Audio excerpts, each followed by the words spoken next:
Scream queen with a million smiles. Catching all the love from around the world. Whoa. Hey Shelly, won't you shine your light, shine your light. In the darkest times, you make it bright, bright. Life's dreams, we're all by your side, by your side. Keep on doing what you do, girl, you're one of a kind, one of a kind. Shelly, Shelly, you're our last street star, star. Keep rocking your show, no matter where you are. Hey, Shelly from the block. Jersey girl with a mouth that won't stop, no, no. Sassy, and I'm not afraid to show it. Gonna spill the tea, you better be ready for it. I speak my mind, no filter inside. Shelly's in the house, talking trash and truth, trash and house. No sugar coated blues, yeah. Heat and get out the way, Jersey girl with something to say. Shelly's in the house, time to break through, From coast to the city, I'm the queen of cool. You can handle the heat, then take the high. Shelly's in the house, like the mic.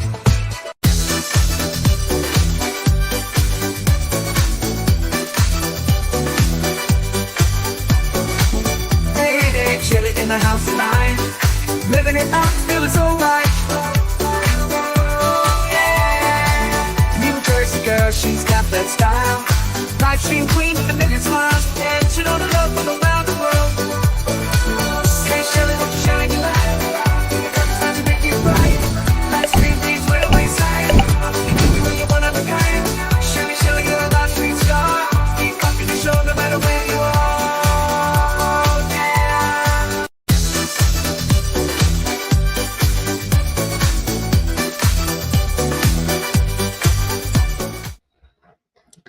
Hey everybody, happy Monday.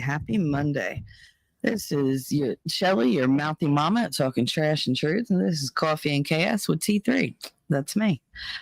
It's 9:34 on January 22nd, 2024.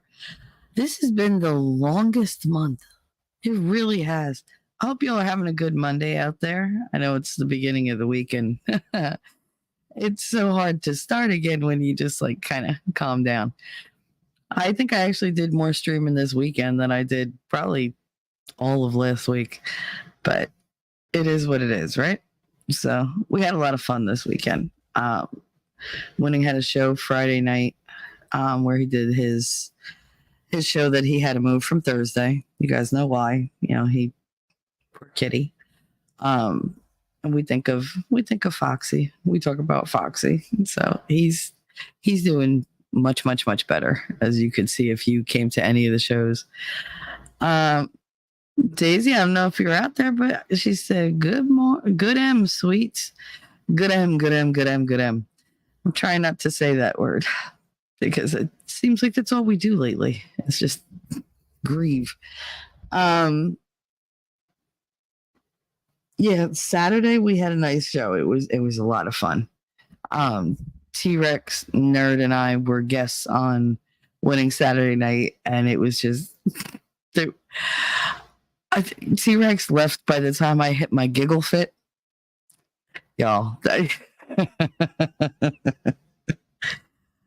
I don't even know what made me laugh so hard, but I had like a 15-minute laughing fit. I couldn't stop. And every time I like got myself under control, friggin' winning, he would start me off again.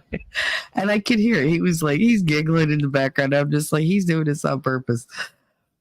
You know what? If you have somebody in your life who just purposely makes you laugh and makes you keep laughing, keep that person. That's somebody you want around.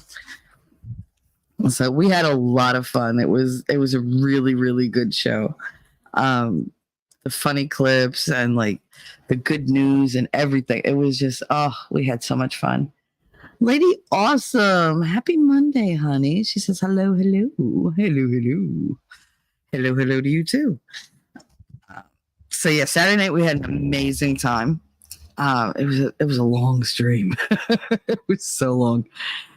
And then yesterday we went over, we saw a little bit of Trump's speech from New Hampshire because, he's readying himself for his big sweep tomorrow in the primary, in New Hampshire primary.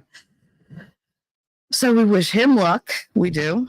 Ron DeSantis, as you know, dropped out of the race. That's phenomenal. He endorsed Trump, even more phenomenal.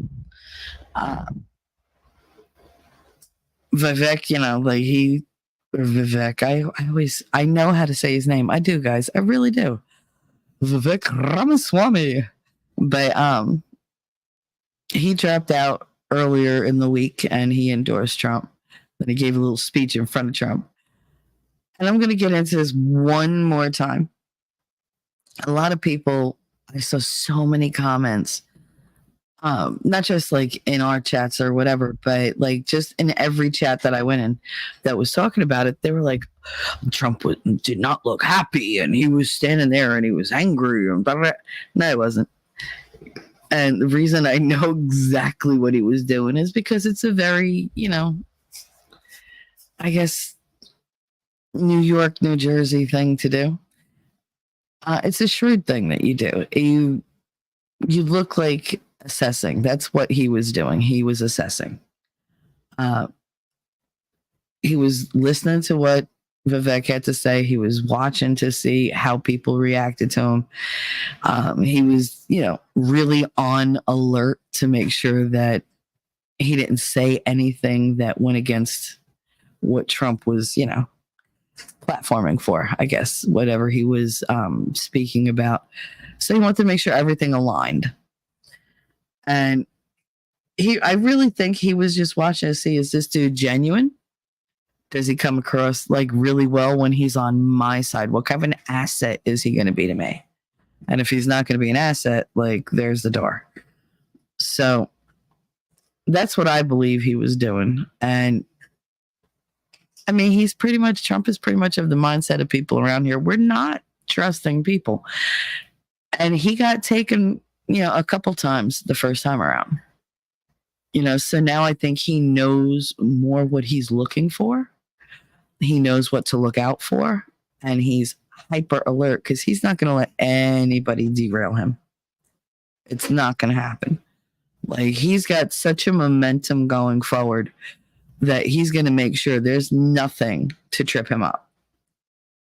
If you look at what he's going through, he's got all these indictments and everything else, and that's all falling apart. The prosecutor, Fannie, I can't with her. It's come out that she allegedly paid her boy toy. She hired him, an ambulance chaser with no experience. Okay, but how did it get to this point? It didn't raise any eyebrows that she had this like ratchet lawyer.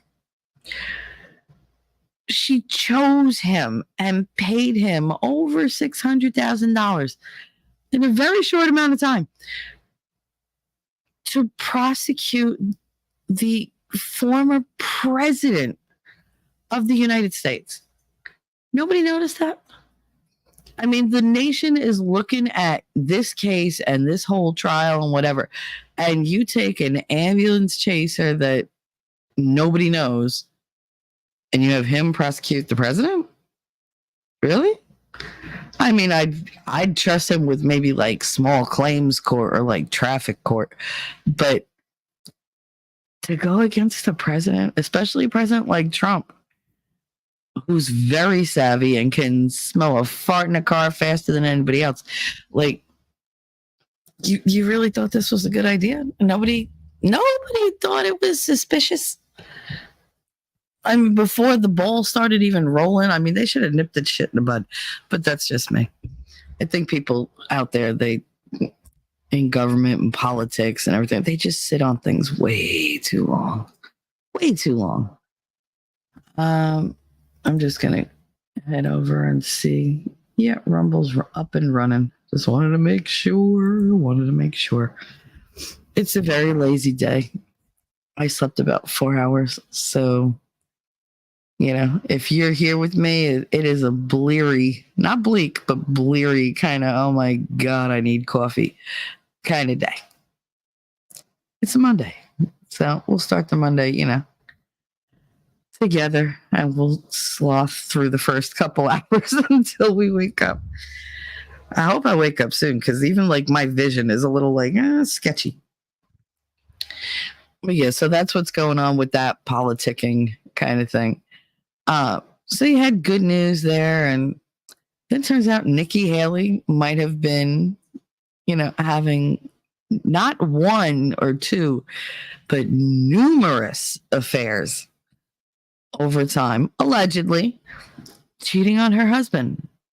Her husband, who's in the military, and I mean, he's high up, but he's still like deployed. He's not that high up, but he still was deployed many times. And see, this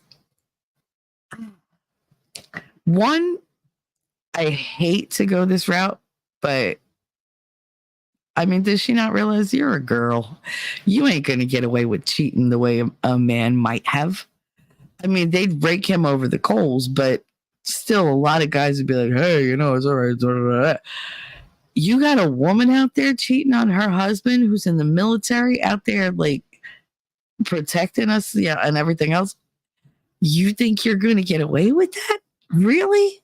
In the court of public opinion? They will crucify you. And rightly so.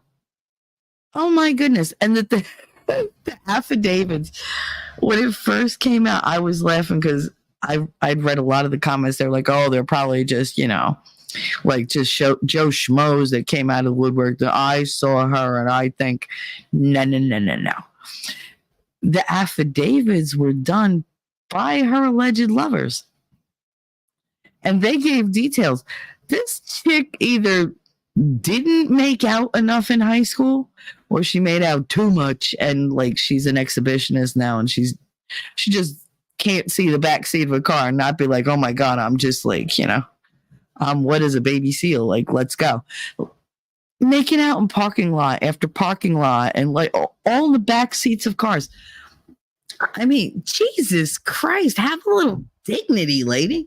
At least get a friggin' seedy hotel room or motel room where nobody's going to see you.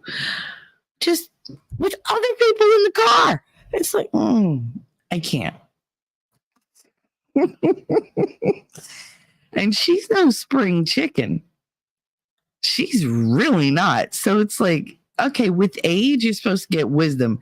If you're not smart enough to figure out, don't fucking make out in the back seat of the car over and over and over and over and over while your husband is, like overseas, like deployed for, our military, which makes you a skank, really. But if you don't have the wisdom to avoid doing that and not realizing that's maybe not a good idea, I really don't want you running my country. I really don't want you making decisions because you're impulsive. And the last thing I want is an impulsive president whose ideals and everything I'm not confident of. I don't believe a word that comes out of her mouth. Everybody, they're like, oh, Trump is so abrasive. And he's a New Yorker. Like, he's just so to the point. He's a New Yorker. He's so insulting. He's a New Yorker. Like, I mean, you don't understand the mindset. We're aggressive. I mean, we get defensive long before there's need to be. We are always ready to fight. And I say we because I'm from Jersey, but I look out that window and there's Manhattan. My whole town is filled with fucking New Yorkers. I grew up around New Yorkers. I grew up hanging out in New York most of the time with my aunts. So you get to know the mindset. Very tough, very resilient. You say all you want about New Yorkers. I hate New York. I hate New York City. Oh, well, let me be more specific. I really hate Manhattan. I love Little Italy. I love Chinatown. I used to love Soho, but now it's just like a freak show. Hey, Suzanne. What's up, mama? How you doing? Happy Monday. Just talking about all the different things going on. It's a very slow morning, and I don't expect a whole lot of traffic. And I'm good with that. Today is just one of those days. But yeah, like New Yorkers, they're tough. They talk tough, but they have really, really big hearts. They just don't like to show them because they know how many snakes there are out there. You know, you could have what looks like a little old man walking across, like toward you on a street corner, well, not on a street corner, like on a sidewalk, and you could let down your guard thinking, oh, they're a little old person, they're not going to do whatever. And as they pass you, it's like, oh no, they had like their face covered over it, and you get mugged. Like that's the kind of shit that happens. You could be just doing anything and something bad will happen. So you're always on alert and you're always ready to defend. And that's Trump. Now, if you're not somebody who's ready to fight on the drop of a dime, then if you're not used to dealing with that constant kind of mentality, don't fuck with Trump, because he's been doing this a very long time. He deals with all the sharks out there. I mean, the man he made money off of, what was it, a book called The Art of the Deal? And then they like made a Netflix special or a movie or whatever. You're going to go against the man, The Art of the Deal. They're like, oh, he's not a great businessman. His casinos are still there. His hotels, they're still there. Like you can bitch and moan all you want, but his name means something. There's a certain seriousness that comes to mind when somebody says his name. There's like that bulldog kind of mentality. He's more like a pit bull. Once he gets his teeth in, he ain't letting go, and he will defend himself to the death. To the death. Judge Maddie. Hi, honey. Happy Monday. He said Trump never throws the first punch. Never. He's a businessman. He wants to make deals. Yes. And honestly, that's what we need, because all you see is a bunch of posturing by all these people. He doesn't need to posture. I love the way he shakes hands with like world leaders. They're like all hesitant and shit. They put their hand out. He grabs it and pulls them toward me. He's like, this is my handshake. Like I came to play. And that, like, for somebody like me, I grew up being told never give like a wimp handshake. The first time you meet somebody, especially when you shake their hand, and I always shake somebody's hand, don't be wimpy about it. Don't be, like, oh, yeah. I cannot tell you, like, I will form my first impression based on how somebody shakes my hand. And if, like, I've had guys, I hate it so much. Girls, that's more permissive for me. But if a guy shakes my hand, like if he uses like two fingers and kind of grasps my hand and just shakes up and down like real like weak, I'm like, oh, I own you, bitch. I know exactly the type of person you are. I know exactly how to get anything out of you.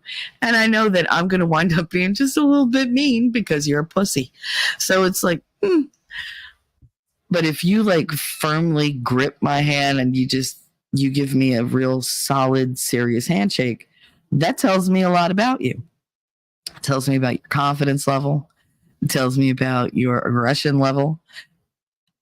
It's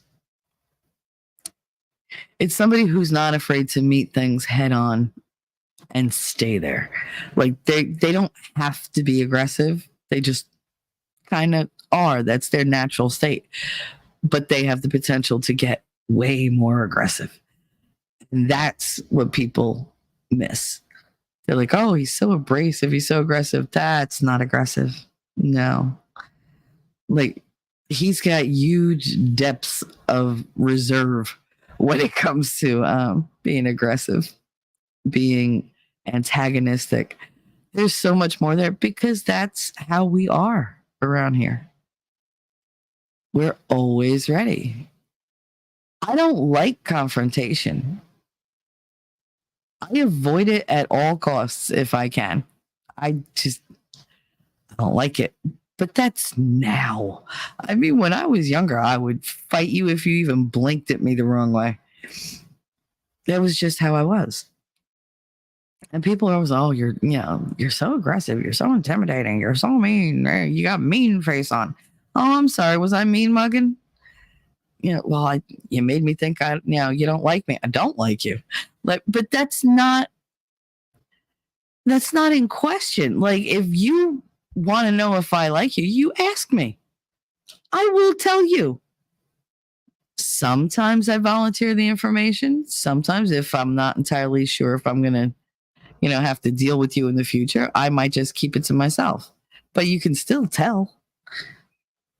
Like, if I haven't tried to offend you or tried to crack on you, it's most likely I don't like you. Or if I haven't said something super sweet about you, then most likely I don't like you. But if I bust your balls, or if I constantly want to hug you, or I'm even slightly affectionate toward you, I like you. I like you. There are different kinds of likes. Like, either I like you and you could pretty much, be buddy or whatever. You get away with a lot more with me. Or I don't like you. Whereas I don't like you, but I don't hate you. I got nothing against you. You just don't matter to me. And then there's dislike you. And when you're already sketchy when I don't, like that person. But when I say I dislike it, like if I say I dislike her immensely or I dislike him, yeah, you're screwed. Just stay clear of me, because I'm not going to be a happy person with you. And that's how he is.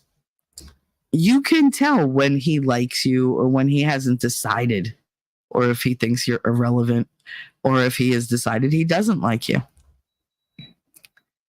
I like that about him. I like that when he opens his mouth, yeah, he might be abrasive, he might be caustic, he might be really insulting, but you know what you're getting.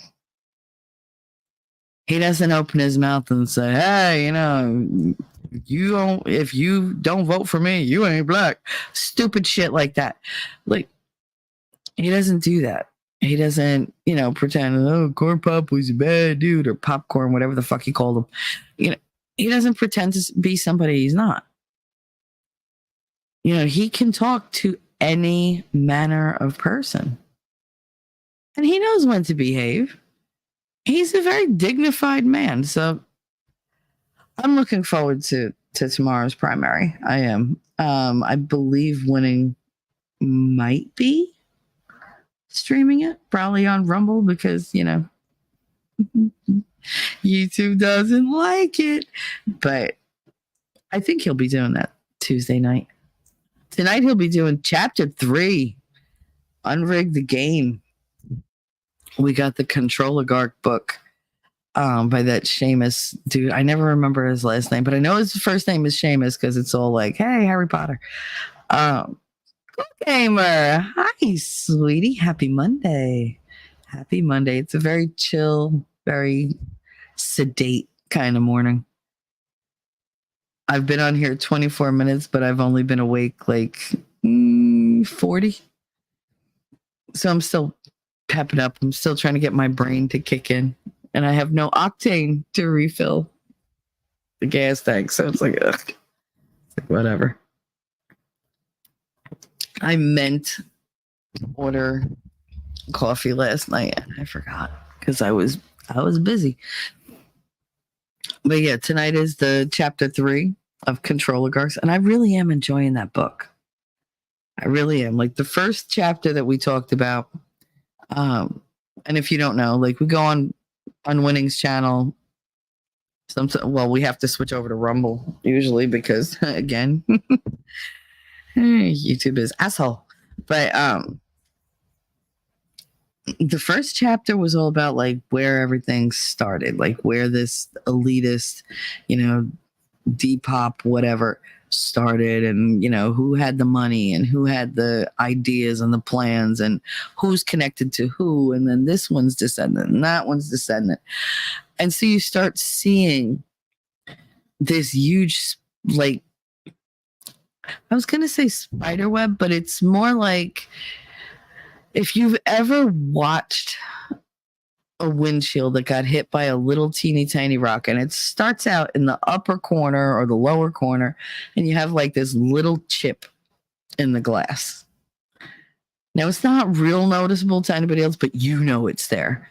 And with every bump, every cold spell, every whatever, you see it start to spider out and like crack out into like little, strains.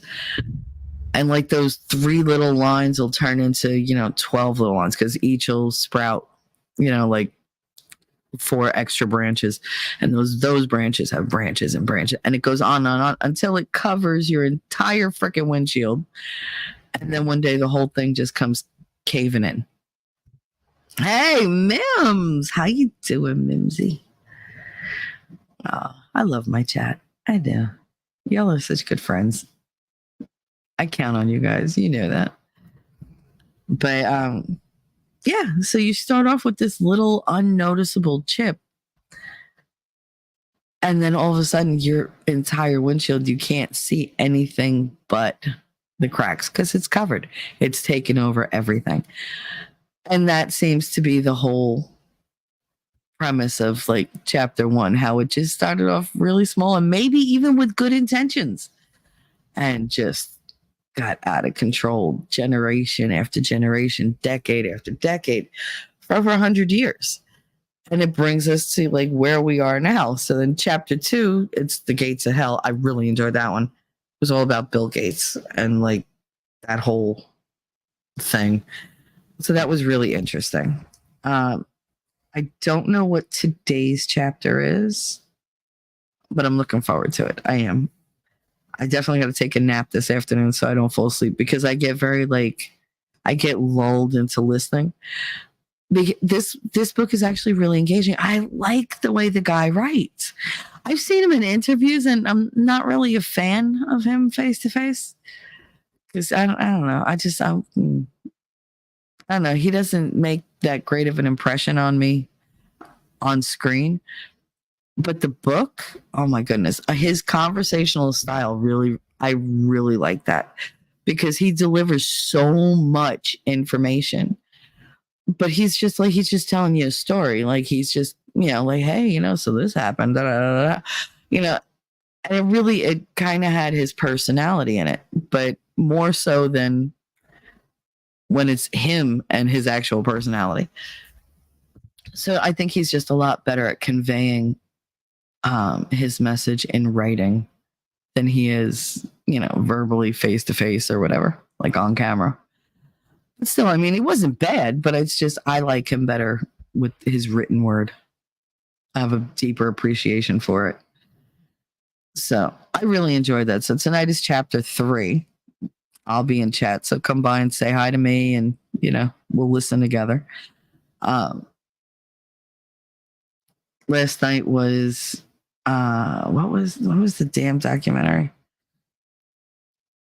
Oh, it was about global warming. It was about the global warming swindle.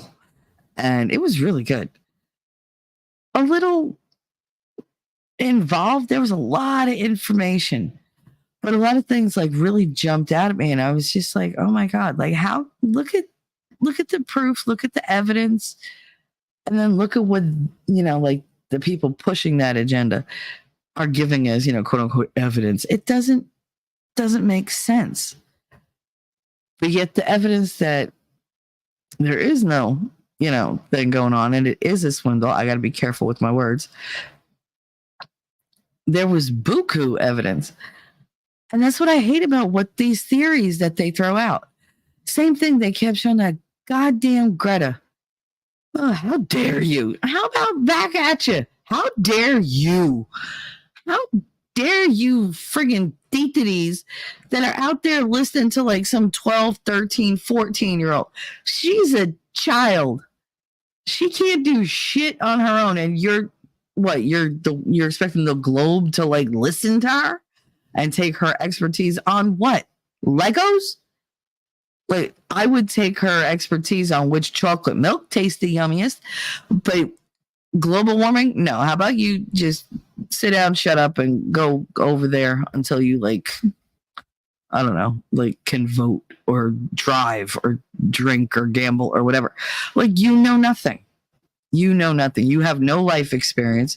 You are literally just a cutesy, novelty, gimmicky mouthpiece for some activists, probably your parents, who have an agenda to sell. That's it.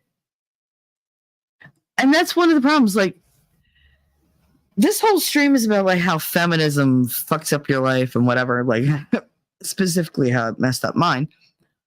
And this is part of that. When I grew up, children were seen but not heard. And if you could be not seen, that's even better. Like, yeah, you had an opinion. Nobody cared. You said, oh my God, if I ever walked up to my, like grandparents or like any kind of adult, even anybody, I'd be like, well, you know what I think? They'd be like, no, and I don't care. And that would have been the end of that conversation. And rightly so, because I had no life experience. Just because you think you understand something because you read about it, if you don't have the life experience, you have no way of applying it, relating to it, and actually making sense of it. Yeah, it sounds good on paper. And they're like, oh, yeah, go out there and the world will love you. But she don't know shit. So why would they love her? Like, I just don't understand how anybody thought that this was a good idea or that they should like listen to this child. You're a child, go play. I hate when they involve kids in like activism shit. It's like, you know what? Inform them. Be a role model for them. Like, if you want them to do this, then you better lead by example. Don't be a chicken shit and put them out in front because, oh, they look cute and, like they're going to get a lot more attention than I will. Because then you're just exploiting your children. You're filling their heads with bullshit. And they're going to resent the fuck out of you when they grow up and realize, oh, this is all crap. It's all crap. So that was the thing that really aggravated me during the documentary because I was just like, oh, I was sitting there, I was seething because they kept giving her like talking and talking and talking. I'm like, shut up, shut up, shut up, shut up. Because I don't want to hear from somebody who says they're an expert, but never did the shit. They didn't study it. They didn't experience it. They're just sitting there with their little like paper and how dare you with your, like, prepubescent indignation. Shut up. Oh, it's aggravating. I want kids to have fun, be kids. What is wrong with that? Let them go to school, let them socialize, let them learn how to play games, learn how to do chores, let them learn responsibility and accountability. She doesn't know that. What she knows is blame and scaremongering. Like fear mongering. It's terrible. And you think she's going to get better with age? I doubt it. I doubt it. She's going to grow up and think that she's hot shit. No, I was famous when I was such and such an age. I wasn't even double digits yet. And it's like, of course, I'm so smart. And somebody who thinks they're that advanced in thinking isn't going to be open to, those pesky little things like, empirical data. They're not going to be open to any kind of alternate theories or alternate ideas because they think they're right. Because somebody in their very formative years said, oh my God, you're so smart. You should talk to the whole world. Talk to them. Tell them. You educate them, baby. Mwah. Go. Here's your lunch. Don't forget, I put a cookie in there for you. How does this make sense? Let the kid be a kid.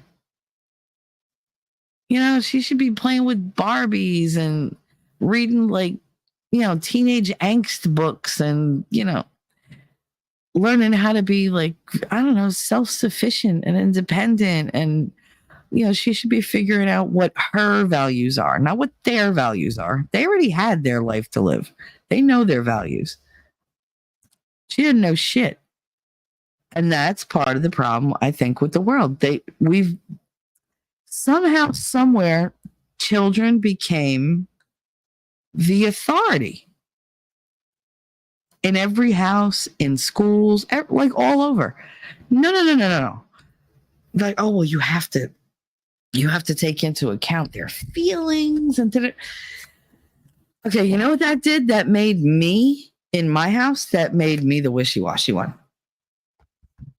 That ripped any kind of like power to guide them from me. I had to fight to get any of that back.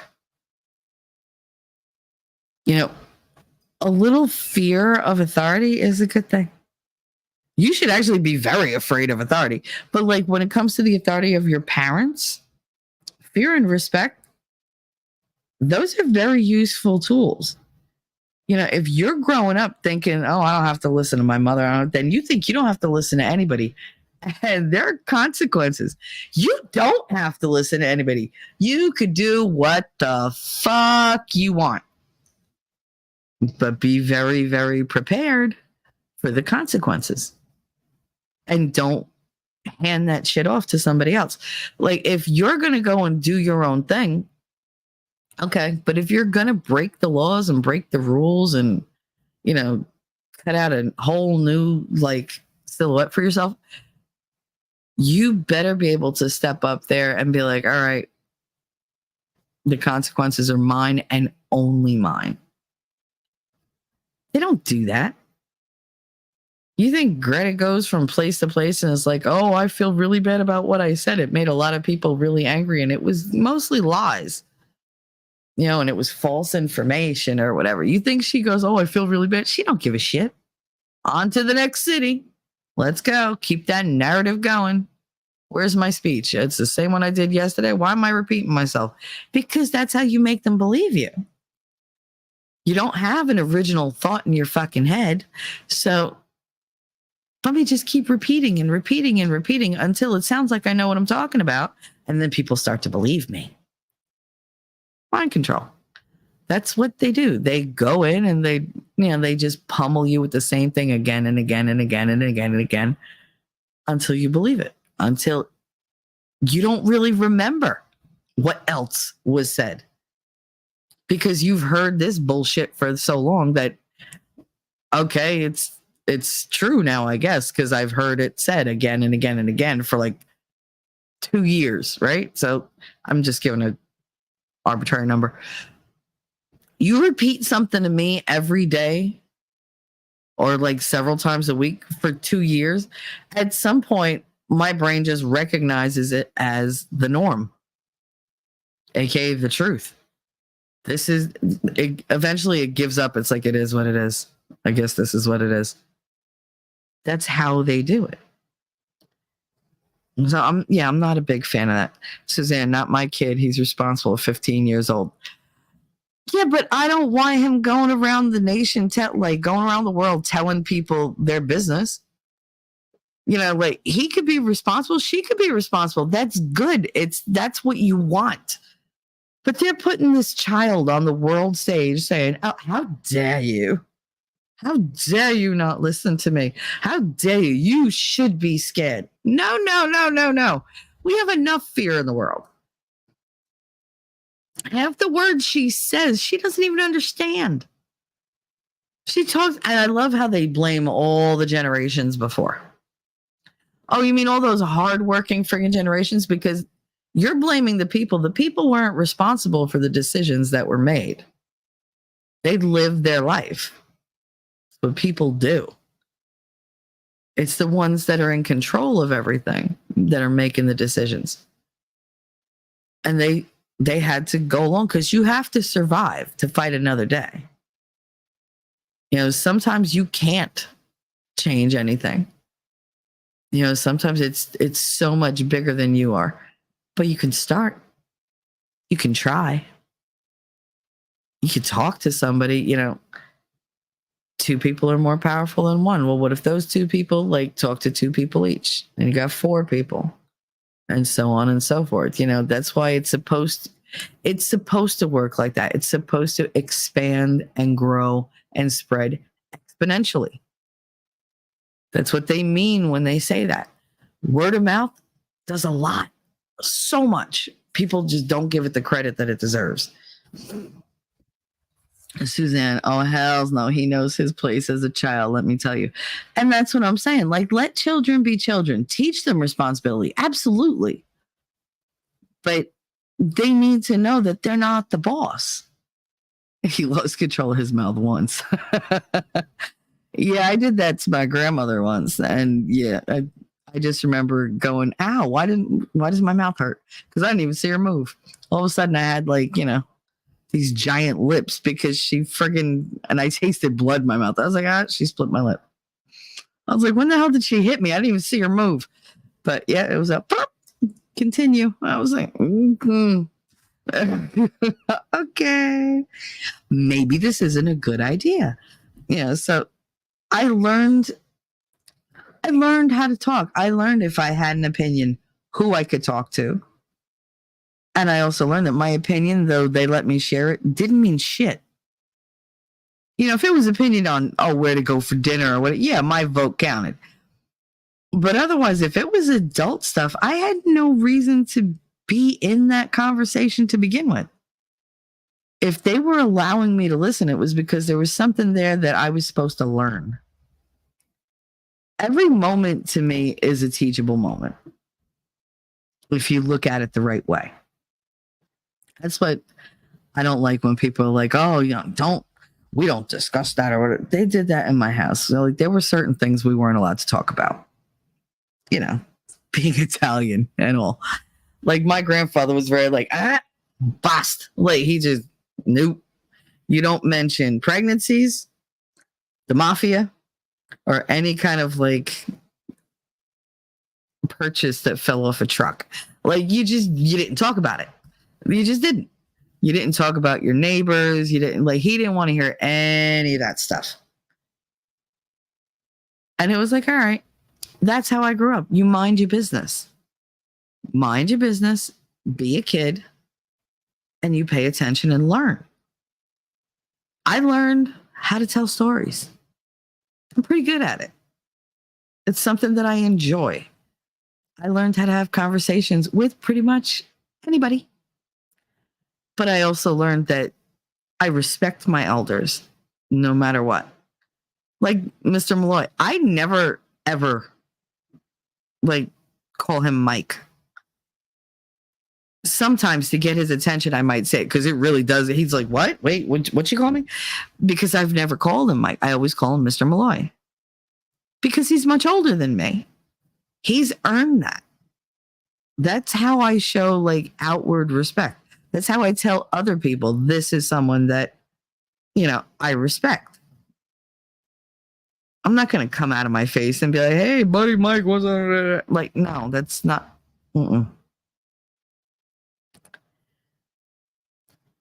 I just didn't grow up that way.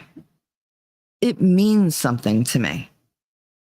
A handshake means something to me. How you talk to somebody means something. How you address them. What you talk about. Don't talk out of your face about things you know nothing about. And that's what she does. She's not an original thinker. She's just somebody else's puppet. Suzanne, the one that he has control of his mouth. The one that pays the bills is the one that controls internet, cellular phone, and gaming. Yep, there's only ones. Exactly. I call him Mr. Malloy as well. Yep. Yeah, the thing about the one who pays the bills, I think that was the problem with my ex-husband because I always paid the bills. So I wore the pants in the family. Literally. I paid the bills. He didn't even know what rent was. He knew the definition, but he didn't know the amount. He never paid rent. Are you kidding? Cable bill, nope. Electric bill, nope. Food bill, nope. He didn't even pay the damn gas cards that he ran up because of friggin' delivery man.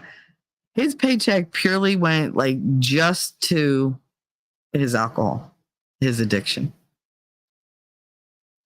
He didn't even buy his own like movies and like gadgets or whatever. I was responsible for all that.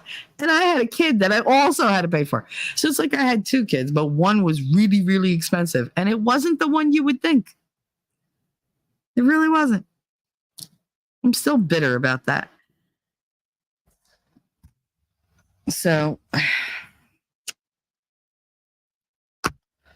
this is going to be a multiple cigarette stream, I could tell, because my brain is squirreling. It's like, come on, let's wake up.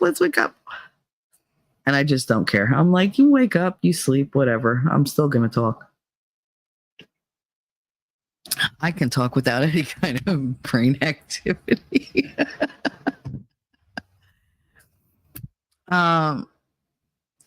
Suzanne said, oh my God, Shelly, speaking of bills, we're $600 away from being clear. Oh, I'm so happy for you.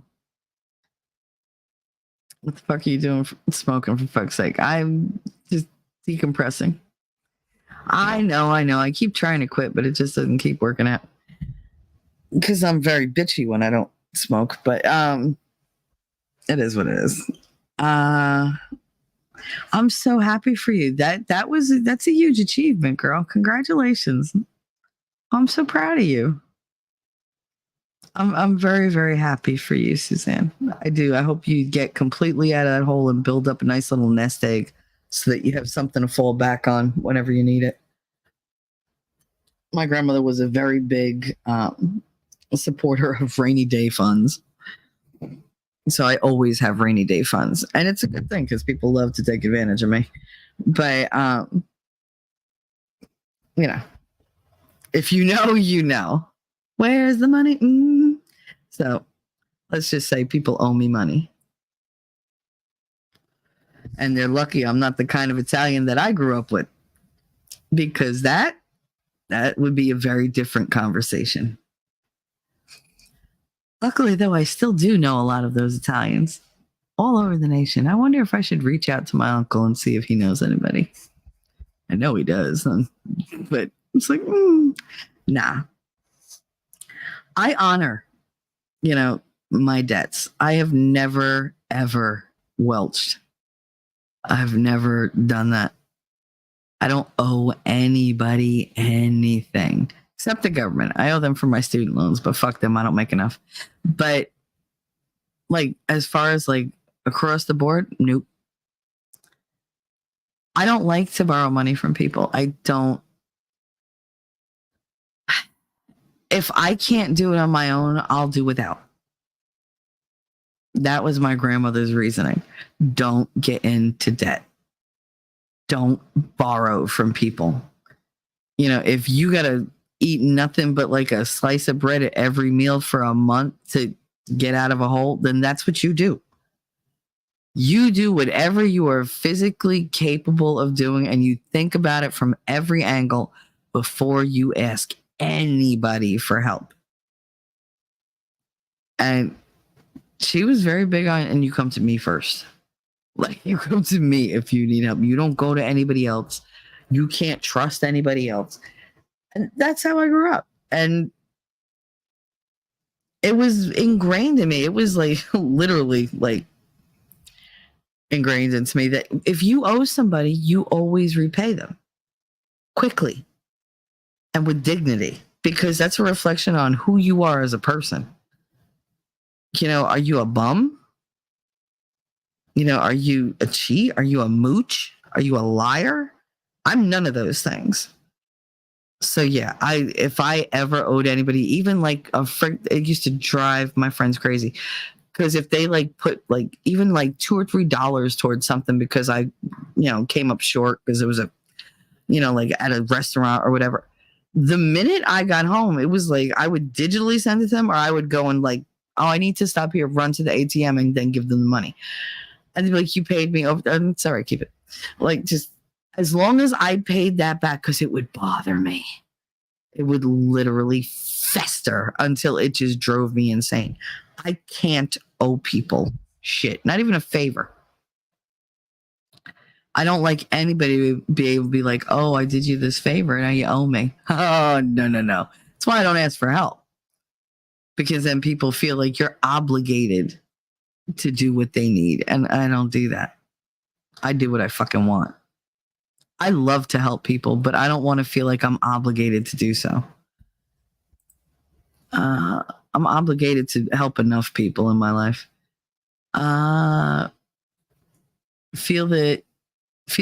Do you feel that? It's my foot in your hand. Oh my God, we used to sing to my little brother Jose. Jose, can you see my foot up your ass?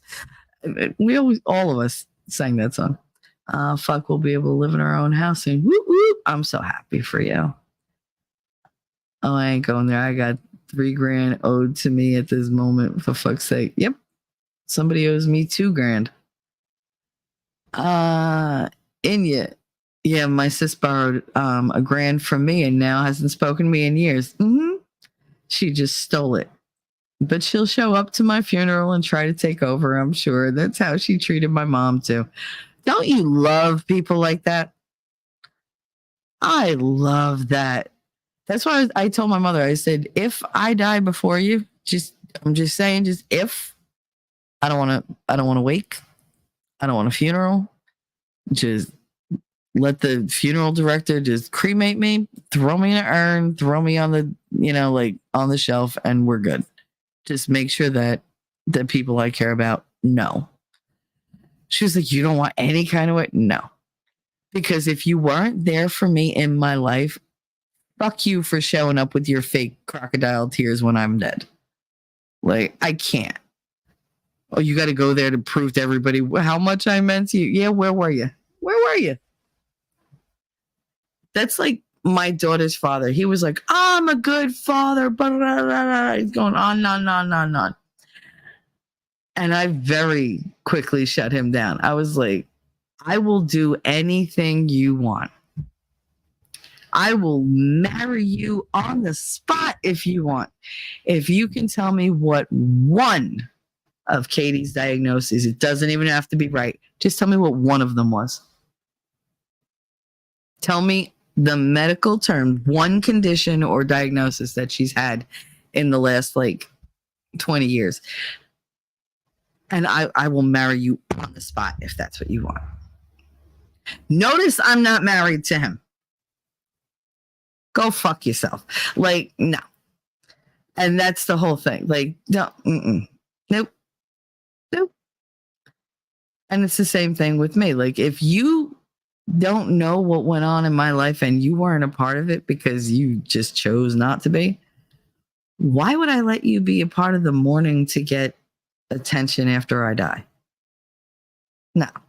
Don't come at me with your crocodile tears. The people that love me would already know, they would already know grief. And I don't want them doing that in front of people. Shelly, I'm back on the oxygen concentrator again. I mean, as much as I hate that, I'm glad that you at least have it and that it's going to help you. So just stick with it, please. And I hope you feel better, Susie. I really do. And you said my mom wanted to be cremated. And my sister changed it underneath her own wishes. And my stepdad allowed it. She runs everything. Yeah, I got a family full of those. The thing is, they won't screw with me. Even in death, they're afraid of me. In humors, yeah, I only want my kids and my husband to come see me or anything. Nobody from work and no other family. Yeah, and I decided I have a plot and everything. You know what? My grandmother bought the plot for me to be buried with my family.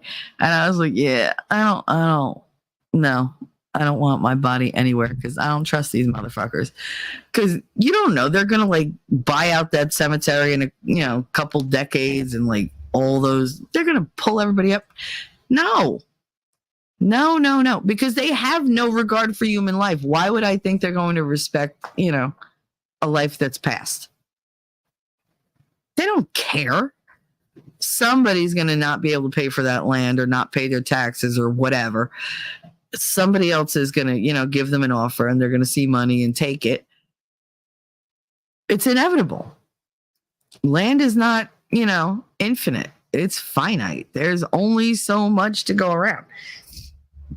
And in this area, it's way too valuable for them to be like, oh yeah, we have acres upon acres upon acres of just coffins. I don't trust it. I just don't. Call me cynical, call me crazy. I don't trust it. So just cremate me and that's the end of it. My whole thing is I just tell my mother, I'm like, you better contact the people that I need you to contact. I don't need anybody out there going, where'd she go? What happened?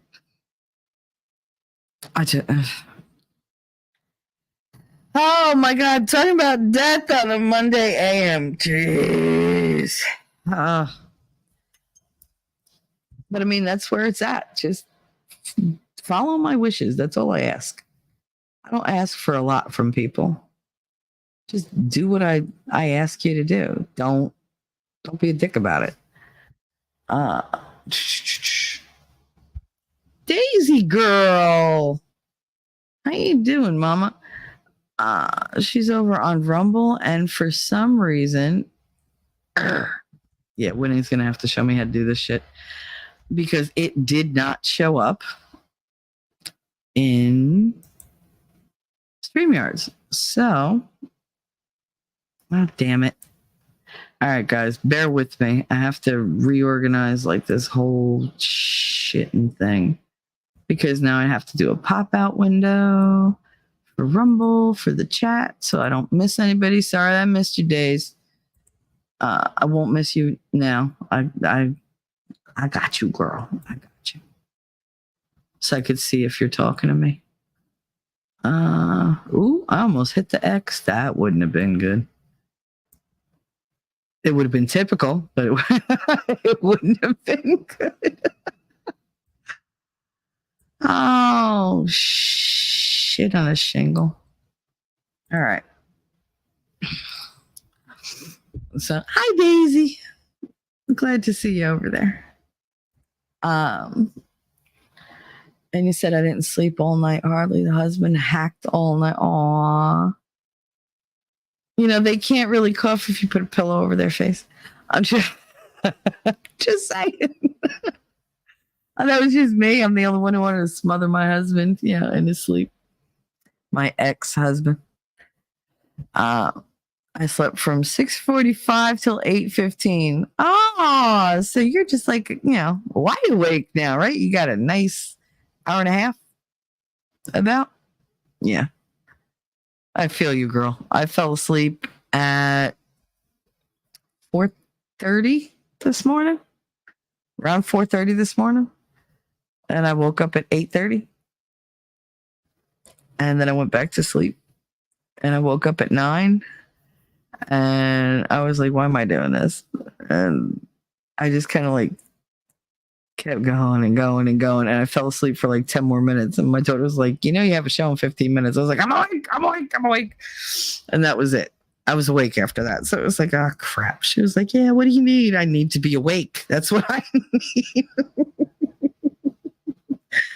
I was like, I need to get my shit together is what I need. So I feel you, girl. I'm sorry. I hope you don't have to go to work today. Suzanne said, I'm feeling on top of the world. Over the moon, girlfriend. You're so funny. I love you guys. I do. All right. So that was my weekend. As usual, I spent my weekend with winning or whatever and doing all the stuff that we do.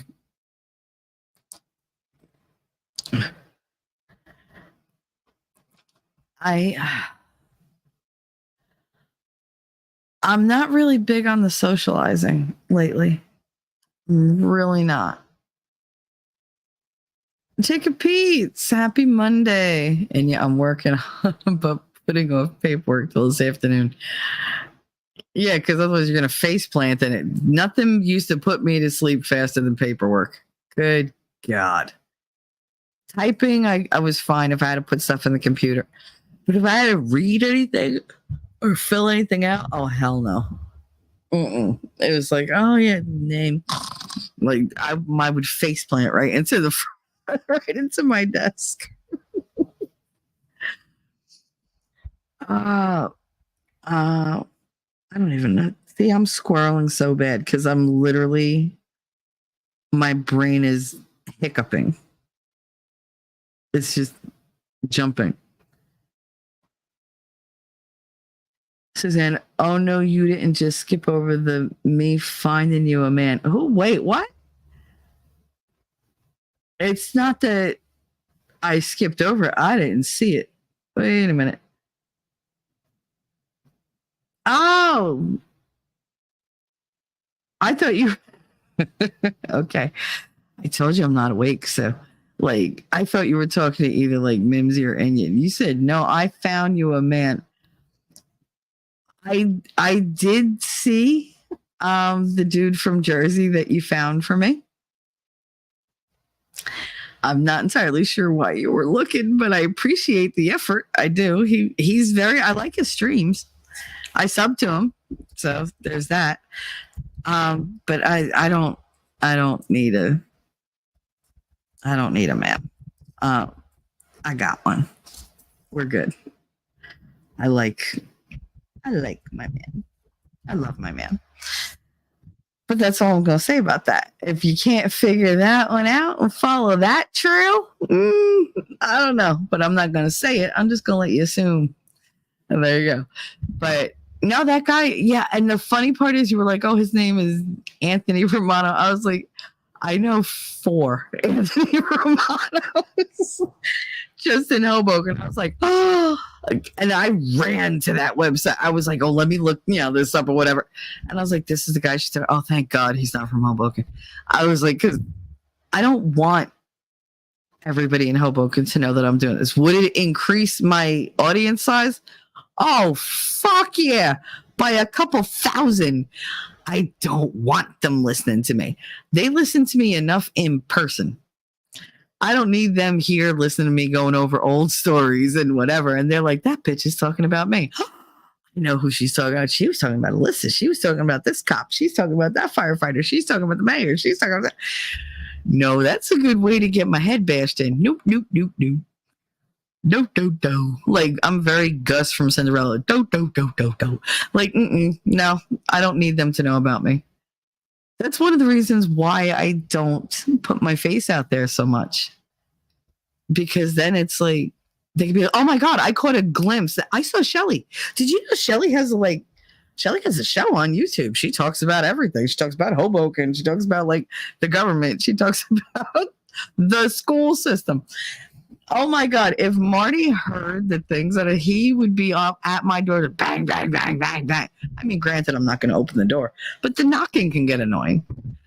So it's just like, it's all right. I just send Connor out there to confront him because the last time he saw Connor, he was like, holy shit. I was like, what? He goes, what? How? When did he grow like this? Because he's taller than Marty and he's bigger than Marty. He's just like, he's this big burly kid. And Marty was like,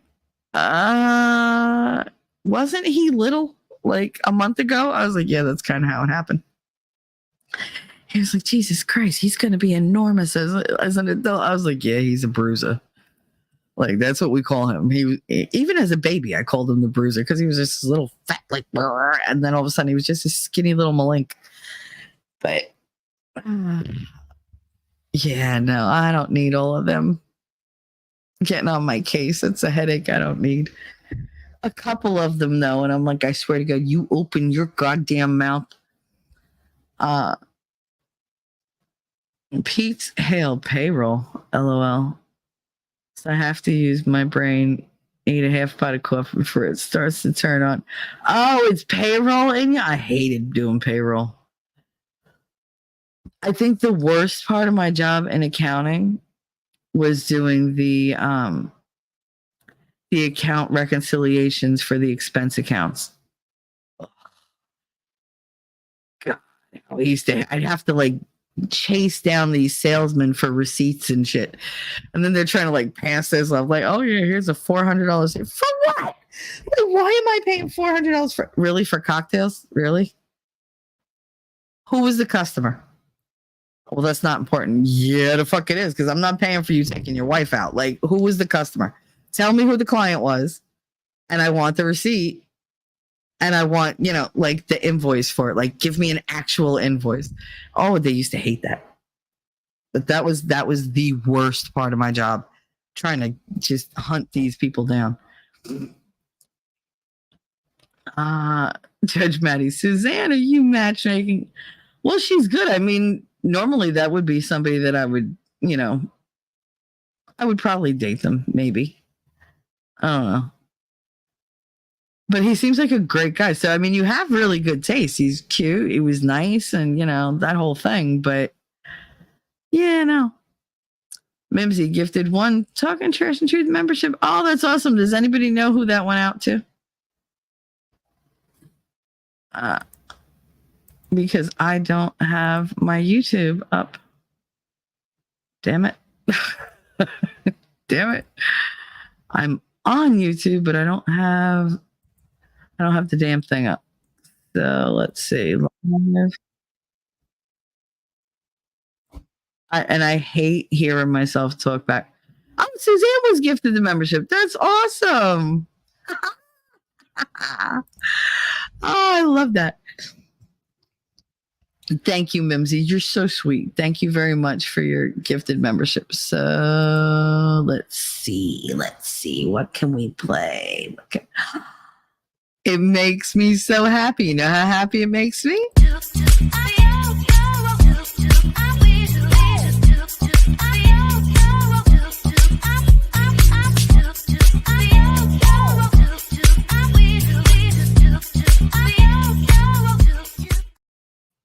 I feel like I could do that dance in my sleep. I've seen it so many times. Okay, here's a really good idea that I had for T-Rex. I want him to do this dance all across the nation and videotape it. But I just want him to just jump out of his truck every once in a while, just jump in front of like some landmark or a beautiful mountain or whatever, and just do the dance, and then he can put it to music later. But I want a whole compilation of like T-Rex across America. Like T-Rex dances his way across America, but doing that specific dance. I think would be so cute. And I really, really, really, really, really, really, really, really, really want this one too.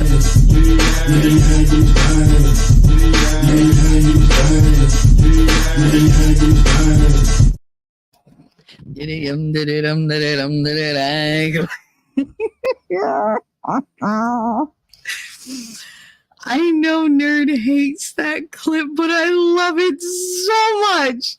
Hey, Gutter, what's up? Happy Monday. Yeah, she matchmaking. Girl.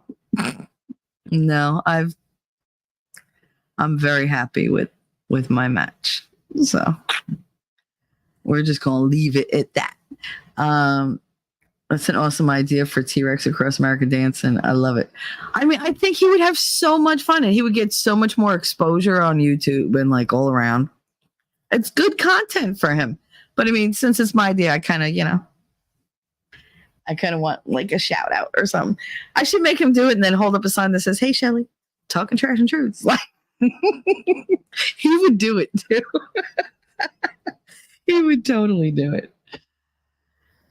All right, moving on. So I covered the weekend. I covered my thoughts. I covered tonight's chapter 3 of the Control Oligarchs with winning, because I'll be over there in chat being my normal ray of sunshine. I did come across this YouTuber. I didn't discover him. Like Winning sent it to me and I would listen to him and I was like, oh wow. And I was in his chat and I was a real good time with like a lot of his chat, talking back and forth. And his name is Mark Passio. And he, like Winning, believes in the trivium education. So like he talks about the veils, and he talks about like all the different ways we're mind controlled and everything else. But unlike Winnie, he doesn't like to do it in like little increments. He takes a whole bunch of information and just throws it at you. And he's very like caustic. He's very abrasive, which I like, but it can be a bit much. He's an ex occultist, I'm going to call him. But he gave all that up, but he has insight into that kind of thing. And he sees a lot of the mind control that goes on in there. And, you know, he knows about the cult mentality and stuff like that. So he was really, really interesting to listen to. It's just, he was talking and I'm like, Winning says that, Winning says that, Winning says, God damn it, Winning says that, Winning says that. So it's just like, all right, I felt like I was just listening to like, I don't know, like the aggro version of Winning. But he's a very nice guy. I like him a lot. So I'll be definitely checking out his lives and looking at his past videos, because apparently some of them are very, very edgy. So I want to see what he has to say. So yeah, so I got turned on to that guy. So I sub to him now. If you want to check him out, Mark Passio.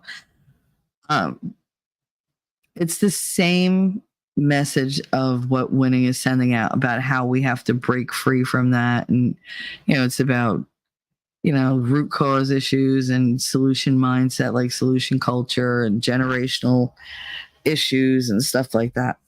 And about, you know, just anti-establishment, you know, like elitist. And it was informative, but, you know, because I pay really close attention to Winning, it was stuff that I already knew.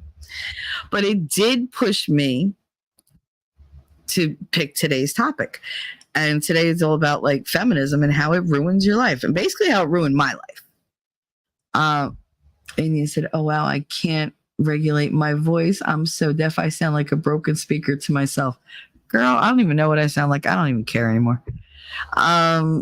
Suzanne, beware, I got 2 YouTube folks married off already. Well, I wish you the best in luck in your matchmaking. Please don't be offended, because I love that you thought of me, but I love who I love, and I already have who I love. So I'm going to leave it there. I'm taken. How about that? That's a good way of putting it. See, that's how you know that I am not operating on all 8 cylinders, because I couldn't come up with that until now. I think you also like threw me a little bit. The other night when I got that DM from you, I was like, wait, what? Wait, what? You found me, man. Oh no. No. But I thought it was so sweet. I did. I just, it melted my heart a little bit that you did that. It was. That's great, but I ain't quitting. No, you shouldn't quit. Matchmake people who, you know, need somebody. Like I said, I'm not on the market. I'm very taken. Very, very taken. And often. But yeah, so no, this guy, Mark Passio, he was talking about like, you know, feminism and everything. And I was like, that's what I want to talk about, because really feminism, or the modern thinking, the last like 50 years of feminism, messed up my life. It messed me up as soon as I left my house. Like as soon as I left my grandmother's influence, direct influence, I got swept up in like all this nonsense, I guess you could call it. And, you know, like I told you guys, I want to start, you know, talking a little bit more about religion, because religion's very important to me. Spirituality is very important to me, because I enjoy the lessons and everything that I've learned through reading all the scriptures and different stories and whatever. I'm not a Bible thumper. I'm not going to shove it down your, you know, throat. Do you? Because we all know that I do what I want anyway. But that doesn't mean that my values are corrupted in any way. Like, my cursing is part of my personality. It's just who I am. Do I curse as much as I did before? Probably not. I think I tamped down on it a little. I do catch myself saying things like dang it, which just drive me crazy. But I also have to self-edit sometimes because there are certain people that I don't want to offend them. Yeah, people that I care about. If I don't care about you, I don't give a fuck if I offend you. Did you die? No, you got over it. But like my vulgarity, I like the innuendos. Castro's on Rumble with Daisy Girl. Hi, honey. Happy Monday. The two J's are here. Micro Wrestling Federation. What? Wait. I gotta go back. See? Suzanne said, I got my hands full doing this. Oh, good God. Did I tell you I'm supposed to be getting married, Shelly? Ugh. No, you didn't tell me that, but we'll get to that in 1 second. And you said my husband came home and is making us binge watch Big Little Brawlers. I think I should join the show. I'd be the tallest man. Oh my God, it's midgets. Oh, I hope Winning's listening because I think we should check that out. Got his pub. What, Suzanne? You don't like peeps being happy? Not everybody wants to be miserable with a pain in the ass man laughing her ass off. You're funny. No, she does. She doesn't want anybody to be lonely. She wants everybody to be happy. That's who she is. But no, you didn't tell me that you're supposed to be getting married. You're going to have to expound on that because no, you didn't. Unless it's the one that you told me about before, but that was like a while back. Huh. Hideous. Happy Monday. He said, sorry I'm late. It was FC time. Yeah. This morning was pretty much, me going, do I do the show or don't I do this? Yeah, I'm up now. And you said, gosh, who? Mimsy said she's content on her own. Suzanne said, yeah, no, and yeah, it's him. Oh, okay. All right. Girl. Judge Maddie, I got to check out Rumble. Yeah, I got to figure out how to do it so that I could see it in StreamYards. Because last night, streaming with Winning, I could see everything in StreamYards. And it was so nice because I didn't have to divide my time between the chats. The only thing is, if you answer in StreamYards, it goes out to both chats. So, there's people in YouTube that are like, what? And there's people in Rumble that are like, wait, what? But it is what it is. I guess, I could always do it verbally, but if I type something out, it goes to both. Suzanne, he just moved halfway across the country to be closer to me. If a man, I'd love to say if a man moved halfway around the world to be closer to the woman that he wants to marry, most women would be flattered. But if you don't want to marry him, then I can see where he'd be cramping your style. That would be like Katie's father freaking moving back to Jersey. I'd be like, oh, welcome to Jersey. I'm moving to Georgia. Yeah, no, So I feel for you. I do. You're almost like you want to tell Canada, could you just not let him in? Just don't let him in. Lieutenant Castillo. Who that? Daisy Girl, Jacob, Darf. Two of my favorites. And Darf. Oh, that's messed up. That's not nice. Enya. Yes, you should find T-Rex a good one. He's a good catch, honestly. Yeah, he's got a really, he's got a good job. He's a good person, good sense of humor, and he's an amazing Amazing. God damn it. I'm just clicking on things all over the fucking place. Yeah, no, come on. I mean, he's a great guy and he's a really good dancer.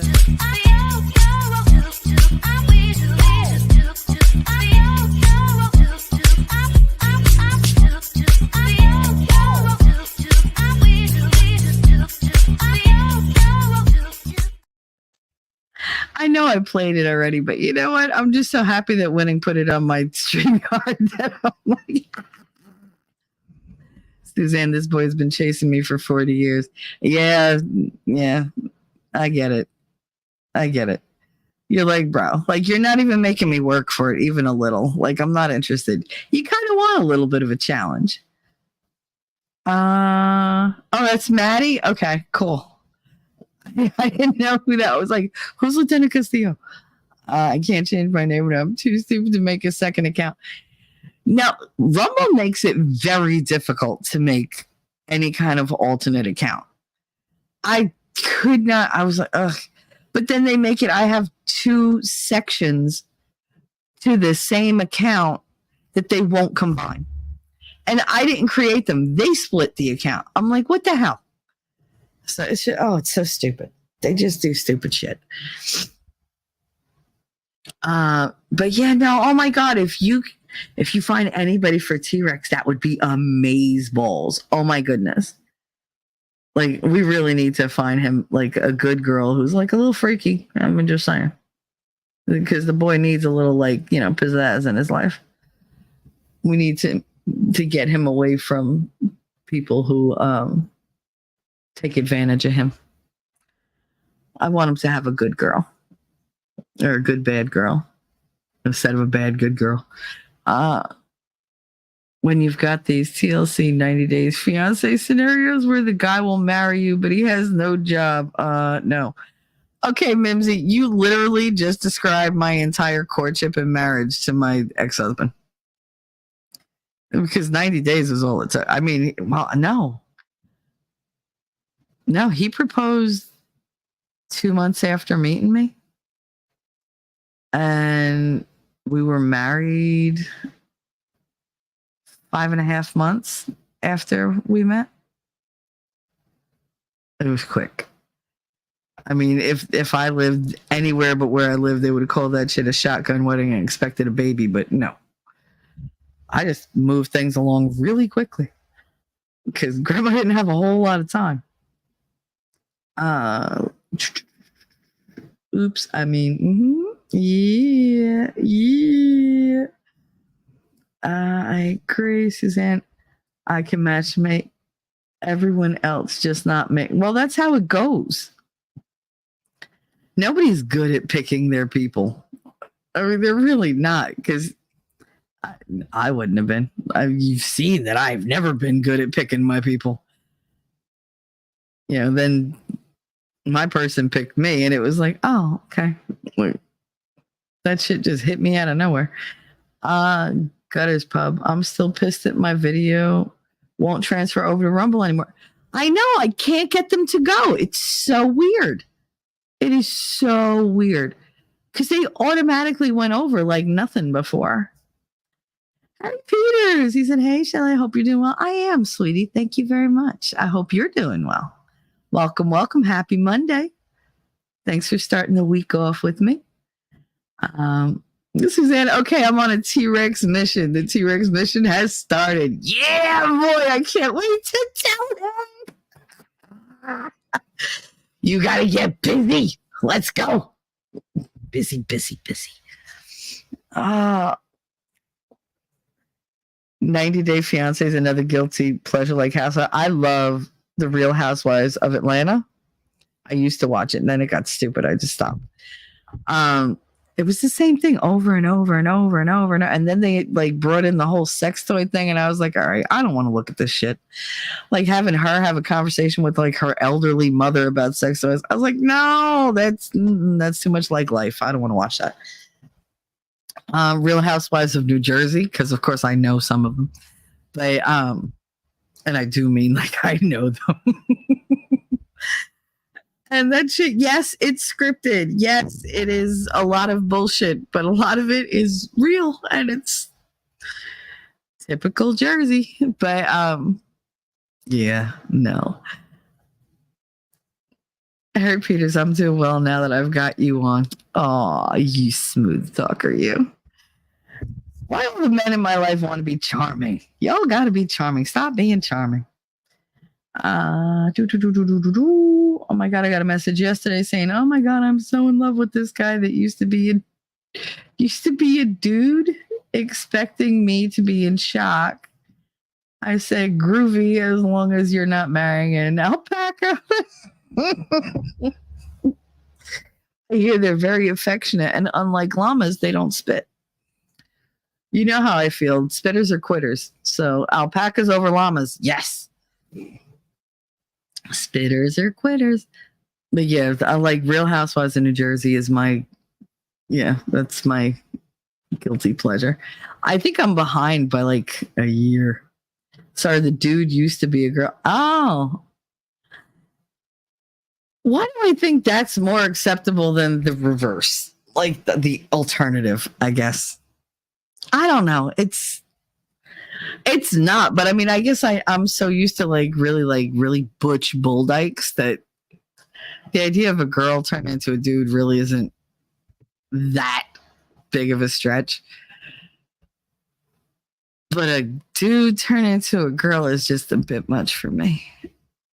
I mean, I don't even like wimpy men who stay men. Like soy boys, and despite looking at my relationships of the past, I don't like soy boys. I get stuck with them, like in the past, but it was like, I don't know. I didn't like it. And that actually leads into what I wanted to talk about. I know you guys know, I'm sure some of you have heard the stories about Lilith, right? From the Bible and from, the all the places. I told you I'm not awake. My brain is not helping me. So we're going to get into Lilith on a different day when I could really deep dive, because I know like a lot of stories of Lilith. But I think my favorite is that when God was creating humanity and he wanted to create these like perfect beings in his image, he created Adam and Lilith both from nothing, from the sand, basically, from the dirt. And that's why they would say, ash to ash, dust to dust, that from whence you came, you shall return, basically. But he made them both from the same material. So they were essentially equal. He made two perfect beings who were equal. And as the story goes, they went through like all these different things and whatever. And, they did their business. That he named animals. She went and learned like herbs and fruits and whatever. And she's like, they had their own little lives, but they were together. And she felt that she was on equal footing with him. And when they got busy, she wanted to be on top. She wanted to be the one in charge. And he was like, I don't like this. I don't like this. Lilith is just feminist propaganda. Yes. So that's what I'm trying to get at. So like they set this character, I want to say, up to be this strong, the ideal of strong, independent female. So, okay, if you look at the story they give you, so she wanted to be on top. He said, excuse me, God, I have a problem with that. And God said, okay, well, fuck her. Like I'll, you boot you out and I'll make a new one, but I'll make this one from the rib of Adam so that she knows that she's not equal to you, but she is a part of you, that you two go together.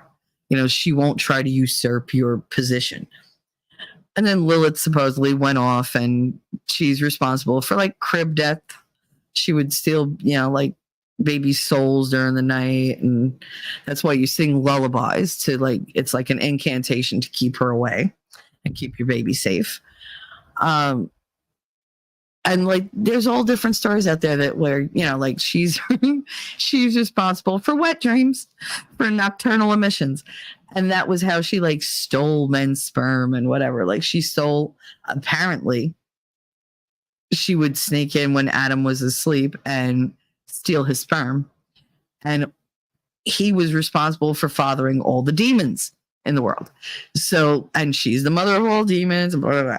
Like, it's just, I like the story because it's a very captivating story. And I could see, like, you could relate to it because you're like, yeah, I know a Lilith. I know a couple of them, you know, or I did that or whatever. Not that I was, you know, not that I was responsible for nocturnal emissions or creating demons.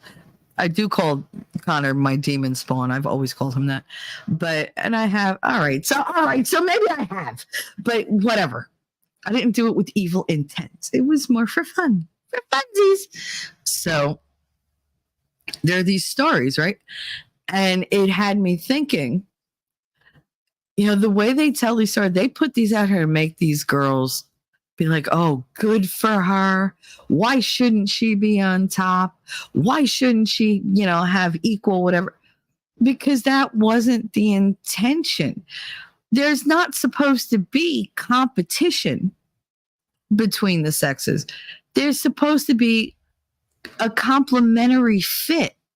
When you compete, that means that you think somebody's going to win, which means you're always trying to be on top. That's exhausting.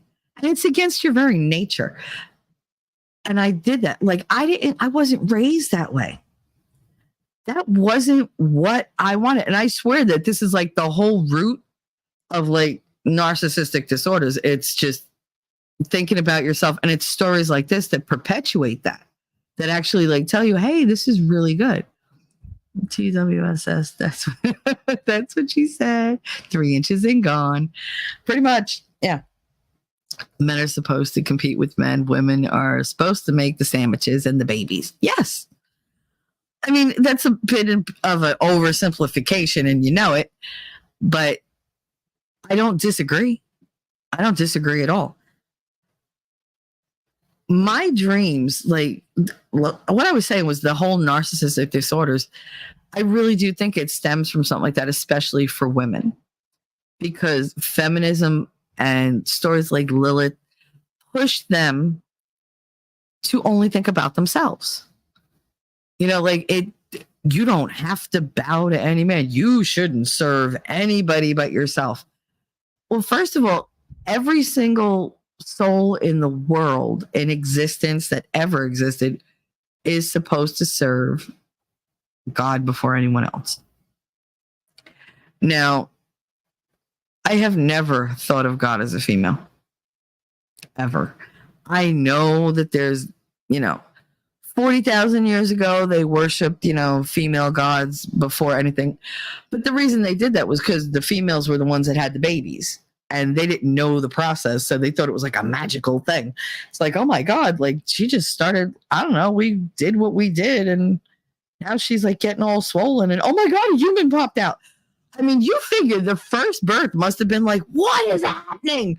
Like they had to be like, oh my God. Gunner's Pub said wrong chat. Was it though? Was it really? Because what if like there was a Lilith and she said, you know, 3 inches and I'm gone. That could happen. We could make that story. I could write that story.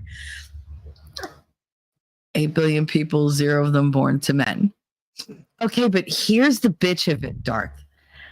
8 billion people, 0 of them born to men. Exactly 0 times in the Bible is God the mother mentioned. Yes.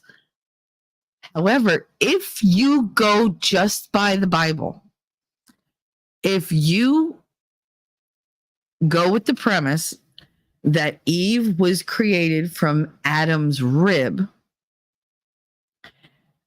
that means that the beginning of life, the birth of life,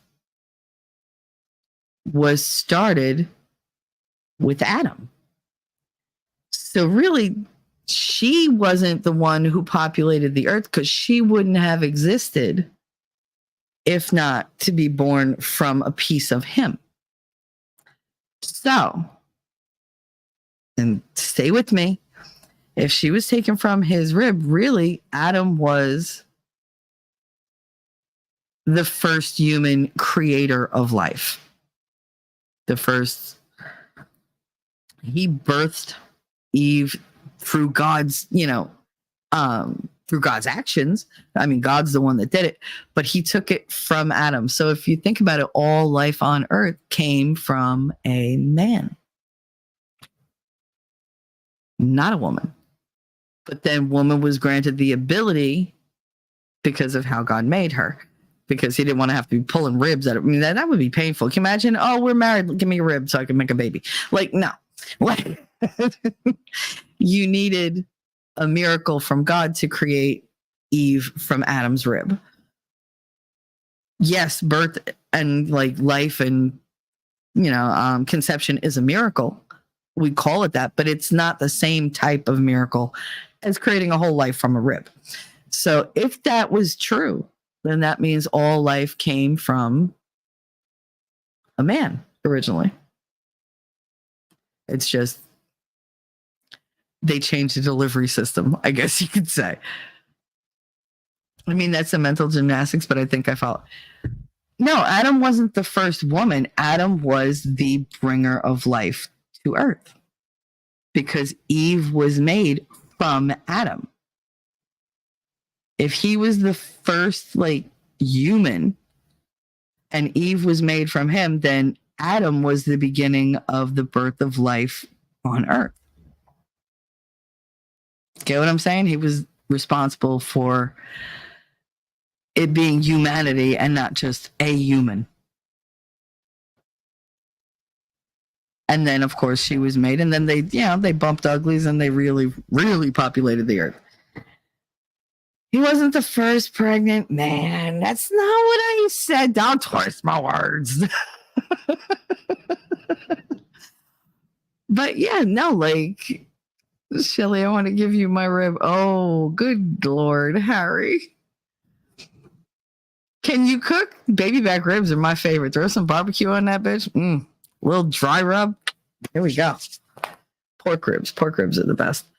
Adam was raised up from the dust and Eve was brought out of Adam. Therefore, all life comes from God directly. Yes, but all humanity is there because it came from Adam. You know what I'm saying? The first human to make another human, even though it was through God's means, was Adam. So he's the beginning of humanity. He was responsible for the birth of all humanity because you wouldn't have had Eve without him. She was taking from him. That's what I'm saying. Yes. I mean, of course, God is the creator of everything. That's why we call him God the Father, because he's the father of everything. Everything that lives, doesn't live, everything that exists is his creation. I mean, that's what most of us believe. But if you're talking just about humanity, then yeah, we all derived from Adam. We would not be possible without Adam. So anyway, but that's again one of my little mental gymnastics. Yes, that's what I do call it that, Dark, because it's just one of those random thoughts that I've had that I'm like, wait a minute, if you go all the way back, the one responsible for creating humanity, from another human, that would be, we all came from Adam. So he's basically the prototype. He was the foundational stone. He's the pedestal that we're all built upon. So yeah, he's the beginning. Ellie! Also, can we stop demonizing Eve? If Eve hadn't sinned, none of us would be here. It was her mission. There was a rabbi that discussed that I really loved his take on it, because he said God gave Adam and Eve free will. He said, I don't want you to eat from this tree. Because he didn't want them to have to suffer, but he had a plan And he needed them to eat from that tree, which is why he gave them the free will. Because he needed his experiment to play out. You know, he needed it to be out there. So he needed them to transgress and eat from that tree. And he needed Adam to be able to like make up his own mind. Let's face it, it's not like she probably shoved it in his face, like, eat this, eat this, eat this. He fucking said, all right, you ate it, give me. Yeah. Yeah, I'll have some, like whatever. But God needed them to transgress. Did he want them to? No, because he loved them. And he knew that he was going to make the consequence of them eating from that tree, of exercising their free will, the consequences were going to be dire. That's why he said, if you eat of this tree, you will die. He didn't mean in that moment. He meant if you eat from this, you're going to become just a regular human. Kind of. You know, you will die one day. You won't spend eternity in this paradise that I've created for you. So do me a favor, before you eat the fig or the pomegranate, whatever the fuck it was, you know, see all those animals, go get to know them, talk to them, name them, you know, match them up, make sure that they're good. Because basically, because when you fuck up, it's like, I don't want to deal with it. Hey, Leslie, what's up? Happy Monday. Ellie said, amen, that's what I believe. Without it, they weren't mortal. And also, they also didn't know how to procreate. And I don't think that it was a whole thing about pain. I mean, I don't think he intended for everything. Like, I don't think the pain was a punishment. I think the pain was to make sure that she bonded with those children. You know, this was like the first mother. Pain is a part of labor. That's why, you know, like we're growing people. It shouldn't be easy because then you take it for granted. You know, you don't protect the ones that come out, you know, alive and whatever. Like, Darth, you talk a lot. So, I mean, I'm trying to catch up with two chats. Wait, I didn't get to that point. Wait 1 second, honey. It's like, you hear me say it all the time. I don't love the suffering of life. I don't like the low points. I don't like the bad times, but they make me appreciate the good so much more in comparison. That's why these people who are out there with all the money and all the, you know, like the world just bends to their will. They're so miserable because they don't know what happiness is because they're never satisfied. There's nothing out there that can fill that void. You know, they have nothing to compare it to. Like, you don't understand like how vital food is till you don't have any. And then you make the most of it when you do have it. You don't take it for granted. You don't waste it. And it's the same thing with babies. Like, babies are work. I mean, I joke around. I'm like, yeah, God made you cute, so we don't eat you. Yeah, so it's like, because babies are trying on the nerves, as cute as they can be. Yeah, they're cute, and you love them until they're up and have you up for 4 days, and they don't stop crying, and they can't tell you what the fuck is wrong, and you're just going out of your friggin' mind. Like, that's a whole thing. That's a whole ass thing. So, yeah, childbirth, labor, pregnancy, it's not supposed to be easy. Because when it's over, and this is true, I'm pretty sure for every woman who's ever given birth, you know that it hurt, but you don't feel any of that anymore because there's this euphoric rush of, oh my God, you're here. You know, like, I waited so long to meet you. You don't care that they gave you stretch marks. You don't care that they, you know, made you throw up for 4 or 5 months at a time. You know, you don't care how much they just tore up your poor hoo-ha. You know, 5 days of labor with Kate, I didn't care. As soon as she came out, I wanted to hold her. Yeah, I cried because she looked like Miguel, but that was why I cried, because she looked like Miguel. I mean, you would have cried too. But still, my baby, like, that was all that I cared about.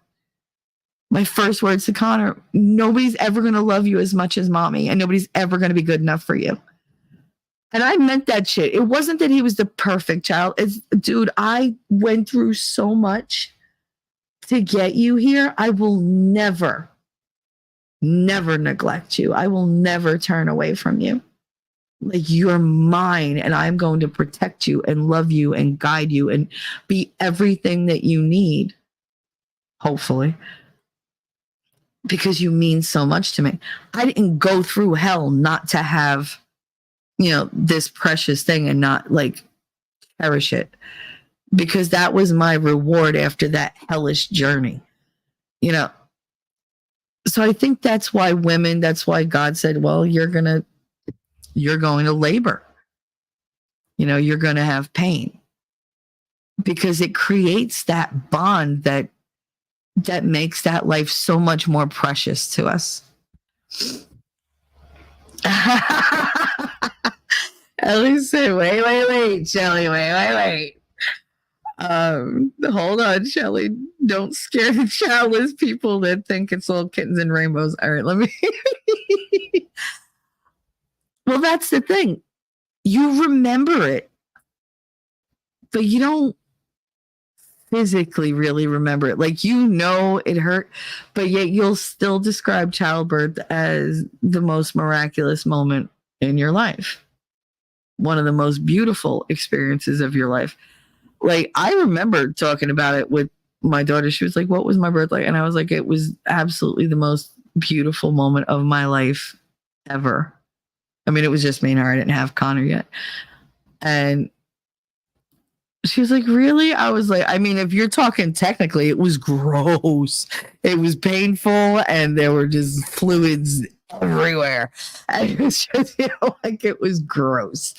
And like, it was work, and it was hard, and it hurt so much.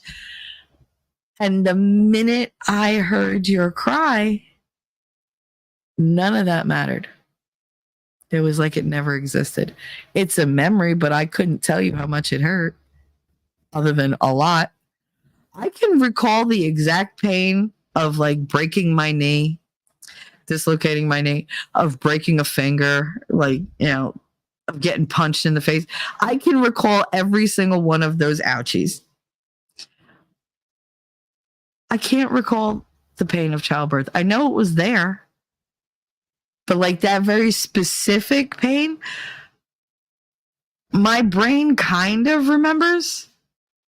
Like, if it happened right now, I would be able to say, oh, that's labor. Like, yeah. But no, when I look back, I don't think of any of that. Like, I could see myself basically like pushing and whatever. I can definitely remember hearing me, because I was loud. I mean, 5 days I was fucking tired. So it was a lot. But all I really remember was that first cry. That's my biggest memory, is just hearing that first, like that little kittenish, like, mew. Connor mewed. He didn't cry. I mean, I had him by C-section, so it was a lot gentler than Katie. Katie wailed. Katie came out like she was just not having it. She was not a happy baby. She was like, it's fucking cold out here. Like, I've been stuck in that tunnel forever. Like, they stuck this stupid suction cup on my head, and I look like a cone head. She looked like a Snork. Remember the Snorks cartoon? That's what she looked like, because it had like all these weird wires coming out of it. But without the pain, it's like, okay, you just, if something happens to your kid, you just go have another one. It's easy peasy. You know, you got to go through the trial to, you know, really want to protect the reward that you get, because you don't want to go through it for nothing. You went through a lot. You keep, you know, the rewards that you reap. So that's my take on that, the whole pain thing. Yeah, so I don't demonize Eve. I think without Eve, we wouldn't have had the opportunity to have the intense bond with our children that we do, to see them as miracles. So yeah, I'm not a fan of suffering, but I understand its importance in the world. Mimsy, I don't see Darth, but hey, he's over in Rumble. He's hanging in Rumble. So let's say hello to, I said happy Monday to Leslie. I'm just trying to catch up. Ellie, morality is a gift. Without it, none of us would learn or have faith.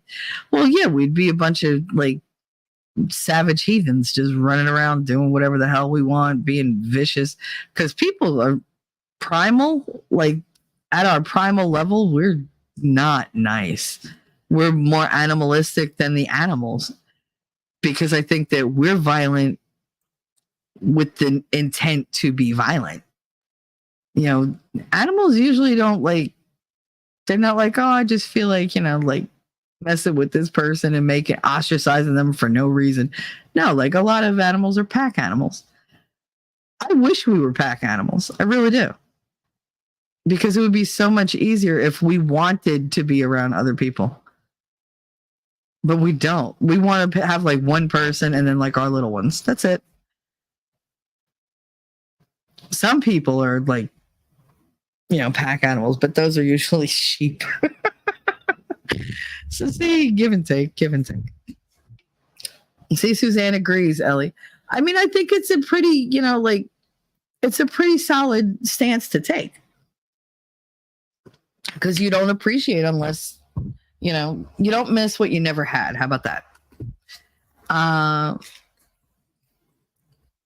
Mimsy, he's on the Rumble side. Okay, I forgot about that. I'm trying to catch up. Don't scare the childless. No, I mean, I loved being pregnant. I loved every bit of it. Even the hiccups that she would get or he would get that would keep me up all fucking night long. You know, getting stuck in a movie theater chair because Katie decided to like lay sideways and stretch. And now I'm like, my hips aren't where they were 10 minutes ago because the movie fucking scared her. Yeah, like all of that. Ellie, I threw up for all 9 months until childbirth. Oh, I mean, no, I went 5 months. That was enough. Sour Patch Kids and lemonade saved my soul. That was the only thing that did away with it. I couldn't smell any kind of food cooking at all. It was especially chicken. Oh, for the love of God. If you cook chicken, I would throw up right in your doorstep. Nope. Like just With Katie, it was any kind of like beef. I could not eat beef. I ate nothing like but fish and chicken and deer meat when I was pregnant with Katie. I craved deer meat from the jump. That I was like, I begged my mother's husband once he found out I was pregnant. I was like, please go hunting, please. Like, just give me the fucking bow. I'll go. Like, I want deer meat and like pepper. She was my pepper girl. With Connor, it was all fruit and nuts and whatever, and yogurts and stuff like that. That was what I craved when I was pregnant with him. When I was pregnant with her, it was all deer meat and the hottest peppers you could give me. And I'm not a huge fan of super hot peppers. It hurts. But I love the taste, but it don't love me. But for her, I mean, I would just sit there and just chew on jalapenos like nothing. Like nothing. Chew on chili peppers. I had one of those like those dried peppers that were in my Titi Dalia's kitchen. And she was like, don't ever touch that and touch your eyes because, oh my God, because it's like a super, super hot. It's red and all dried and wrinkled and whatever, but it was super hot. And I literally picked that up and I munched on that like it was nothing. I was like, she was like, what are you eating? Chips? Oh my God. And I was like, these are so good. She was like, I swear to God, you're going to hate yourself when you have to go to the bathroom. I was like, okay. Venison is proof that God loves us. Bison is good. It's a little, you got to cook it well, because otherwise it's a little not gamey, but I don't know. It's a little slimy to me. Oh, it's weird. I don't like to eat bear. I've had bear. I don't like bear. Bear. I do like elk. I do like venison, but deer meat is always my favorite. I think it's the sweetness of it, especially with the pepper on the outside with salt. Like you have a layer of hot, a layer of savory, and a layer of sweet all in one bite. Oh, so good. So good. But I grew up with people who ate rabbit and horse. So, meh. Told you, my grandmother was devastated when I came home from dinner at a friend's house.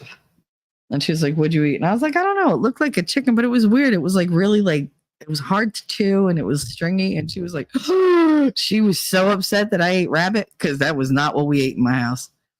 And then I had gone to another one. I was like, the meat was super, super sweet, like really sweet. And she was like, that was horse meat. And I was like, people eat horses? She was like, they're not supposed to, not in America anymore. That they stopped that for like a long time. She was like, I guess they went back.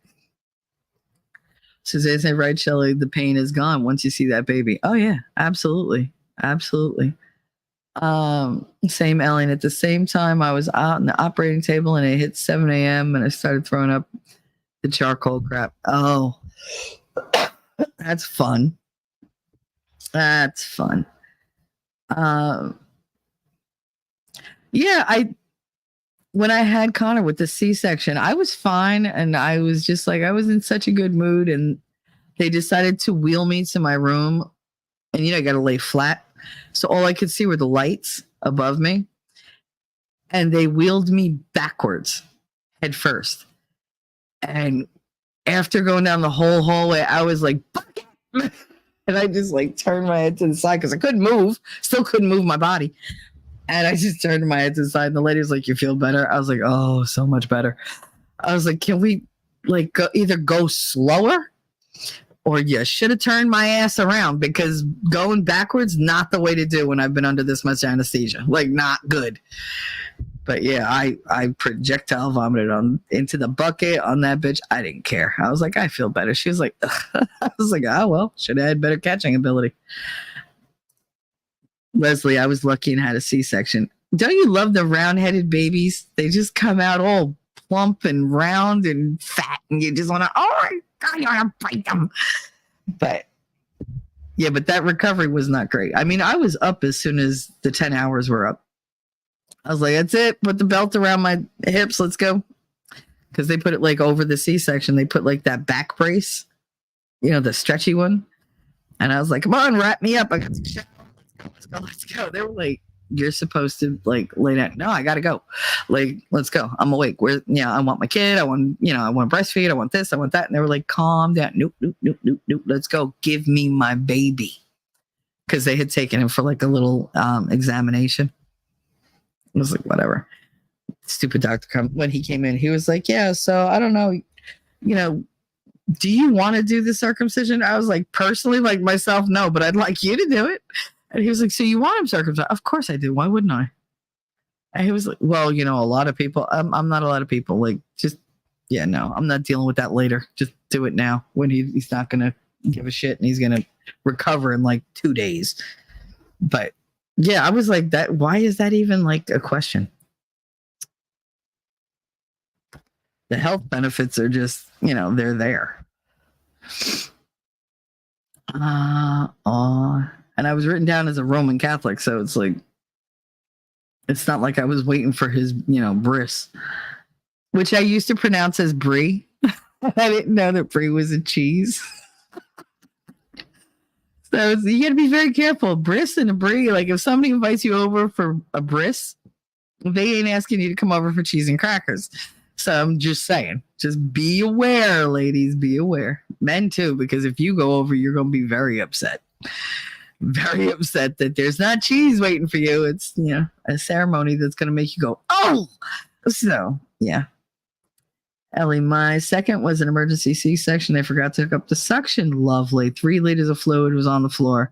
And my husband was sheet white and looked worried.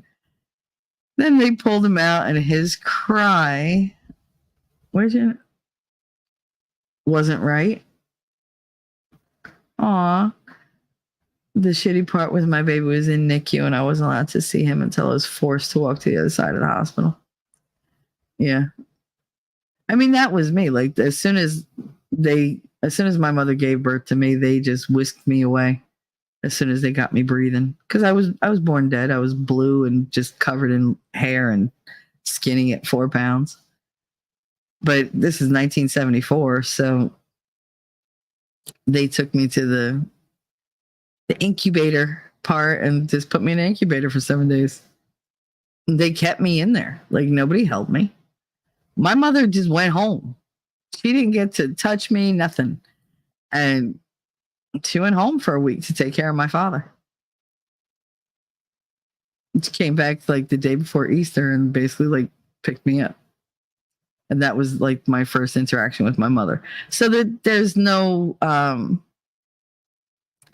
real bond. Like, it's there, but it's weak. She didn't have a hard pregnancy. She didn't even show until she was 7 months. I mean, all she did was, like drink and smoke the whole fucking time. So it's like, that's not lucky.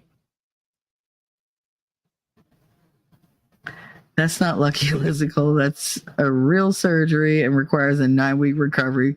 So it almost sounds worse. I did it right. My C-section opened 10 days after I had the baby, but that sucked. Suzanne, she would be a fighter. Yeah. Oh yeah, our sweet babies. I mean, these kids, they were everything. They're still everything. That's why when people are like, oh, when they're 18, kick them out. They're adults. They're on their own. You don't understand because you didn't grow this person. You didn't put everything you have into this person. You didn't literally push this person from your body. Like, even a C-section, that's another different kind of hell. You figure they're cutting open your stomach on several layers and you're awake for it. And they burn away fat, everything like they do, and you smell it all, you hear it all, and you know that your body is open in a way it should not be open, and it fucks with your head. It's traumatizing. It really is. That's why when they give you this beautiful, round-headed baby, you're just like, all right, I'll forget all that. And the fact that you're paralyzed from the chin down. I kept saying, I can't breathe. And the guy eventually came over. He said, what's the matter? I said, I can't breathe. And he was like, you're talking, you're breathing. Calm down. I was like, oh. He was like, I know. Everybody freaks out the same. It's okay. I was like, oh, okay. And then it was fine. Leslie, I gained 50 pounds, always hungry. Oh, my goodness. I lost 14 pounds the first 5 months. Well, first 4 months that I was pregnant with Connor. Because I was so goddamn sick. Leslie, it took 8 weeks to lose it all. Oh, 8 weeks to lose the 50. It took you 9 months to put it on and 8 weeks to put it off. You deserve an award, girl. Stop. You can't complain about that. 8 weeks. I mean, you bleed for 40 days anyway, so.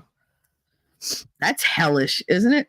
I love that people are like, oh, yeah, you had a baby, but why do you still have a belly? Because you just made this thing that's the size of, I don't know, a plum, like a really small plum, stretch until it could accommodate a really big fucking watermelon. Do you think it's like a rubber band? It just springs back? No, those are muscles. That's what guys don't get. You keep getting contractions long after you've given birth, especially if you're breastfeeding, because now you got all this milk coming in and your boobs are like super sensitive. They're painful. And when you breastfeed, it stimulates your uterus to contract. So now you're trying to hold this baby and teach it how to like latch on, and you're trying to get used to this feeling of like the milk coming down, which for the first couple days, guys, hurts. They're like rocks. Hurts so much. It hurts to blink. Like, that's how bad it can be. all at the same time as your uterus is going. It's like this rapidly shrinking thing, but it's like, oh, squeeze, squeeze, squeeze. They're not painful. It's just you have this baby, so your oxytocin is high and whatever. You got all those endorphins going, so you don't feel it as much, but you still feel it. You stand up and you're like, oh God, I feel gross, but let me take care of this baby first. Every time you get up and down, it's like, bleh. Because you bleed for 40 days. You're just shredding liner after liner after liner. It's terrible. But they're worth it. That's why when kids are like, oh, why'd you even have me? You're like, I'm wondering. Went through all that shit and you're going to talk back to me. You must be fucking nuts. Like, I can't. And yeah, I crave spicy peppers with my daughter. I threw up every morning. My second son, I craved sweeter things, and my morning sickness wasn't as bad. Ellie, within an hour after surgery, they demanded I walk to the other side of the hospital. Yep. That's because you had with the C-section, you have to lay flat for at least 10 hours. Otherwise, your spinal fluid can shoot up into your brain and it can cause either really bad headaches or it can paralyze you or it can make you dopey and not in a good way. So they like to keep the spinal fluid where it belongs, in your spine. My first son was so different, I think, because he was sick already. Yeah, so I stayed tired all the time. I could sleep for 16 hours straight. I mean, you probably, between him being 6, you probably had a touch of sepsis. You probably had an infection somewhere and just, you weren't concentrating there. Leslie, I craved barbecue. Nice. I used to eat pickles with marshmallow fluff. I don't know why, but that was what I wanted. Or bananas with peanut butter on them and jelly, because it wasn't right unless I had the jelly. Ellie, when my first son came, I was up immediately after my C-section, begging to go to the hospital. They took him to, my doctor allowed it, but only if I stayed in a wheelchair and came back in 3 hours. Aw. I was going whether he liked it or not. Yeah. And we do that. That's where you really become warriors. You really do. Because you're just like, you're not keeping me from my kid. Nothing is going to keep you from that kid. Come hell or high water, I want my kid. Like, that, the draw is just too great. Obama legalized horse meat? I didn't know that. Was he planning on cooking up his wife? Oh, that was mean. I shouldn't have said that, but oh well. And the doctor was surprised that I wanted the circumcision with my youngest. I guess not many people do it anymore. That's ridiculous. T3, whoop, whoop, it's done. Bills are all covered, girlfriend. We will have heat and electric by the end of the week. Oh, that's amazing. Congrats. Oh, I'm so happy for you, Suze. So happy for you. Leslie, my C-section only hurt for a few weeks. My C-section didn't hurt. I had no pain from that at all. Even when it split, like when it split open and all that water came pouring out of me because I was septic and didn't know it. It didn't hurt. It was just terrifying because it's like, oh my God, my insides are going to fall out. Because that's all I could think of was like that freaking scene in Braveheart where it's like intestines come pouring out. Ugh. No. I didn't want that. I was like, no. Like because gravity's a bitch. And I was like, no. How do I do this? How do I walk and like hold everything in? And oh my God, I'm gonna die. Like, it was terrifying, but it wasn't painful. I think my adrenaline was way too high for me to feel any pain anyway. So much stress off me now. I'm so happy for you, Susie. I really am. It's been real hell to get here, but sure feels great. Yep. We're all happy for you. Lady Awesome said the worst thing for me when I had my C-sections, I could hear and smell the burn. Yes. When they burn away, like they burn away all like the, yeah, no, I remember that. And I remember my friend Vicky standing next to me because that's who was with me. And she was like, oh my God. She was like, I had a C-section and I don't remember this. She's like, but now that I'm smelling it, I'm starting to, and I don't want to. I don't want to. I don't want to. I was like, if you throw up on me, I'm gonna be so pissed at you, because eventually, girl, I'm gonna be able to move. Like, I'm not gonna be paralyzed forever. Like, I will fuck you up. Do not throw up on me. But yeah, she would like try to like peek over the curtain. She's like, I wish I wouldn't have done that. And then she'd do it again. I'm like, stop. I'm like, would you? She's like, I want to know what it is I'm smelling. No, you don't. No, you don't. She said, oh my God, I'm probably the only other person in the world who's like not a doctor that's seen inside your body like that. I was like, yeah, and hopefully you'll be the last. Like, this is not a common occurrence I want to happen. Yeah, that smell was, no, I remember it well. I had insane cravings. I had to have jelly beans all the time on my stew. My curry, everything had jelly beans. Oh my goodness. I knew people that had that pica when they were pregnant. They'd eat like, my Vicky's mother, during one of her pregnancies, because I think she's got like 5 kids, 4 or 5, I forget. I think it's 4. Is it 4? Yeah, it's 4. Her husband was like, why do you have white on your hands? Because she's black. So he was like, why are you so ashy? And she was like, oh, I don't know, I need lotion. And then he figured out it wasn't her skin was ashy, it was dust. She was using her spoon like she was sitting in her chair, and behind like the end table that was next to her, she would chip holes in the wall and eat the plaster. And it was like, because that's what she wanted. She really wanted the plaster, so she would eat the plaster. And it was like, oh. So he rushed her to the doctor. The doctor was like, yeah, that, and he explained the whole thing. I'm so glad I never had that. So glad I never had that. A touch, my water was turning green. I had a wisdom tooth abscess. Oh no. Oh honey. I had a wisdom tooth abscess and it went to him and rotted away most of his intestines. Oh, I'm so sorry, honey. I really am. God. I'm so sorry. My whole stomach, the heart, everything just kind of clenched for you. Jesus.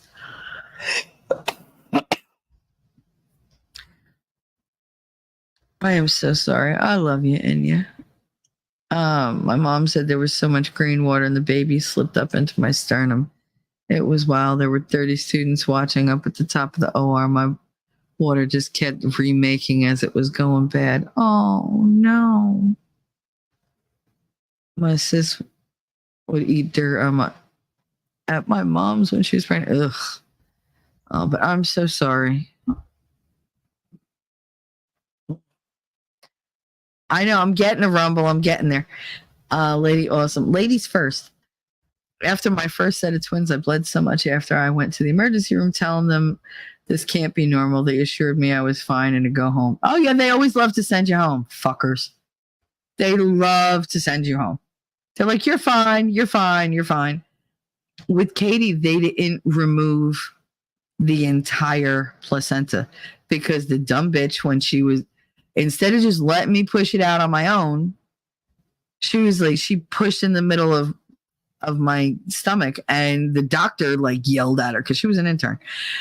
And he was like, she could have done that on her own. You shouldn't have. Yeah. And then I got fevers when I got home, and I was like, why do I feel so tired all the time? And then I went in the shower and I went to like, clean like you do. And there was the piece. And it was the size of a piece of liver that you buy in the store. Like, that's how much. And that it would have killed me if it didn't come out. It would have poisoned me to death quickly. And I mean, and they're like, no, she's fine. Well, why didn't you check? You were in there. You literally had me like wide open. Why didn't you check? The funniest part was that they gave me an extra stitch because she like lost count of like how many she was supposed to do. So instead of doing 4 stitches, she did 5. So she made me smaller than I was before I went in to have the baby. It was hilarious. And now they call it the husband stitch. They didn't call it that back then. But yeah, no. So it's like, and then I had a C-section. So yay, the husband stitch is still, like it did its work. I went back to the hospital when I started passing clots. The size of the baby, it wasn't good. Yep. Twins. Yeah, Leslie, she's got 2 sets of twins. Oh, there we go. Leslie Kohler, I have 2 sets of unplanned twins. I love that every time you throw that in there, you're like, I didn't plan on it. I didn't plan on having twins. Like, I was just trying for the one. Like, I was, but I kept rolling doubles. Listen, you just cut down on the labor. You just get them both out at the same time, and you save 9 months of crap.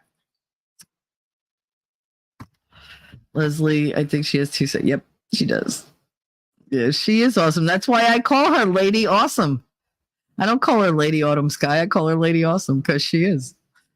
That's not just the whole having and carrying 2 sets of twins, raising them, because dear God.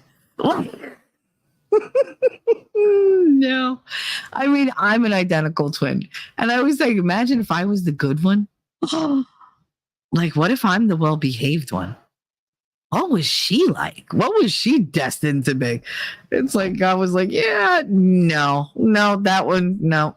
She's better off as a spirit. She could do a lot less damage that way. But yeah, no. I've had multiple major abdominal surgeries due to endo. My doctor said the pain was equivalent to childbirth or worse, but I had nothing to show for it in the end. Yeah, I feel you. I do. That's kind of how I felt when I had kidney stones, because I had multiple kidney stones, and good God, that was reminiscent of childbirth.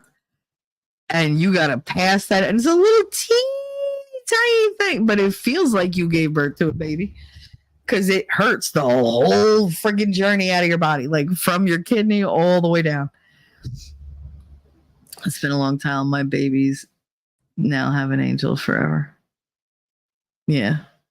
I have 4 angels up there waiting to see me one day. So, yeah.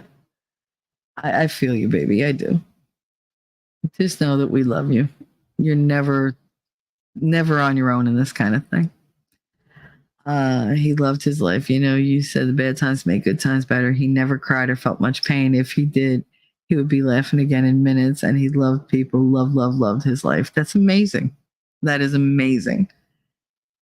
It's funny because, like, I tell you all the time with Katie, she's got very low cognition, and everybody's like, oh, poor Katie. I'm like, poor Katie. She's the happiest fucking kid I've ever met. Like, she could be in the middle of crying. I'm like, don't you cry, laugh. And it's so easy to make her smile. So easy. And she's got these big fucking dimples in her cheeks. So you want to make her smile because it lights up her whole face. When she's aggravated or when she's like whiny or bored, she looks like Miguel. When she smiles, though, other than the little non-existent eyes, she looks just like me. Like, she's got my smile. She's got like the apples of her cheeks. Like, for me, they push up and they just close her eyes, but they don't close my eyes, but it's a damn close thing. But she literally cannot see if she's laughing. Whoa, this wasn't even in my sub feed? Really? Ugh. I hate that when it does that, Darth. Like, it did that with Winning's thing yesterday. I'm like, I'm literally going to be on the show. Why is it not sending me notifications? I don't see any of like the expert stuff on my on my sub feed wall ever. And it's just like, all right, if I didn't have the Discord to let me know that he's going live, I would know, because it doesn't show up in my notifications. It doesn't show up on my feed wall. And it's just like, what the fuck? It won't tell me that Winning is going live, but then it'll tell me that he is live. And I'm like, but where's the other notification? And then I open up YouTube and I'm like, but why is it not listed? Like, it's not here. I should have all the lives on like the top row. Nope. They're all over the freaking place. Late miscarriages are like childbirth. Yeah. She said, yes, I'm joking about it. People should talk about miscarriage and stillbirths more. Yes, they should, because that's how you process it. That's how you deal with it. It hurts, but it hurts in a different way each time. Like it's not as soul wrenching. It just hurts your heart. Because it's a missed opportunity. It's something that you put so much hope in, and to lose that, it's very it's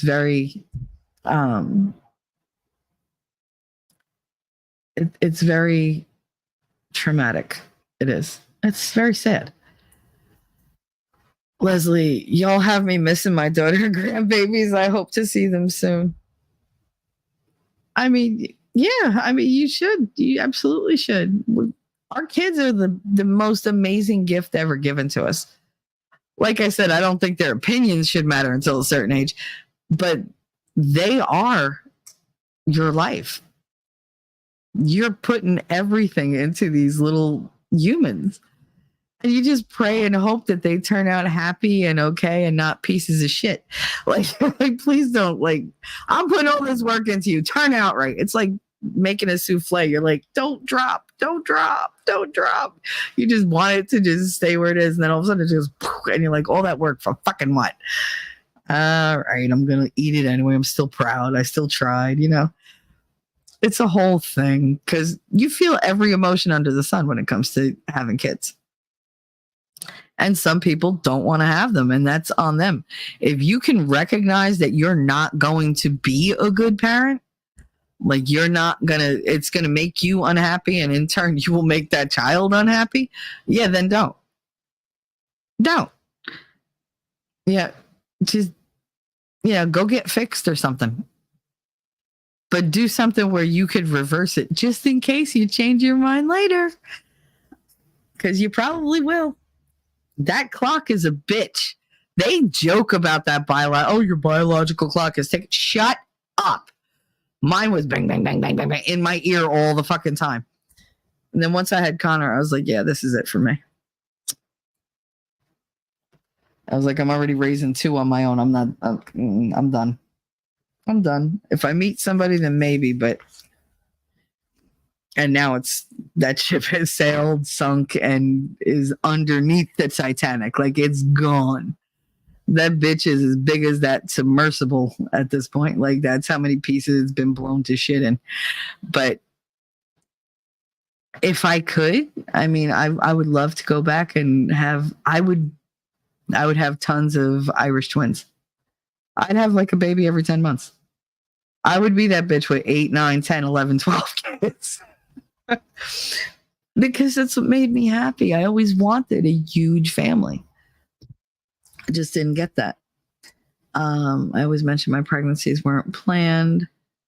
So many use IVF and reimplanting eggs. Yeah, I got it. I understood you. You're just like, that was just the luck of the natural draw. Like, I didn't set out to have twins. I know.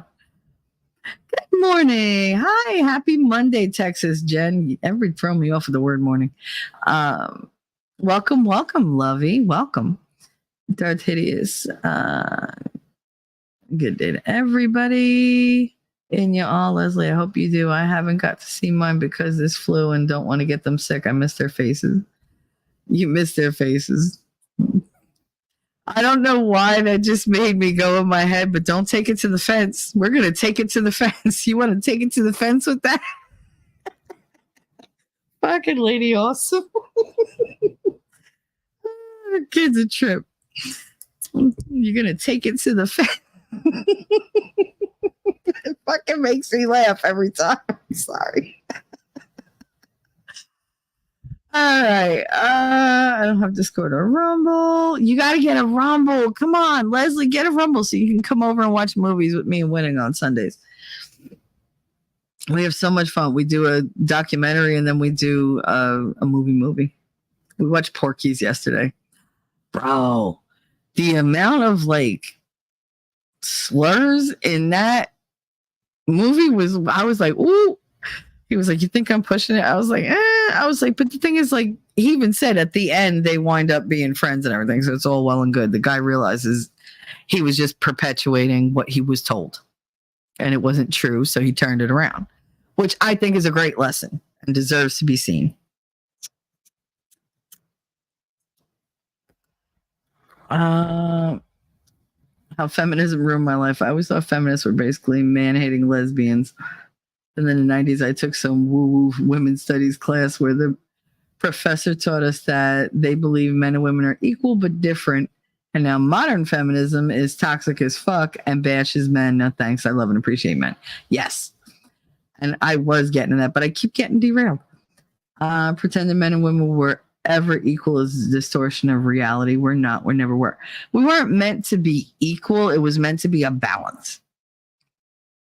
And with the balance, you're always going, it's like a seesaw. You got to both keep working to find that balance.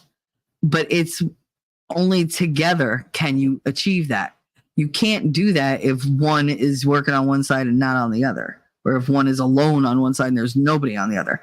Like, you need two people to work together to achieve that perfect balance, or something, resembling it. So yeah, it's not a competition. It's supposed to be teamwork. It's supposed to be complementary. It's supposed to be supportive and nurturing, and it's just not anymore. They don't push for that. And we really need to get back to that.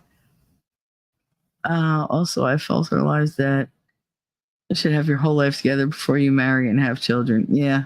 There was like, don't have a kid till you could afford one. Then you ain't never going to have a kid, because those are expensive little fuckers. You got to learn to like work with life as you have them. Mimsy, I never hated men, never fell for that crap. Good. Because of it, I avoided dating for a huge chunk of my reproductive years. Aw, honey.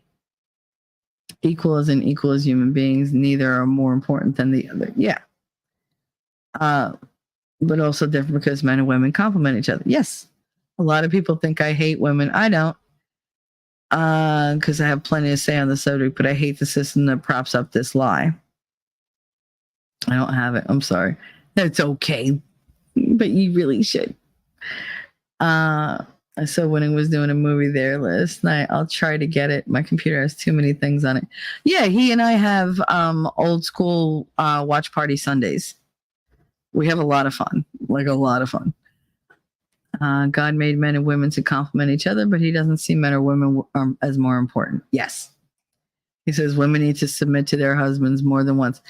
Okay, submission, I hate to tell you, that doesn't make them unequal. That just means there's no competition.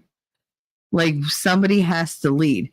You concentrate on the women need to submit, but you need to also put a little emphasis on the husband's need to provide, protect, and lead.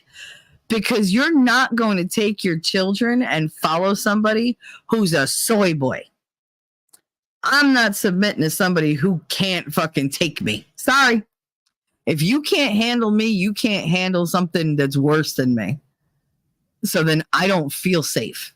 My kids are not safe. Hell, my animals are not safe. You need to like man the fuck up. That doesn't mean be emotionless or be like a fucking beast. It means be responsible, be respectful, be, intelligent about what you do. Be aware, be faithful, be loyal, be honest, be real. Just don't be like what you're not meant to be. Don't be like, oh my God, I'm so like, what? Like, if you're weak, I don't want you. I'm not going to respect you, and I'm not going to submit to you. But your ass will submit to me. Now, that's not feminism. That is the food chain. Because you look like prey. And I am not going to submit to somebody who's already somebody else's fucking victim. Not going to happen. So, I mean, it takes two, Darth. And if you want somebody to submit, you got to be worthy of being submitted to. And just so you know, the person that submits really has a lot more power than you think. Because the power of no, it's huge. Submission requires a sort of surrender and trust combination. If you can't feel that, you can't submit. You can try, but it's not going to go well. It's just not for you or for them. And that's just a huge failure. So that's why you got to work on stuff like that. I don't know the term at Dartades, but in Judaism, there's a term for that. Oh yeah, helpmate. Helpmate? Like a soulmate, I guess like a partner, yeah. Submitting is letting the righteous man lead his family. The key is God is the head of the I went right for the curse word of the family and the husband and wife together. Oh, you're Latter-day Saints? Cool. Mormon. Women don't respect weak men. Imagine. I mean, it is what it is. Like, what am I supposed to lie? Like, I told you about the dude that he was like, but I have feelings for you and I just want to be with you. And I was like, bro, if you can knock me off my feet, I'm yours. Go ahead. And he took a fucking, he ran at me like he was like in linebacker mode. And he didn't move me an inch. And all I did was widen my stance, brace myself. I didn't put that much effort in. And he just kind of boop, boom, and he was on the floor. And he was like, did I even move you? Nope. And that's why you'll never have me. Ever. And he was like, but I love you. I was like, that doesn't matter. I didn't ask you to. You did that shit all on your own. I didn't encourage it. We were friends and you decided to cross that line. And I told you from the beginning, I will never have feelings for you because I don't trust that you could ever protect me. You might want to, but I'd wind up protecting you. And I have a kid. She's my priority. I can't waste time, and jeopardize my life for you when I have her to take care of. Because I'm all she's got. That was my whole thing. So I was very honest about it. And he still took great offense to it. But it was like, bro, you can't knock me off my feet. If somebody comes at your family, at my family, I can't trust that you're going to get between us and protect us. Which means I got to do it. Which means I'm not doing what I'm supposed to be doing for that kid. So that you can't mess that dynamic up so much right from the beginning. If I chose that, I would have been miserable. Spoiled, but miserable. And he would have been miserable because I would have made him miserable because I know me. I need a very, very, very strong man. I can't settle for less than that. It took me a long, long time, my whole life to realize that. And I just didn't think I deserved it before. And now it's just no, the only man for me is somebody who's strong, knows himself, knows the world, will get between me and harm because that's the role that they biologically and naturally feel, they should do. And they're capable of it. I need somebody who's a strong personality, who's not going to let me run roughshod all over them. Because you give me an inch, I'll take a mile. That's just how it is. Because I've spent all my life taking care of me and mine. If I'm going to trust you to take over that job like it should have been from the beginning, then you have to be extraordinary. Because I am not passing those reins over to some fucking weak ass individual. I'll toy with some weak ass individual, but love them, fall in love with them and dedicate my time and my energies to them. Never. It's fun to watch movies with Winning and Chili on Sunday night. You'll love it. I mean, we do have a lot of fun. It's a responsibility, authority dynamic. Yes. And the only authority that I really respect is within the family. It's family authority. It's the husband authority. The same way it was the father authority.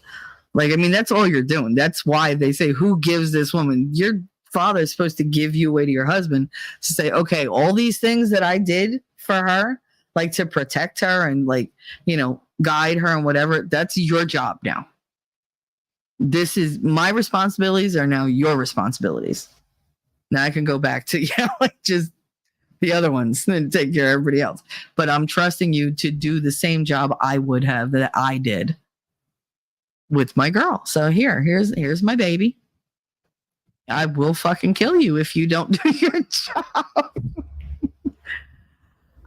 Men have been stripped in current culture of all authority over women by their own doing. Yep, they gave it away. But we'll get to that. But we're still expected to be responsible that don't actually work in reality. But it was fun.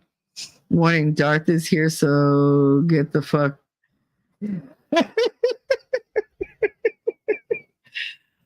Oh, get the fuck out of defense. Oh, go to defense. Go to defense. Leslie, you deserve the best. Like, oh, thank you. I have the best. I do. And we'll see how that goes. Leslie, I've been single for years, not answering to anyone again. Yeah, I did that for 20 years.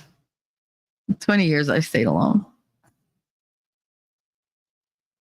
Because there was nobody who could, step up and be like, you know what?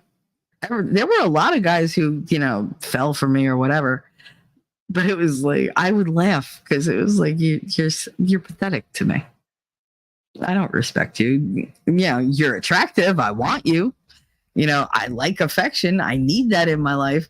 So they served a purpose, but it was a placeholder purpose. They were temporary. They were always meant to be temporary. There's no perfect time to get married or have children. No, there's not. If you think waiting works out, your fertility years have something to say about that. That's right. Your eggs just die. Dead egg delivery. Yes. No job or education is more important than family. That's true. Because they'll replace you at a job, and no education is going to give you the experience, the knowledge from experience that you get having a family, and just slipping into that role that you were made for. One of the feminist lies is you need to wait to get married, get educated, have the perfect job, and then you end up 40 and fertile and sad. And then you die alone and prove Bronca right, which I hate. I just hate it. All right, let me go through this rumble real quick. Adam was the first woman. No, we already stepped that. I mean, that's mental gymnastics. Always. Adam was raised up from the dust and Eve was brought out of Adam. Therefore, all life comes from God directly. Yes, through Adam. Human life came through Adam. All right. People who are never satisfied are the ones who advance humanity and destroy it. Yeah. Which is why we need to take the power away from them. Society anyway, not humanity in general. I don't know. I feel like they infect humanity. I really do feel like they're like parasites because that's how they work. They just appear out of nowhere.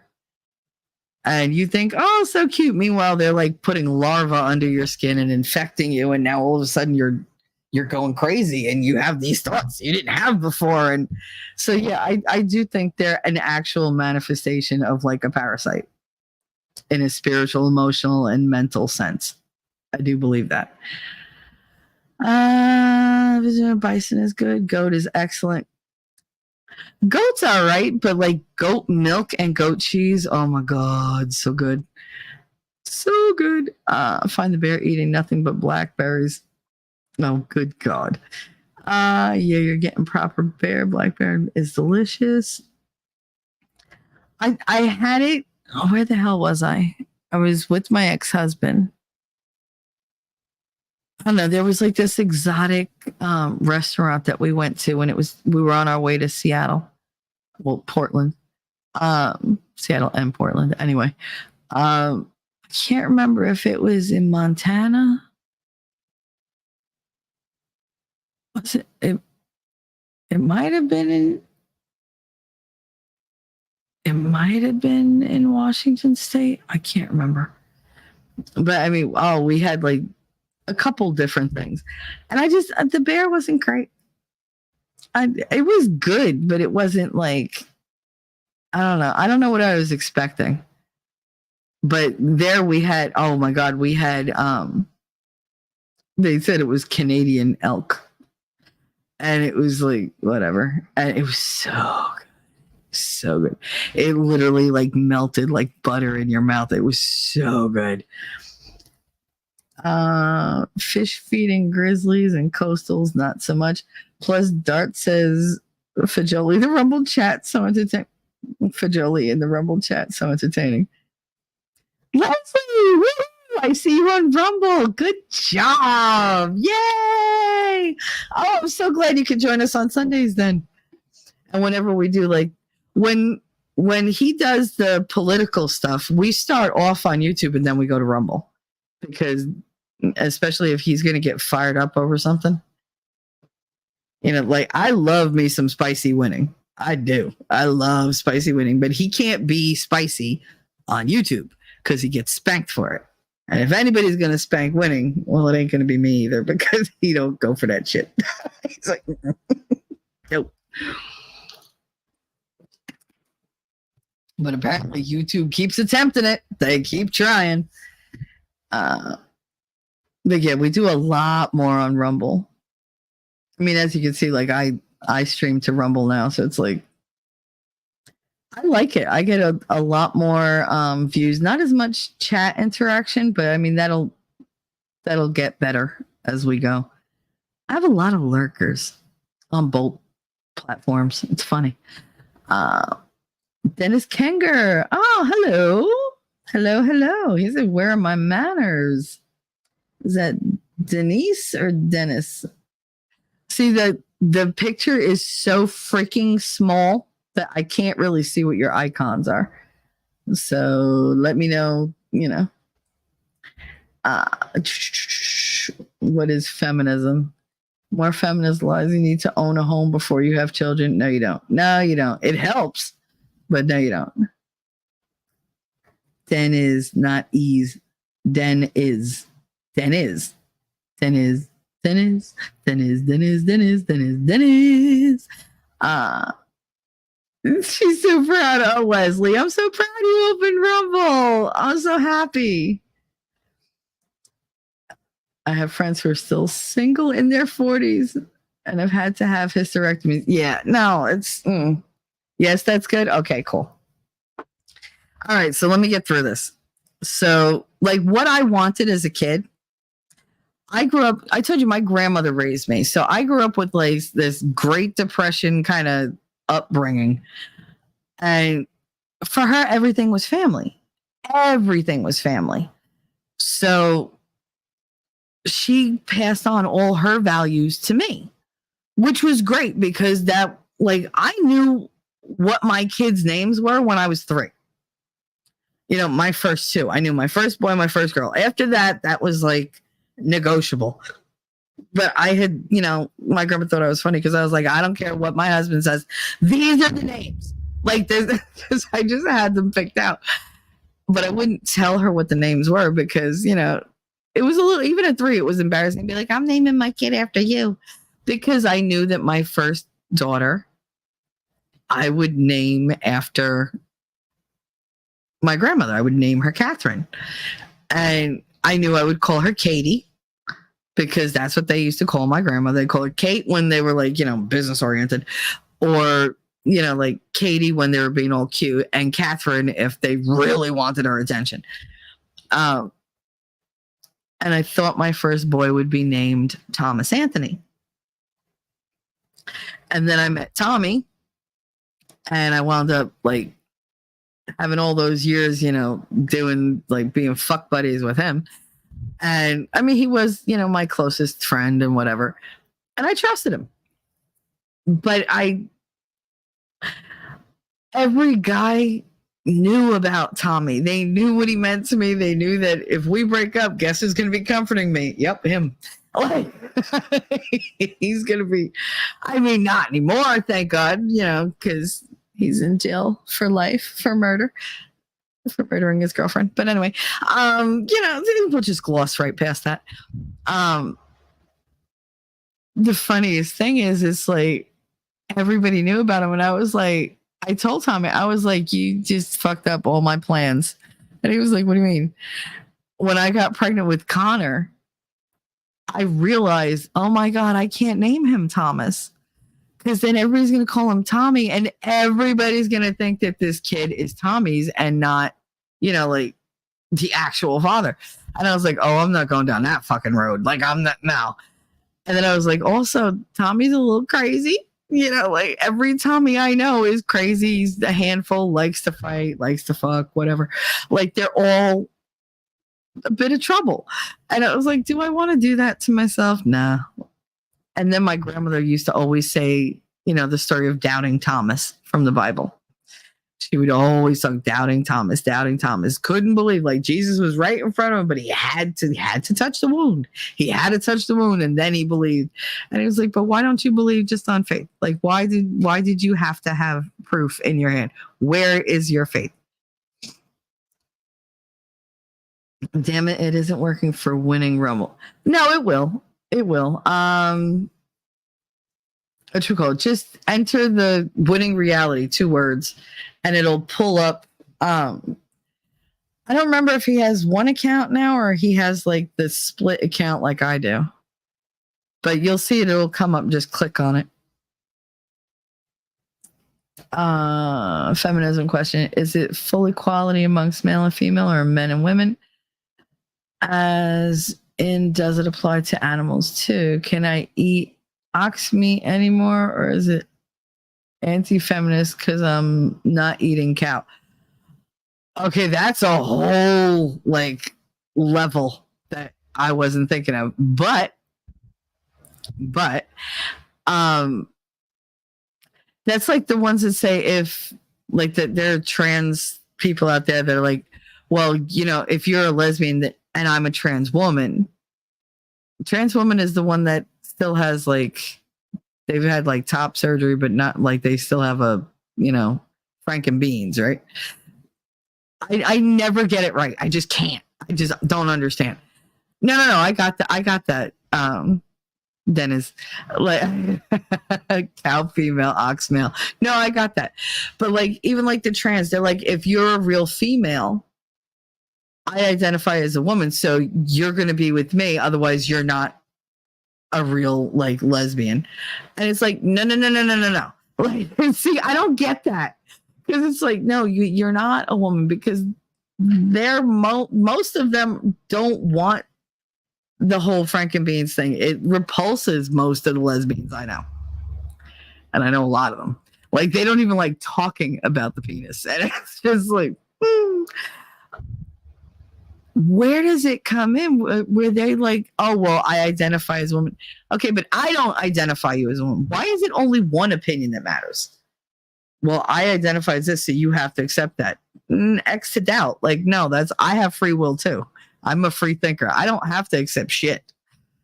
If it looks like a duck and acts like a duck and walks like a duck and quacks like a duck, it's a fucking duck. But if it's a, horse that decides to quack, guess what? Still a horse.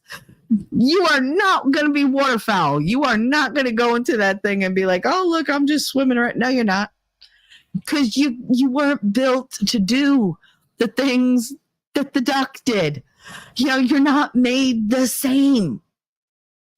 I don't care how much of your like aesthetic that you change.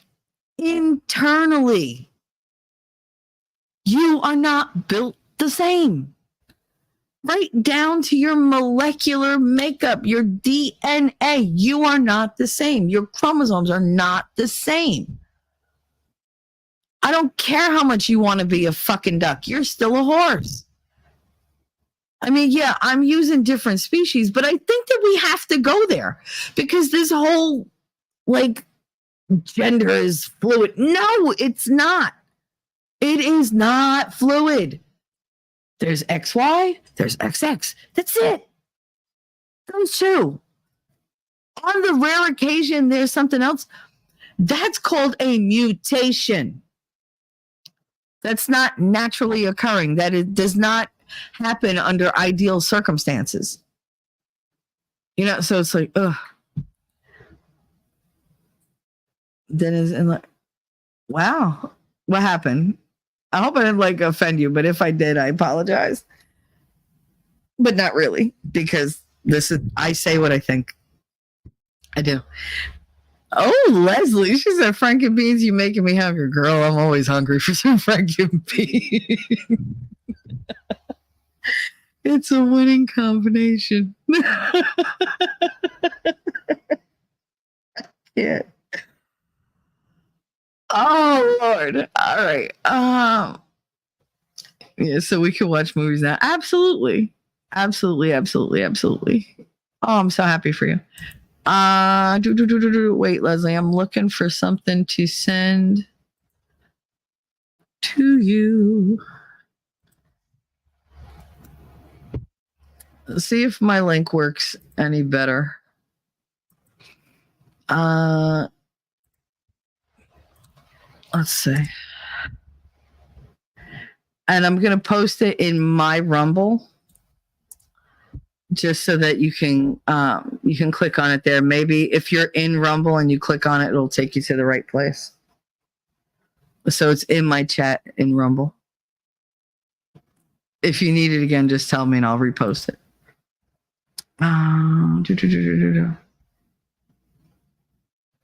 Let's see. So you don't think trans women are real women? No, I don't. The same way that when they call me a cis woman, I get very upset. But I mean, I have nothing against trans people. I live and let live. Do you. Stay away from the kids. That's my caveat for that, because that's a hard line. Don't fucking cross it. I am very much an advocate for all children's safety and health and happiness. But when it comes to like male and female, no, there's a male, there's a female. You are not a real woman. You don't know what it's like. You haven't gone through our struggles. The same way I can never know what a man went through growing up, how he got to the point where he's at in his life. Like, I think if I was raised like most men out there, I think I would be emotionally damaged beyond what I already am emotionally damaged, because they are swept aside. They really do believe that nobody cares about them. Yeah, it takes currently it took a lot for me to get somebody to realize I don't care about what you can give me. I care about you because I care about who you are. I don't want you to be stoic. Do I want you to be strong? Absolutely. But have emotion. Feel things. Because if you don't, then how are you going to connect with me on a higher level as we go through this? Because I need somebody in it with me. I don't need somebody who's going to be next to me but separate. I'm the person that you should be able to be vulnerable with, because I'm the caregiver. That's my role. I was meant to be the home and hearth. So that's just me though. Nice. That answer earned the sub. Oh, I'm so glad. I don't answer for the masses. I tell you exactly where I'm at.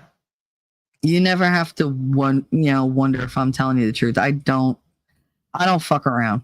I'm very aggressive, very abrasive, but I'm very authentic. I also love alliteration, so get used to that. Hence the T3.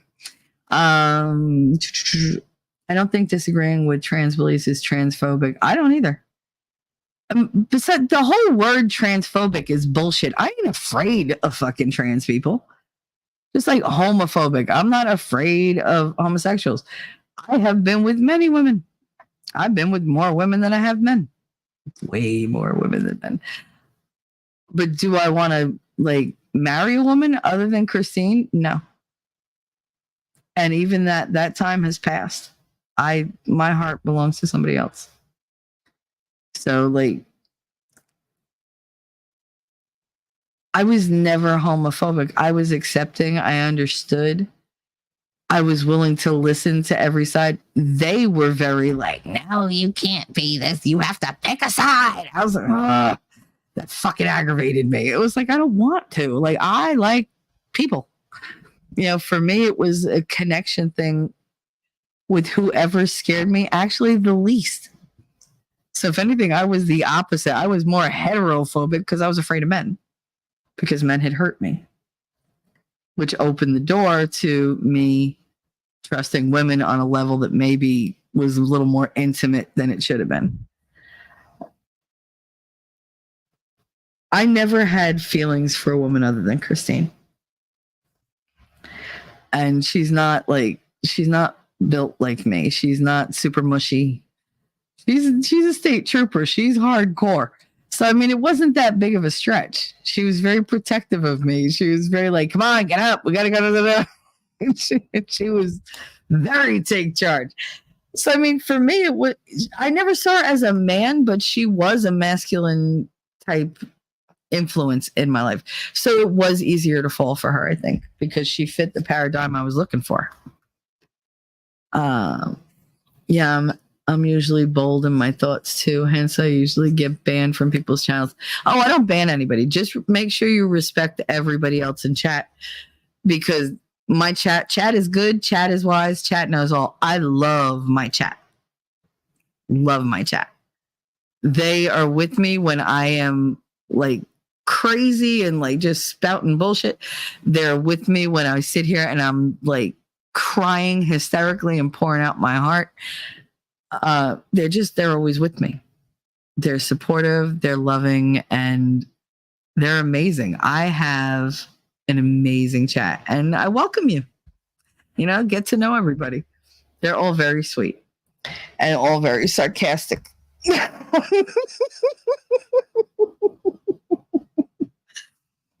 all very, very sarcastic. The only one that bites is Darth. He's the only one. Oh, I won't offend you? Give me time. Give me time. No, I'm kidding. I'm kidding. Yeah, no, it's funny. I'm so lost in chat. I'm telling you, my brain is not engaging today. I'm in a good mood, but I'm having a very bad brain day. I had a feeling I might, because I had a really bad headache right before I went to bed last night. It's okay. Sorry. The end of Shamar. Didn't I read that, right?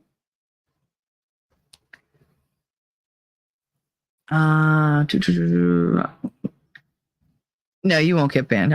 There's only one person. No, I'm sorry. There's two people on the entire tubes that are banned from my channel. And they earn that shit. You gotta really piss me off. Like, really piss me off. And the thing is, it wasn't even them pissing me off. It was they went after somebody I love. And I don't go for that. I just don't. You go after my winning and I will fucking cut your throat like nothing. You will not exist in my world. I will cut you out like a fucking tumor. But he does the same for me. Whoop, whoop. Son got me a gas fitter. Good. Woo. Curried goat is awesome. Is it? Really? I do not say blah, blah, blah. Yes, you do. Blah, blah, blah, blah, blah. Blah, blah, blah, blah, blah, blah, blah, blah, blah, blah, blah. Hey, Suzanne, I nearly got ultimately offended. You spilled my name. Listen, she's got very bad eyesight and she's working on a small device. You got to give her a little grace. Leslie's like, winning rocks. Yeah, yes, he does. He rocks the Casbah. I nearly got my inner snowflake was about to come out. Anyway, I have another question. All right, what's your other question? And then we're going to get back to like the whole thing, but this is all part of it. Oh no, I'm just joking about it. I do typos all the time. Oh no, wait till you meet T-Rex. I live for T-Rex Trucking's. He's a good friend of mine. He's actually the first person I ever talked to on YouTube in a chat. He was first, Darth was second. Ain't that a bitch? And they're both it's like, what the fuck? We had our bumps and bruises and whatever, but you my homies. You my chromie homies. It's fine. At the effing dentist's office, our roads are flooding. They expect us to be there for the appointment. They won't see you for 4 months. Fuck out of here. Yeah, you find a new dentist. Yeah, T-Rex is awesome, but I live for his typos. For the love of God. Because he's a truck driver, so he does voice to text. But he's also from Ohio, so he's got this weird twang kind of to his voice. Oh my goodness, Suzanne's looking. She's in matchmaking mode. I can't. Hold on. I'm choking to death. I'm sorry. I usually don't cough this much. I just had the coof for like. I feel like I had it months ago. Like I've had it forever. It's really only been like 3.5 weeks. But I'm like now I'm really in that whole like everything's coming out kind of phase. So I'm just coughing all the fucking time. I have this buddy. He's single, hardworking, and cute. His name is. He makes damn good money too, and he could drive. I wish I had stuff that fell off his damn truck. He drives a prime refrigerated truck, so he has like orange juice, steak, tons of chicken. Like it's just like, oh man, strawberries. Strawberries are very big for him in the summertime. They drive him crazy, but that smell must be amazing. But yeah, he's good, Leslie. You know T-Rex. When people are bi, do they usually look for someone who acts like the other sex? So for a girl, do they go? Okay, so I always used to say I was bisexual. If you define bisexuality as a sexual, I'm not going to say fetish because I don't believe fetish is the right word for it, but a sexual, what is the word I'm looking for? A leaning, I guess, or a sexual acceptance, or attraction even. Put it like that way, a sexual attraction to both sexes, both genders. Then that's how I define bisexual for me. Because like I said, there's only one woman that I ever wanted to be in a relationship with, and she was taken, so I didn't go there. I didn't even try. But she's the only woman I've ever loved with everything I had. Like I would have done anything for her. And that lasted decades. But she wasn't mine to have. Like I said, is she the most feminine? No, she's not a lipstick lesbian. She's, you know, she's butch. You know, she's a New Jersey State Trooper. And it's like, you know, but she's awesome. It's just, I wouldn't say that she was like a lipstick lesbian. And she's full lesbian. I know that I can't live without dick. I can't. So like with her, I would have been able to because it was her and she fulfilled like pretty much everything for me. You know, the heart wants what the heart wants. But she's the only woman that my heart wanted. Now, sexually speaking, it was always, I didn't go for a lot of the butch lesbians. I tended to take like the really like girls and be like, you come here, like, cause they're easy for me. You know, it was a nice aesthetic and whatever. But as far as like a relationship, I would have went for the more masculine girl. Like I could look at like a kind of butch kind of girl. Like, what the hell was her name? Gina from The Mandalorian. When she played Angel in Deadpool, she played it kind of butch. Now, she's very beautiful, but she comes across highly masculine. Like her energy comes across masculine. She's tough. Like, but that's what I like that. Like, Xena looked very feminine, acted very masculine. That's what I was attracted to. Look, I guess that's what it is. Looks feminine, acts masculine. That was what I wanted. But even like in life as friends, I don't like the girly girls. I don't like weak people. That's too much work for me because I'm the protective sort. So I know I'm going to put too much of myself out there to protect somebody. I want somebody who could take care of themselves. Like, cut down on the work for me. You know, maybe every once in a while help protect me. You know, like I went to high school with all these girly girls. Every time we went out, they would start fights and I'd have to finish them. And that mindset just kind of stayed with me. But as far as like sexual attraction, and I do count myself as bi, just not, I guess, the standard definition I had before. It's a little altered. But like, I love a feminine looking girl, but I like that they're tougher, that they have that high masculine energy about them. So, I mean, that's the best description I can give to you. And most of the women that I know that qualify themselves as bisexual are about the same way. They're about the same way. It's rare that you get two lipstick lesbians together unless they're like, they just gave up on men and they're like, oh yeah, whatever. But I don't see a lot of that.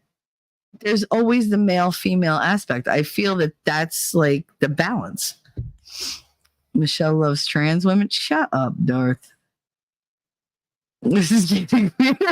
You're so stupid. You're so stupid. Shut up. T-Rex, too old for him. Leslie said she's too old for T-Rex. Aw. T-Rex is very cool. He's one of my little nerdy boys. I love him. Heart of gold. I would never want to be in a relationship with a woman. When I was younger, I would be wild. Yeah, I would be wild with a woman. So maybe just bi-curious. I don't know. I think for me, bi was more sexually attracted than emotionally attracted. I mean, there's a reason why most of my like closest friends are dudes. Because I was raised in a gas station, bro. Like I am very feminine in appearance. Like I wear makeup and I have the long hair and, you know, like I love my boobs and whatever. And I can be very, very soft, but my default is to be tough. You know, I'm only really soft with one person. Like for most people, they would say I'm abrasive, I'm tough, I'm whatever. They would feel that high masculine energy because I'm being protective of myself. But with that person, they protect me. So I don't have to. I can be soft. I can be feminine. I can be a girl. Yeah, sometimes I have to remind them, right? Remember, you're dealing with a girl. Like, I am a girl. I'm having a girl moment. Like, can I do that? It's like, yeah, God. They're just like, all right. Because I feel safe enough to be soft and feminine. And that's when I feel like I really thrive. And I'm my most comfortable. But it's because I'm in a space where the masculine energy is high enough that I don't have to bring mine up. You know, they're fulfilling the role that they're supposed to fulfill. So it allows me to like settle into my, you know, destined, like predetermined, genetically, you know, genetic, like not genetic, but like my biological role. I feel like my feminine energy is who I am, but I can't always allow that to have the dominant role when dealing with other people. because I am so protective of me, because I've been so damaged, in the past. So that masculine energy, since I don't have, or I didn't have a masculine energy there to protect me and let me be, me. It's like fake it till you make it. So I had to up that energy. I know I'm talking in circles. I told you my brain's not working today, but that's basically where I'm going with that. You know what the correct term is for a woman with high masculine energy? Cunt. No, I just explained it, Darth. I mean, who else was going to protect me? Me being weak, that was just somebody else seeing me as like, a possible, prey. Predators love that shit. So I had to, the claws had to come out. The wall had to go up. I had to, put on my Marine face. I had to keep everybody away. I had to let them know you fuck with me and you're screwed. Like fuck around and find out. Because I wanted them to feel it rather than actually fuck around and find out, because there's too much risk there. But like if there's another male energy in that, like in my personal bubble, it's got to come from somewhere. I know. But I mean, that's not my choosing from the perspective of everyone else. Yeah, but you know what? It is what it is. Somebody has to protect me. If there's only one person with any type of working masculine energy, that's the one that's going to protect me. If that has to be me, it has to be me. My whole life, it's always had to be me. And now it doesn't.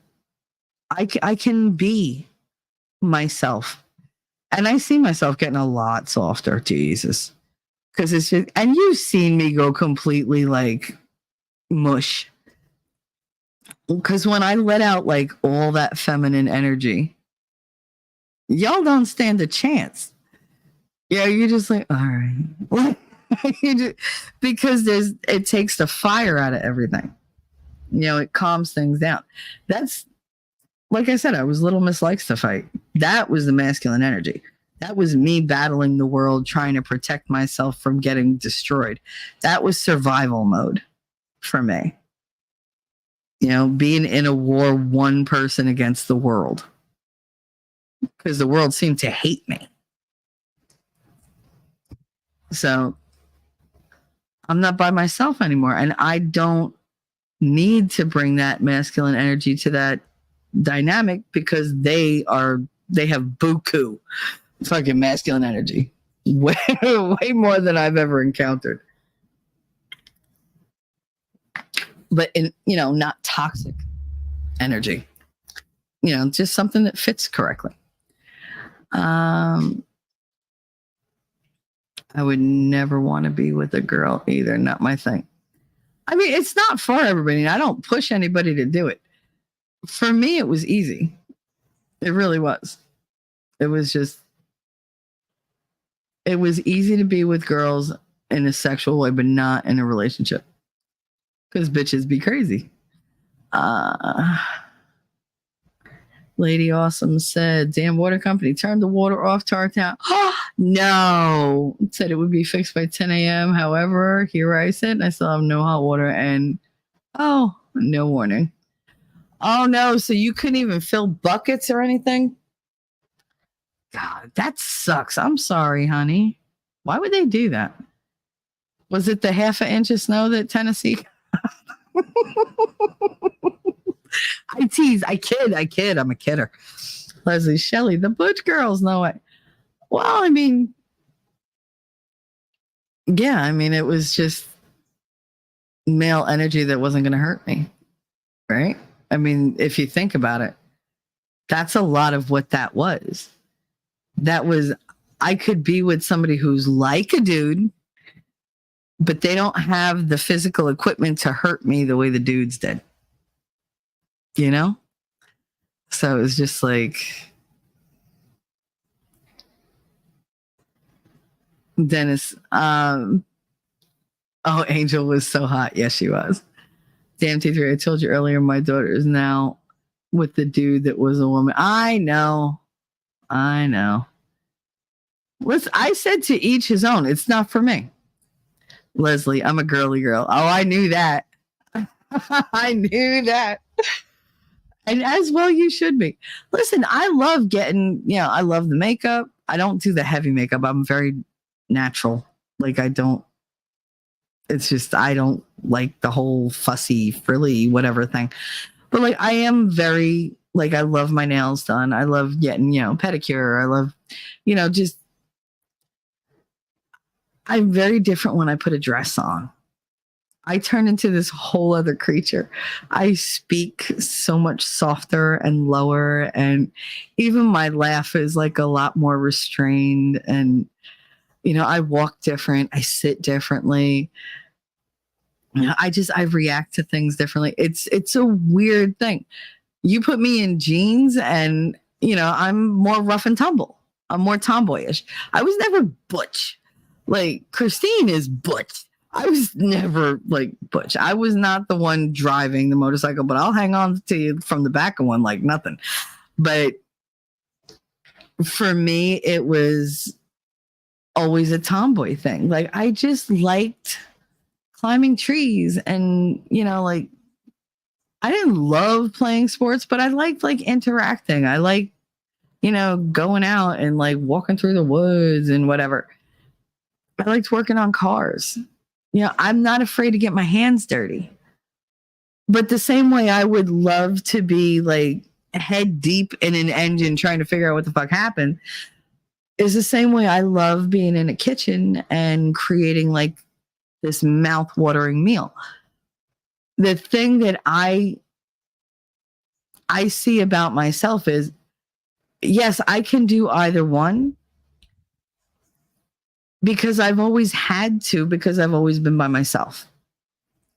I couldn't depend on anybody else. So I had to learn to do both. And luckily, they were things that I enjoyed. There are many girly things I don't enjoy. Spa days, I don't like them. They're not for me. I just don't like them. What else? I don't know. It's weird. It's such a weird thing to have to explain, because it's so natural to just go with that correct flow. And that's the problem. There's no flow anymore. They're trying to stop and reverse the flow and like divert the flow and split in 2 and 3 and 4 and 12. And it's just like, that adds to confusion. Like, the path that I was put on at birth is the natural path for me as far as my, my femininity, which is why feminism fucked me up, because I wanted to be traditional. That's all I ever wanted. I wanted to be a wife. I wanted to be a mother. I wanted 12 kids. I didn't want to go to college. I hated college. I didn't want to go to college. I didn't want to get a job. Why the fuck would I want to work outside the home when I could have babies? Oh my God, babies. Like, who would pick that? Not me, not this girl. But, something happened to me, and fucked up my whole dream of giving myself to one person. That was what I wanted. I wanted to give my purity, my innocence, my everything to one person and be with that person till the day I died or the day they died. But it was going to be a lifelong thing. I didn't want to be my mother. I didn't want to marry different guys and whatever. I didn't want to be out of the house all the time. She was never there to raise me. She was always off either working or doing something or meeting, whatever. I wanted to be the home. I wanted to create a home, someplace cozy and safe and warm, where everybody didn't just feel safe going. They wanted to be there. It's like, oh, I want to feel better. I want to go home. I want a good meal. I want to go home. Oh, I want to like chill with my family because that's my tribe. I want to go home. I wanted to be home base. I wanted to be the keeper of home base. Home and heart and hearth. Those were my things. That was what I wanted. And I didn't get to do that. feminism came in and was like, oh my God, like every girl I knew was like, why would you want that? Oh my God, don't you want to like get a job? Don't you want to have your own money? You need to, because like, are you weak that what are you going to be like your grandmother and stay home the whole time and fucking raise somebody else's kids? They're your kids. Like, what the hell? And if I'm going to raise somebody else's kids, I'll do that too. Because it's family. I don't have that weird thing about stepchildren. Maybe because I had daddy. Daddy was my stepfather, but I never thought of him as my stepfather. Ever. Everybody else liked to call him my stepfather, but to me, he was daddy. He loved me more than anybody. Ever. I was his daughter. He didn't give a fuck about blood. I was his daughter. And he would beat your ass if you even insinuated something else. So I don't have that, oh, that's my stepchild, so they're not really mine. No, you're mine, but you're somebody else's too, but you're also mine. Because I love you. I want to comfort you. I want to be there for you. I want to laugh with you. I want to see you grow into an amazing person. You know, I want to be a part of that. Yeah. Am I going to put up with the attitudes? Yeah. Same as I would with my own kids. Like, you know, because I consider you mine. Once you belong to me in my heart, you're just mine. I don't care what anybody says. You're mine. I take care of what's mine. I love what's mine. Like, you want to be mine. You want to be taken care of. You want to be, you know, like spoiled, and you want like the hugs and the kisses and the, you know, because I'm mom. Ask T-Rex. He's like, God, you're like everybody's mom. That's why I call myself the mouthy mama at Talking Trash and Truths, because Talking Trash and Truths is a place. It's not so much a person. I know everybody calls me T3 or whatever, which is cute. That's fine. But Talking Trash and Truths was supposed to be a premise, not a person. It's just now it is what it is. Like the same way winning was supposed to be an idea, and like everybody calls him winning because that's what they call him, because that's his name. It's who he is. He's an idea, but it's also who he is. Does he have a personal identification? Yes, he does. But part of his identity is now winning reality. That's part of who he is. It's no longer just an idea. It's an idea for everybody else, but for him, it's part of who he is. The same way now T3 has become a part of who I am. You know, T3 is a very specific part of my personality, or a very specific mixture of parts of my personality. You know, like I react different to somebody calling me T3. I react different. Somebody calling me Shelly or Michelle or Mitch. Like they all come with different like connotations, almost like expectations. And I usually meet those with that part of my personality. But I just wanted to be a wife and mother. That was what was important to me. And I didn't get that. I got told, no, you got to go out. You got to get a job. You got to do this. You got to do that. You got to be free, girl. Why aren't you dating more? What? Like, why are you going to college and you don't have a man or whatever? Like, okay, you don't want me to be a wife and mother, but it's important for me to have a man. To do what? Girl, to have fun. You got to get your itch scratched. You got to get this. Like, be open. And that's when, like, in high school, they started with the whole, oh, you don't know about this? You should know about this sexual thing. You should know about that sexual thing. Blah, blah, blah, blah. Like, I was so innocent. I didn't even know what a blowjob was. I knew nothing. Nothing. And so when I know nothing, what do? I research. We didn't have the internet. So I had to go buy, but I sure as shit was not going to the library and taking them out and getting like the fisheye from this bitch. So I would go to like the mall and I'd buy like, you know, The Joy of Sex and, you know, like all these different like erotic books or whatever. So that I could learn, because that was the only way to learn, you know, and it was either that or ask a friend, hey, you know, you kind of been around, like, Can we have a conversation? That's kind of awkward when you're very young. Shelly girl, fuck, you need a good man. No, I got a good man. I got a very good man. I'm working on T3. Don't. I'm very, very happy where I'm at. Thank you. Mimsy, I'm a girl too, Leslie to the max. You can tell just by your little avatar that you're a girly girl because it's a cute little like elephant. Like, hey, it's not like some rampaging angry elephant. It's so funny. Mimsy, we stay together. We love guys. I love men. I love men. Shelly's looking for some barbecue song. Oh God, Shelly looking for some No, that's because Harry Peters said he wanted to give me his rib, but I knew what he meant by that. There's nothing I like better than, a good, good piece of meat. Especially when it's on a nice hard bone. Nothing sounds worse than paying someone money to make my hair and never pretty. No, I do it myself. I taught myself how to do all like the shellacs and stuff like that and dye my hair. Like my dye is not worse or better than the fucking one at the salon. Like you're not going to charge me $170 for me to, get something that would cost me $7 if I did it myself. I hated school too. Yeah, school sucked. You're the best, Shelly. Like, I love you, Mims. Aw, rampaging angry elephant. I know what.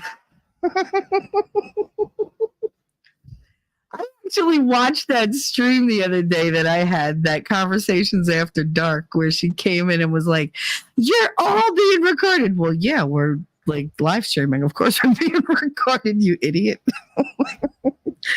That was when you came up with the lullafant. Instead of a lol cow, you were like lullafant. That was hilarious.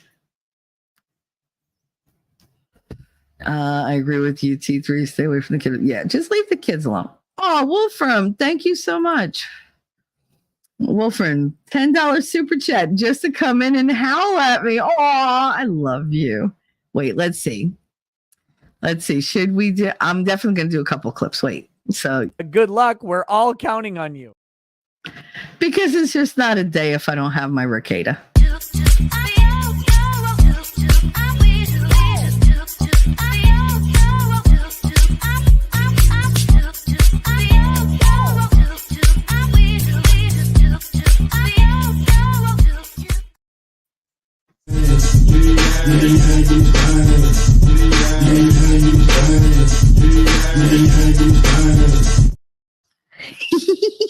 That one makes me so happy. But since Lass is here, I got to do it. I deserve good things. I am entitled to my share of happiness. I refuse to beat myself up. I am an attractive person. I am fun to be with. Because I'm good enough, I'm smart enough, and doggone it, people like me. Doggone it, people like me. There's everything in the world wrong with that second clip. Which one? The one of T-Rex dancing? Because I love that clip. I begged you in here. I was like, please put it on my streamers. He's like, no, I'm going to. But then he took his fucking time. But he finally put it the other day. I was so happy. And I played the one of Nerd because he hates it. Because you know what I say. Because that makes me the devil.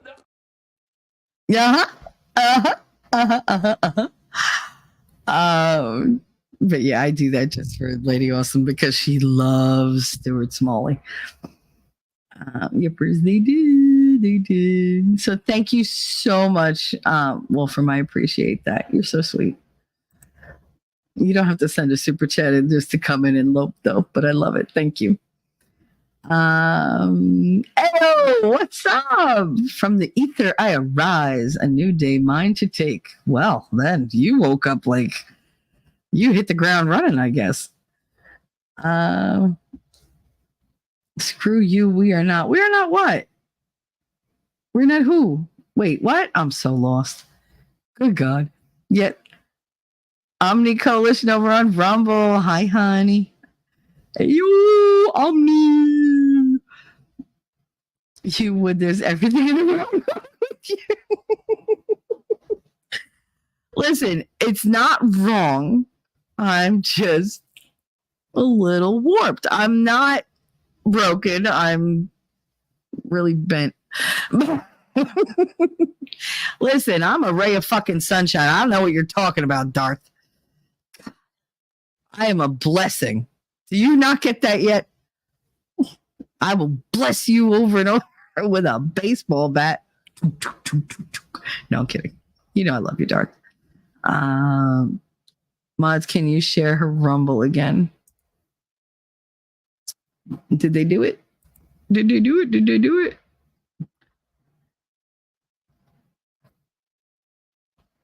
Oh, there you go.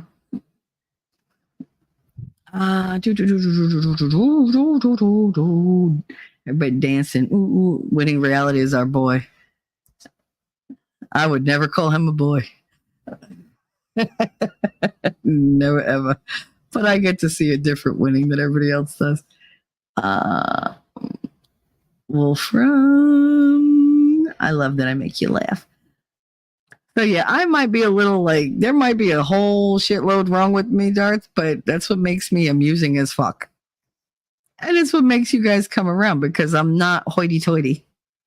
I never would think myself above anybody else, ever. You know, you got to convince me that I deserve good things. Winning reality is a girl. I'm going to tell him you said that and so he can kick your ass. Nuh-uh, that is my man for all seasons. Nope. You are not going to fuck with that. He is all man. You figure out of every man I know, he's the only one who's ever defended me. I mean, he's gone like, he was ready to go to war for me. I had to beg him, literally beg him not to go scorched earth. So the man that loves the girls. Oh, he definitely loves women. Oof. He loves the boobies. Loves the boobies. Loves the boobies. Loves the peach. Like all of it. Damn girl went to get my grandson, came back, and you're still going. Of course. We're only at 3.5 hours. Right here, folks. Shelly, the ever ready bunny. The ever streaming bunny. That's why we call it Everstream. Don't you know there's a hashtag out there, hashtag Everstream, that's like all of Winning's things, half of mine. Because we never stop. We never stop. Sent you a PP. What? Ayo, because she's fueled by pure Jersey. Yes, in case anybody's new out there, I'm a Jersey girl. If you couldn't hear it in my accent, the way I say tired, I'm tired. I drink water, coffee. I have legs, not legs. I say legs, but I mean, if I think about it, I say legs.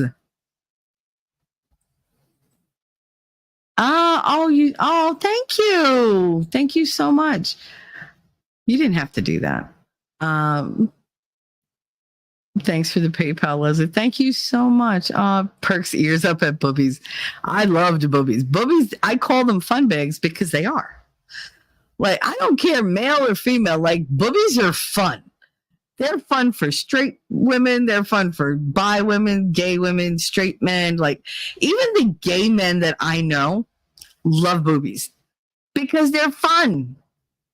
Oh my God, where were we? We were backstage after Saturday's show.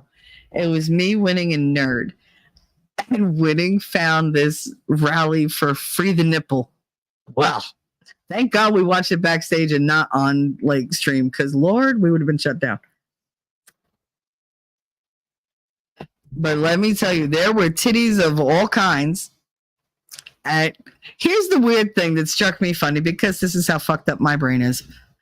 They held this rally for all these women to go topless. So what did they give out as a commemorative thing? T-shirts. I was like, unless they're T-shirts with cutouts in the front, you're kind of defeating the purpose, like your message here. Like you're just giving them something to cover up. So it's like, no. Like give them a hat so their, boobies don't get sunburned. Like, I'm just saying. But there were little boobies and big boobies. There were saggy boobies. There was one chick, she was probably like around 22, 23. I was like, oh, I felt so bad for her because she didn't have big boobs, but they weren't happy boobs. They were not perky at all. Like they were very depressed looking boobs. And I was like, by the time when she has her first kid and then she gets toward like 30, they're going to be down to her waist. By the time she gets my age, she's going to be tripping over them. She'll have to like, do your tits hang low? Do they wobble to and fro? Can you tie them in a knot? Can you tie them in a bow? Can you throw them over your shoulder like a continental soldier? Do your tits hang low? Like, I mean, I love them. Ellie's leaving me? Where's she doing? I missed that. Time to school the children. Have a good day. Aw. All right, Ellie. I'm so glad you came by. I had fun with you last night. You were on fire. You were very high octane last night. I was enjoying it. But have a good day, honey. Have fun with the kiddos. Cat Ninja. Free the nipple. That's right. Free the nipple. But no, it's a whole thing. You can look it up. And we were watching it, but oh my goodness. And all these guys are like, yeah, like I think that all women should. I was like, yeah, take your shirt off. Like, let's see your man boobs because I can see you got them. Like,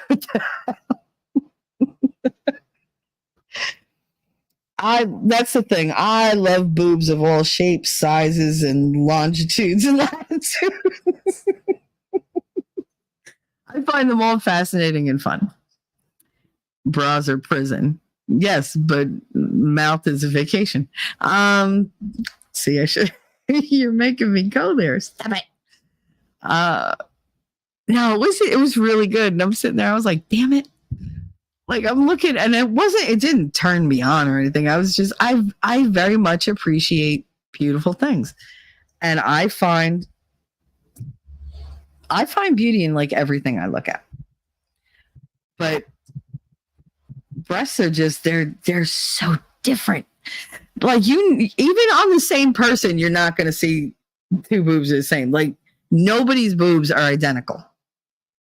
Like right to left. It's just, they're just not. Especially if you've been with people who favor one over the other. I mean, I once told somebody that I was with, I was like, could you maybe, I don't know, do the other side a little more? Like lefty feels neglected. Like you're going to make my right boob bigger than my fucking left boob. Like I don't want to be lopsided. Like, and he was like, but they're already like slightly different. I was like, wait, what? He found like all these differences. I was like, okay, you're making me self-conscious. And he was like, no. It's just because I'm like, I love boobies. And I didn't know that's what he did. He really like was addicted to boobies. And so he like studied them. Like he really took in every aspect of like feel and texture and like size of this and color of this, the U over here and whatever. And it happens that I have like this, it almost looks like a thumbprint birthmark. Like it's not dark. It's just a very light pink, but it's like on the side of one boob. And it's like, it's cute. It never bothered me. And they always like, oh, look at that. Because when I blush, it's like, oh, shit, it's all one color now. I'm like, shut up. Because my blush goes all the way down past my boobs. But, he was like, I have that one thing, and it's like, okay, so yeah, even mine are different. Like even mine are different.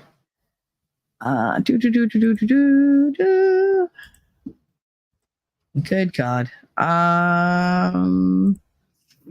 Leslie. I gotta find my channel so that I can see who got the thing.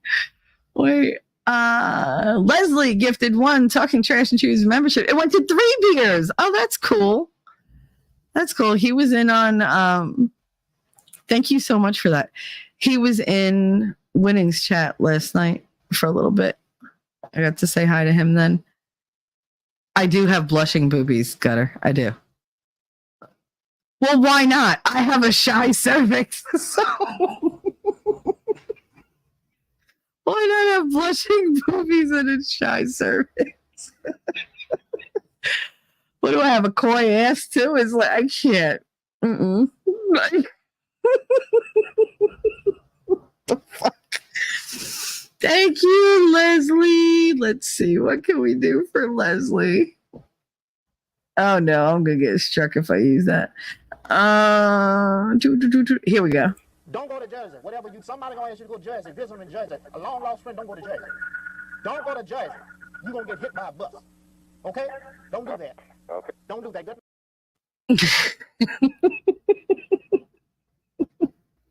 So stupid. And for anybody who doesn't know, all these clips are supplied by Winning Reality. All of them. He makes them and then he gives them to me. But yes, thank you so much for the membership. Oh, you did another one. Pudding Way. All right. Pudding Way was given a membership by Leslie. Thank you so much. Let's see, what else can I play for you? Because everybody who does that gets a thing. Let's do T-Rex. Baby steps? It means setting small, reasonable goals for yourself, one day at a time. One tiny step at a time. Baby steps. It works. First of all, I don't pay property tax.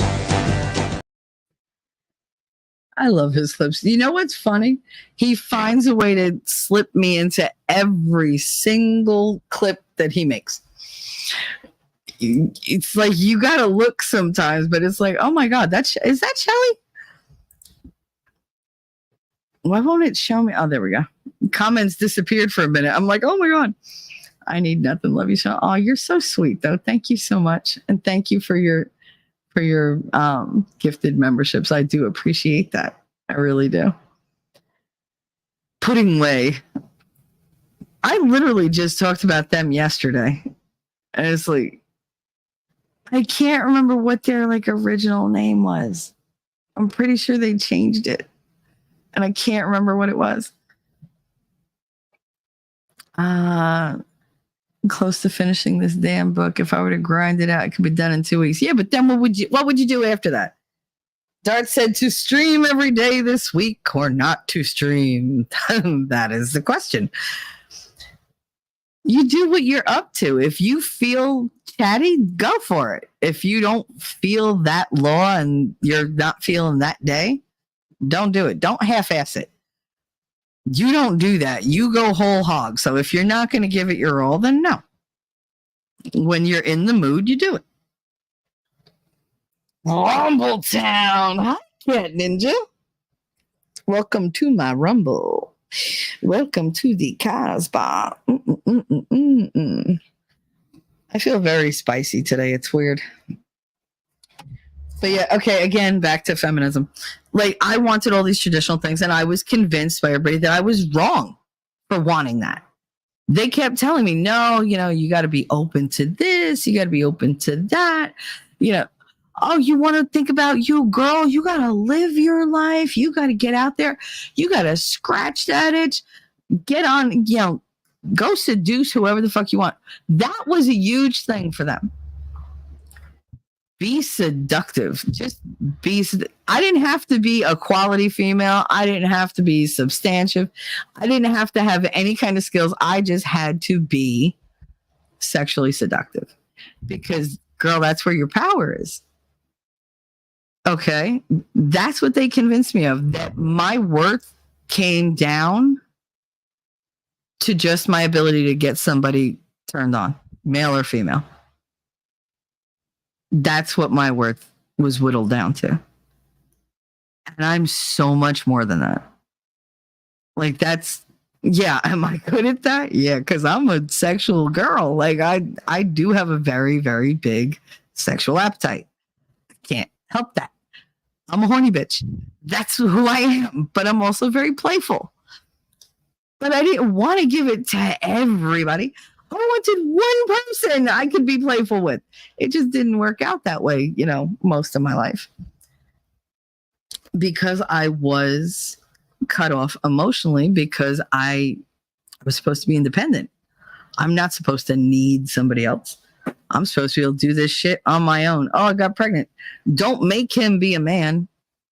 Tell him to go fuck off and you go be the man. So that's what I did. And what was his reaction when I said, well, why didn't you ever step and be a father? Why would I do that when you know how to do everything? And you're better. Like, that was his main bitch, was that I was better at everything than he was. Bitch, practice. Like, I didn't come out the gate like this. What do you think? I shot out of the womb and I was like, ta-da, I know how to do all these things. No, I failed many, many, many, many, many times. But I just kept getting up and starting again. All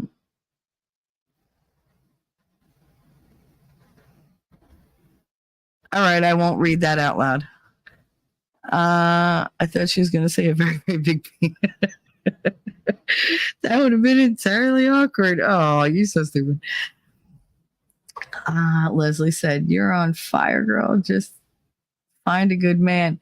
Why does everybody keep saying find a good man? I have a great man. I have the best man. I'm just not going to say who it is. I mean, if you know, you know. If you've been paying attention, you know. There are plans. My future plan should tell you everything you need to know. Now, is it guaranteed to last forever? No, nothing is. I don't believe that forever is a thing. Other than, you go on forever. In one form or another, in one place or another. But I don't believe that relationships are forever. I don't believe friendships are forever. Lifelong is the goal. Being with them in for eternity in the hereafter. That's the goal. But just because it might not last forever doesn't mean that I'm not putting my everything into it. I believe in it. And if it doesn't work out, it'll hurt. God, it'll break my heart. But that doesn't take away from all the happiness that it's given me. The way it's changed me. She said, Dart said, her man is huge. He's the best man. There aren't any other man like her man. Only Lord Jesus is forever. Well, I mean, supposedly heaven is, once you're allowed into paradise, it's supposed to be forever, for eternity. And that's a good thing, because the amount of questions I got for God, it's going to take him an eternity to answer them. I'm a talker. So God's going to be like, I'm kind of, I don't know. I think that God's going to like assign me an angel and be like, for eternity, just answer her questions, because I got other shit to do. And she's a lot. Just answer her questions.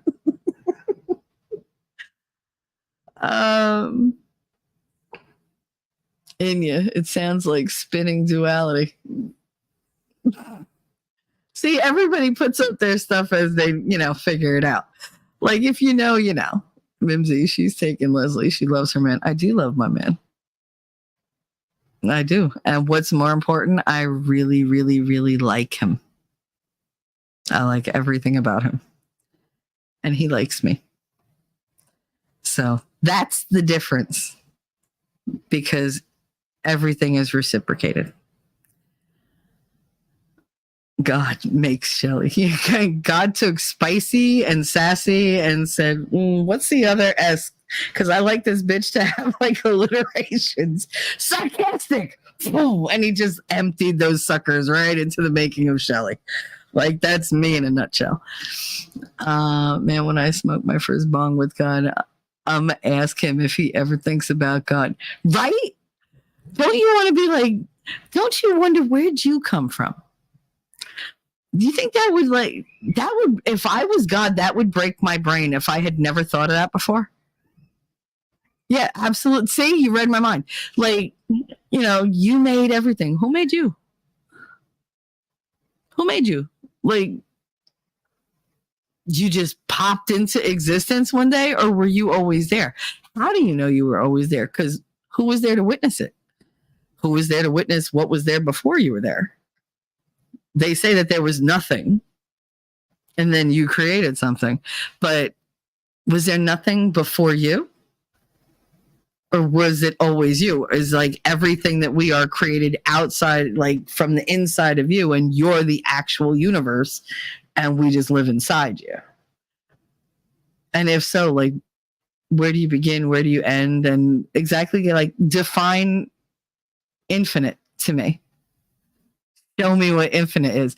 These are the fucking things that break my brain. This is why I don't smoke weed as often anymore, because this is the shit I come up with.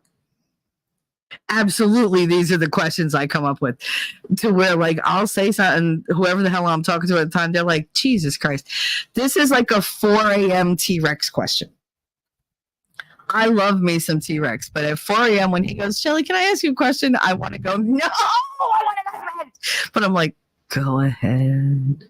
It's like, go ahead. Like, go ahead, ask me the goddamn question that's going to keep me up for the next 5 hours. But yeah. Because if we all come from God, yeah, God's going to end up giving us both. Because I said so.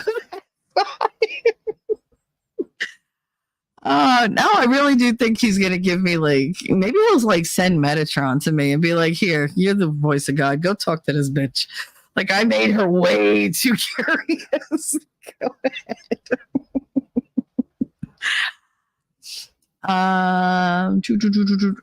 Jacob Peets, that's exactly Lucifer's thought in Paradise Lost, funny enough. I haven't read Paradise Lost since I was about 14. So I don't remember the specifics. Ellie Fun, I'm back. Well, that was a fast lesson. Was it a fast lesson, or you're just like, fuck it, I need a break? Because I've been there. I've done that where I'm like, oh, I'm ready to teach. And then the kids are just not feeling it. I'm like, you know what? Time. I'll catch you in another 20 minutes and see if we can try this shit again. Yeah, they're now doing class or homework. Cool. Not Megatron, Metatron.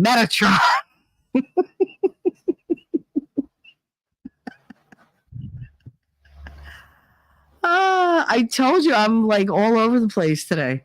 I am all over.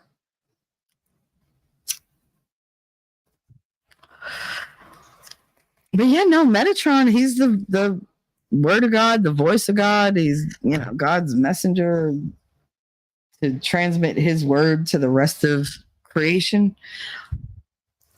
He would know everything, wouldn't he? Oh, Darth, what if the tree of knowledge is up there and rather than like answer our questions, he's like, here, have a fucking apple. Like, he could do that. Think about it. If he like let us eat like the whole apple, not just take a bite, you could probably like really like just know it all. Maybe that's God's way of like being like, okay, I'm going to answer all your questions, but here, have a fig. Like, that's why if you say, I don't give a fig, you don't give a fuck. If God gives a fig, he gives a fuck and he wants you to know. So he gives you all the knowledge and he doesn't have to do it himself because he created this awesome little, like here. Could you imagine? That would be amazing. I know they say apple, but it's not.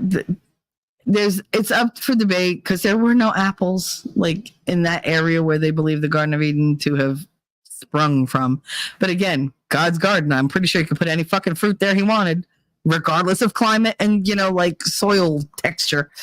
But they love saying that it was either like a fig or a pomegranate. It would, wouldn't it? It would really expedite the process. He'd be like, you have questions. I have fruit. Hold on. Would you like it sliced or whole?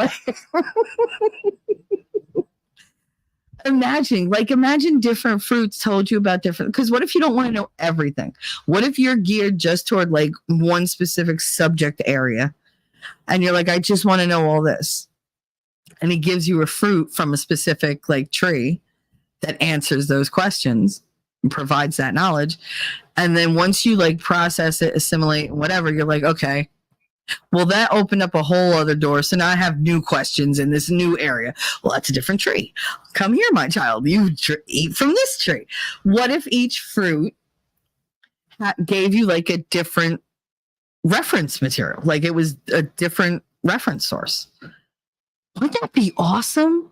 God, you listening? Because you could work on that right now if you don't have it. I'm just saying, you can have my idea. I am your beloved child. You can have my idea. That's really like, come on. Oh, I want it all the way I can spend. Yeah. I mean, imagine every food that you eat teaches you something, like teaches you about a whole area. Because I think knowledge, like information, is pretty much unlimited, because you're not just going to learn now, you're learning all of history. And maybe he can even have like future stuff, so you could like see things that are coming. Like if you don't, to understand what he's trying to teach you now, he has to show you what the plan is. So maybe he has like that kind of fruit too. Oh man, I could run with this. Holy crap. Starting to feel like it's an endorsement for Macintosh. Not just Macintosh. All kinds of fruit. All kinds of fruit. Just imagine every grape that you would eat would answer like a decade's worth of questions. Or like questions that you have at certain stages of life. Because your search for knowledge does change throughout your life. You know, it goes up and down and it morphs, it evolves, it, you know, simplifies, or it, you know, like gets more intricate and more, what's the word I'm looking for? The word is, it's right there. See, this is the shit that I hate. I know the word. I can see it in my head. I can see it, but it's like looking through a frosted window, and it's very, very frustrating.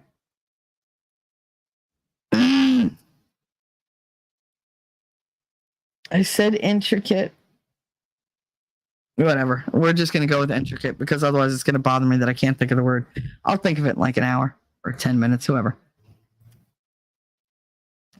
Their curriculum is mostly open and go, but they have extra stuff they need me for. Yeah. Another feminist lie: birth control won't hurt anyone. Birth control hurts everybody. My body rejects birth control on such a level that it's ridiculous.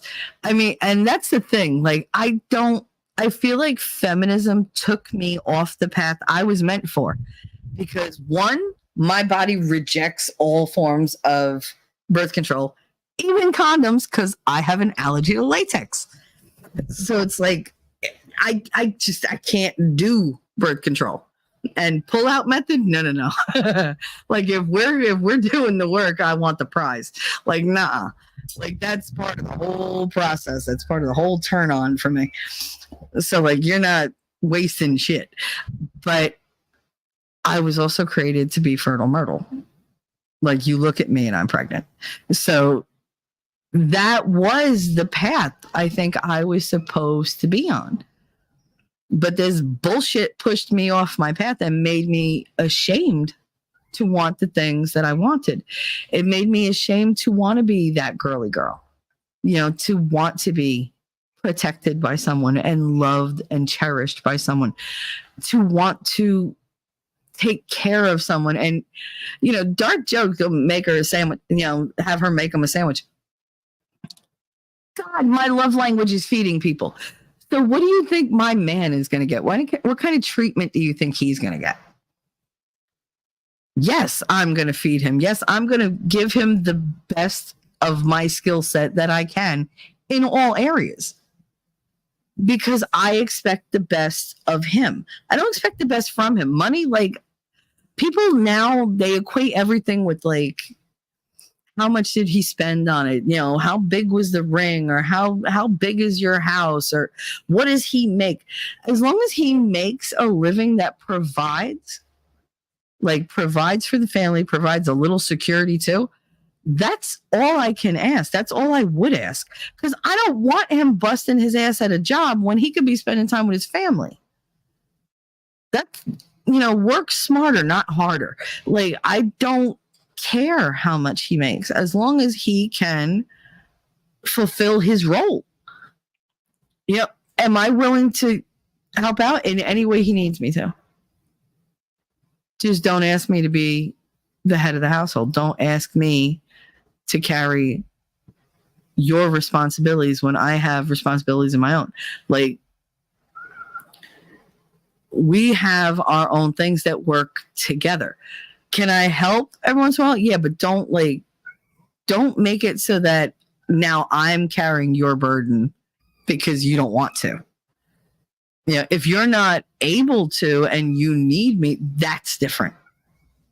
Because I think you have strengths when somebody else is weak and they're faltering. I think that you have to step up and support that person in any way, shape, or form.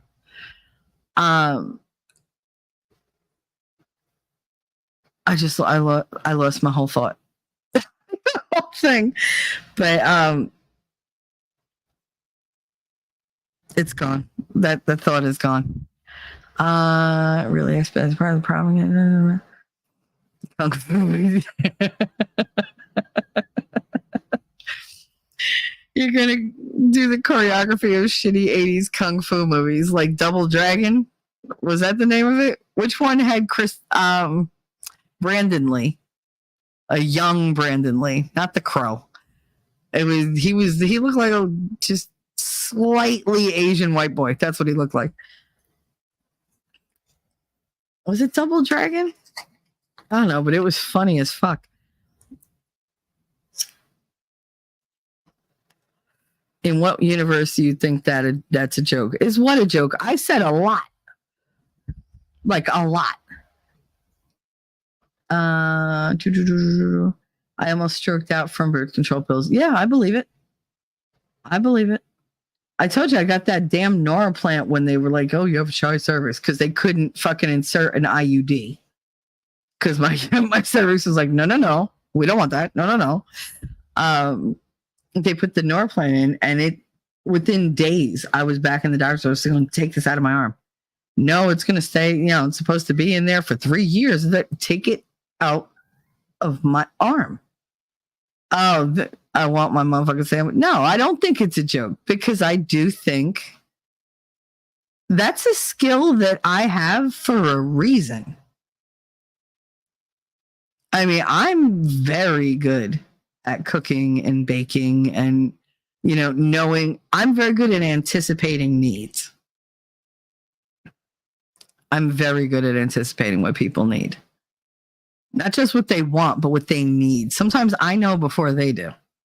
And like, you know what I really want? Oh, how'd you know that? Because I know you. I watch you. You're important to me. I pay attention. And that's the crux of it. If you're important to me, I'm going to know what you need, whether you know it or not. Like I know if somebody's blowing up and they're just off the fucking chain and whatever. I know what kind of energy is going to bring them down, because I know why they're acting out that way, what they're missing. And if I can provide that, I'm going to. I never saw it as a personal failing of giving someone what they need.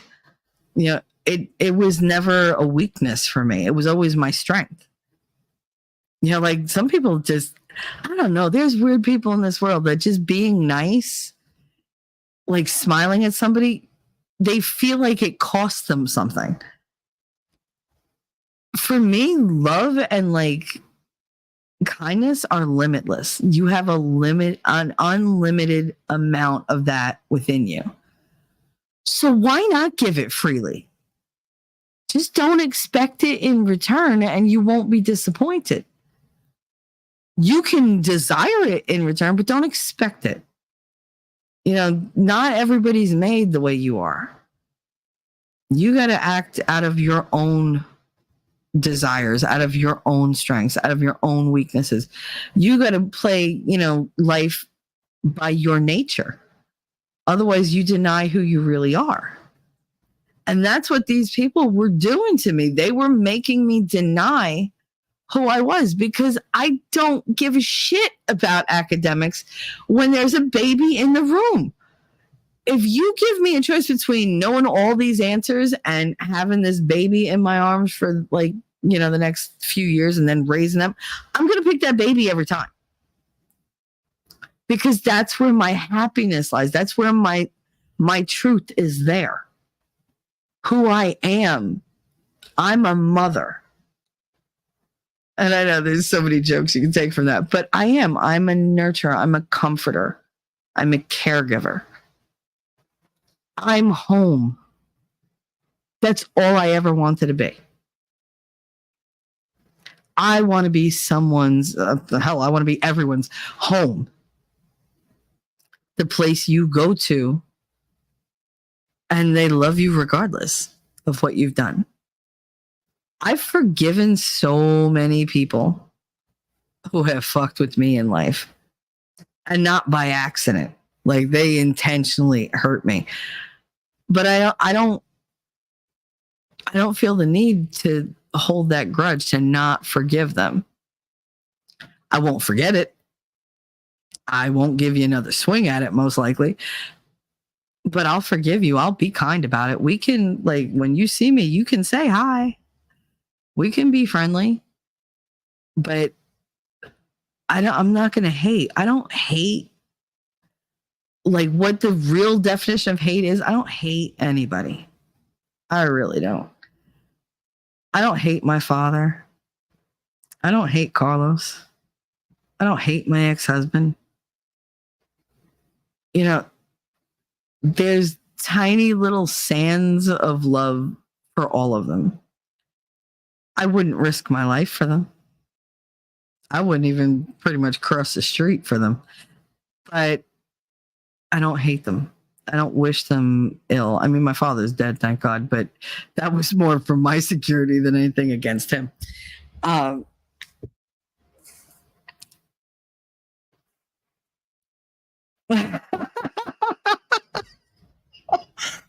sorry. Dad said when Shelly eats from the tree of knowledge in heaven, it's just going to be infinite babies. It might be. I don't hate Darth Hideous. I happen to love Darth Hideous. It's just we're not good at being overly close because we're a lot alike in many ways. You're the much thornier version of me. Because you got a lot of heart. People don't always know that. But your heart, when you hurt, everybody else has to hurt. So it's, when I hurt, I withdraw. See, that's where we're different. I'm more what covers itself in a shell when it's threatened? Is it an armadillo? I can't remember. But it's I'm a turtle. My name is Shell. I literally will retreat into my shell. And I'll stay there for a very, very, very long time and never come back out. Whereas you are a porcupine and you're fuck with me. You don't give a fuck if there's a million innocents right there. You're just everybody's getting hit with a quill. That's it. You're all going to wind up going and running away. That's you when you're threatened. When I'm threatened, I retreat into myself and that's it. Maybe not outwardly, but me, internal me retreats. But for you, it's all shooting those quills at everybody. Yep. Not Wolverine, because you're not just claws. When somebody comes near you, you will shoot those damn things in every fucking direction, Darth. And you don't give a fuck who it hits because you hurt. You feel threatened. That's your defensive strategy. The only person I think that you aim around is Mama Dawn. That's it. Just Dawn. That's it. But I mean, that's, that's who you are.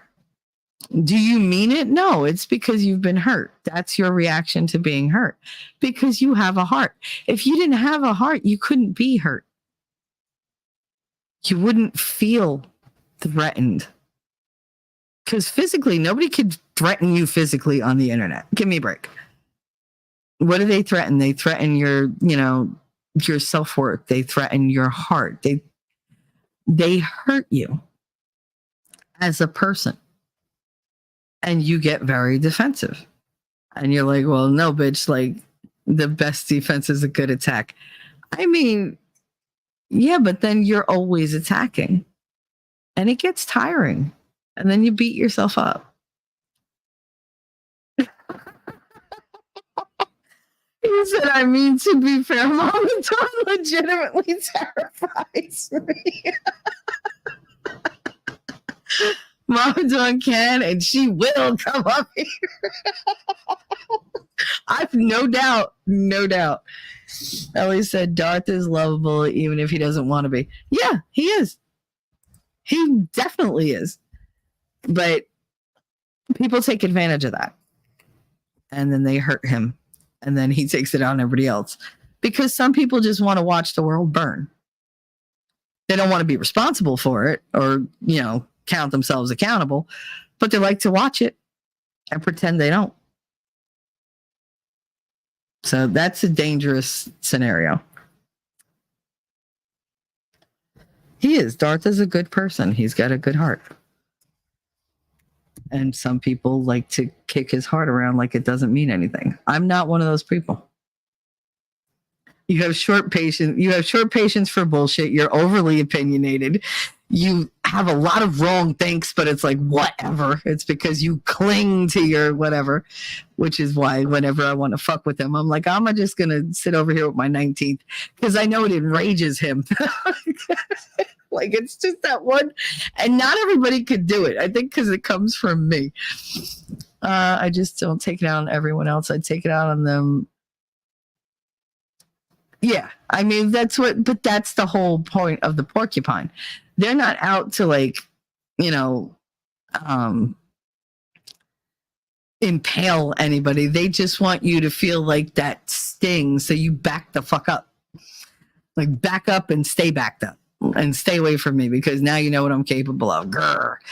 Meanwhile, porcupines turn over. They have these little soft underbellies, and that's what they're protecting. They're protecting their squishy part. Ellie, that sounds like a challenge to me. Oh, yeah. Listen, there have been times I've had to take vacations from Darth because he gets a little too prickly. But, yeah. For the most part, he's my friend. I'm his friend. No matter how many people that pisses off. It's fine. Wait. Wait,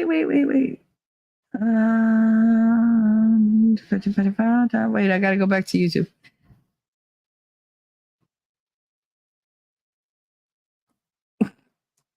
Ayo said that my body rejects birth control so hard it's all it takes for me to get pregnant. No man needed. Rebellious womb. Listen, that's not that much of a joke. I said if a man stands next to me, I'm pregnant. Like, it's that easy. I mean, not anymore. Although, this fucking jibber jab thing fucking brought my goddamn fucking period back. Whole year, period free. And then it was like, no, there you go. It's back. I'm too old to have children. Yes, I could technically get pregnant now. Yes, I technically could give birth now.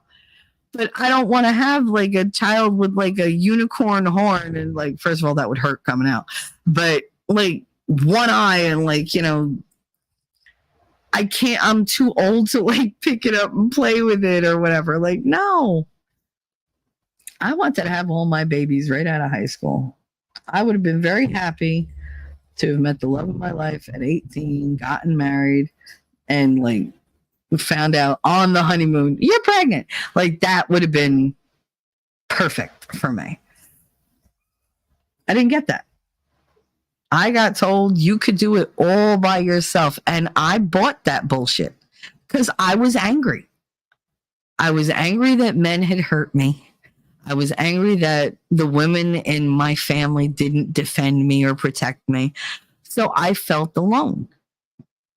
So when you feel alone and you have all these people telling you, girl, you don't need anybody, you could do it on your own, rather than reach out and say, hey, I'm in pain. I'm hurt. I need to lean on somebody. Hey, how are you? You know, like, you seem like a good guy. You seem like this. I just rejected everybody and I went on the warpath and used everybody.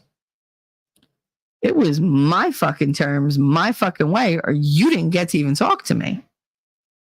It turned me into a complete hard ass bitch.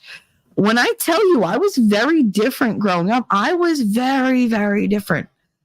I was very obedient, very quiet, highly intelligent, highly, you know, like really worked my ass off for everything. But I wasn't abrasive. I wasn't confrontational. I wasn't aggressive. I was very soft, too soft. Like my uncle used to bitch about it all the time. You know, like he was like, God, she's just like, he was like, I gotta toughen you up. It was like, yeah, don't worry, life will do that. But I was a very, very different person. And I was very innocent. I couldn't say the word sex. I used to spell it. I'm not talking about 7-year-old me. I'm talking about 14-year-old me could not say the word sex. I spelled it every fucking time. I didn't say fuck. I didn't even say hell. Oh my goodness. Could you imagine? No. I used to go to confession if I cursed. Like I was really, really good. Did I have my smart ass moments? Absolutely. Because I'm an Aries and I have to have the last word. But I was very, very different.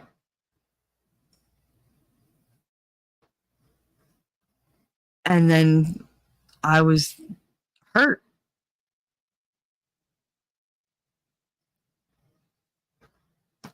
And things got done that couldn't be undone. And I felt robbed of something that was a core value to me.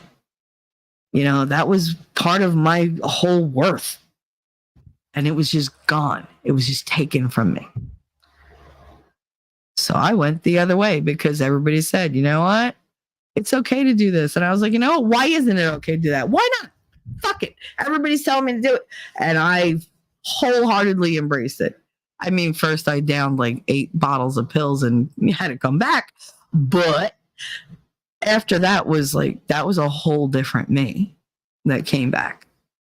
I came back super aggressive, which is why my grandmother always said her sister came back with her, because I came back with a whole different personality. It was a literal overnight change. You know, like my grandmother always believed she was what made me aggressive. My sister. Because we were identical twins. You know, we shared everything. So when half of you is gone, if you're reunited spiritually, you're going to come back stronger. You're going to come back different. And I came back angry. So Shelly today is repressed. Listen, I was very innocent. I was very, churchy and everything. Like I was a good girl. I mean, I'm a good woman, but I don't know about being a good girl. Like I try. I want to earn that cookie, among other things. But being in your face and being out there and shocking, and that wasn't who I was. That's who I became. It also helps create a buffer between me and the normal people in the world, because I'm too much for them. Just way too much. You know, like that was one of the things that we had to decide when I decided to be with somebody. It was like, okay, I can't be with you if you can't handle me. And that doesn't mean cope with me. That means you gotta I said no because you're making a bad fucking decision. We can talk about it, but in the end, you're not doing it. Like, I need somebody who can do that because I make really impulsive, bad decisions. You got to force me to sit down and think rather than feel. Yeah, and I need somebody who can, who can do that. Dart said, well, I mean the manifestation of former repression, rather. You do know what the correct term for super aggressive woman is, right? I'm guessing. It's probably what you said before. Darth, I had the experience of not growing up in the bubble of Utah, Arizona, Idaho. My parents are divorced and both remarried. My stepdad is atheist. My stepmom is Methodist. Steps are Lutheran. So you weren't raised in your beliefs. You found them in yourself. I mean, don't we all in the end? Our beliefs influence us, but we choose. We literally pick and choose what we hold on to. Your deepest belief is what's most important to you. Oh, now I know what to say if I want to piss off Michelle Obama. No, I feel bad for people like Obama and like Michelle Obama and Barack Obama because they're never going to know what it is to live for other people, to help other people. They're only ever going to push what's best for them.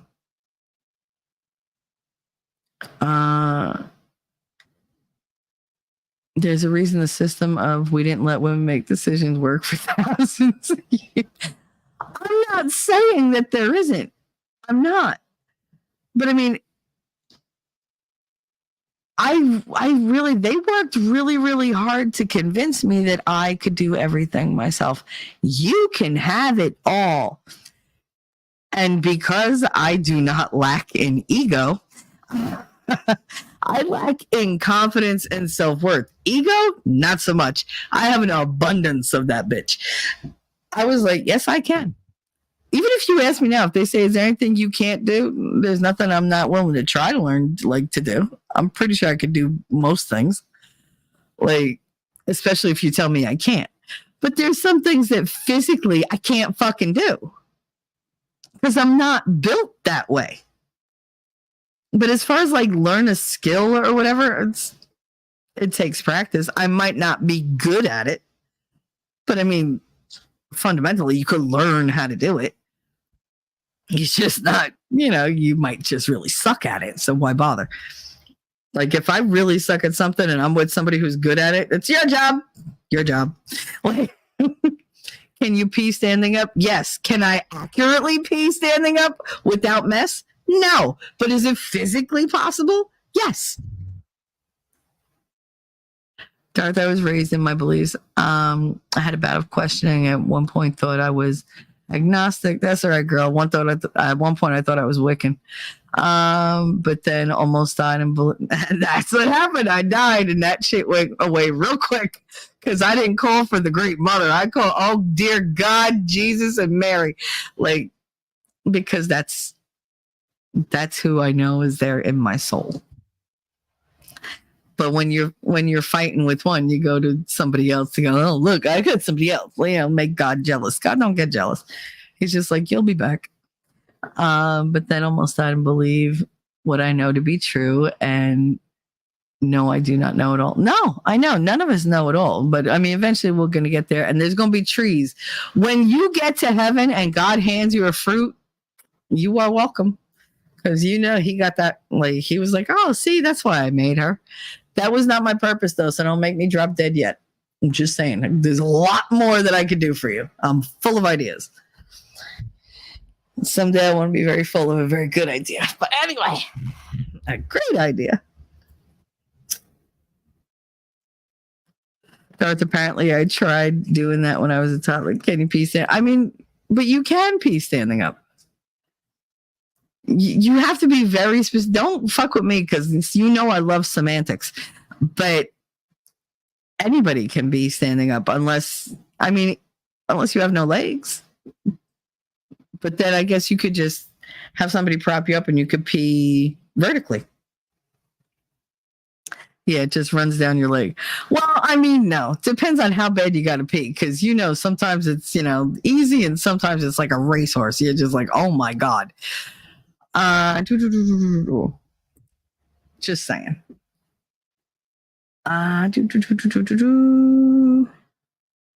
Birth control fucked up my...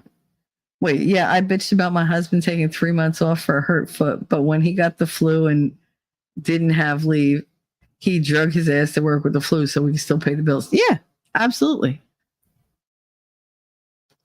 Birth control fucked up my whole body and mind. Mm-hmm.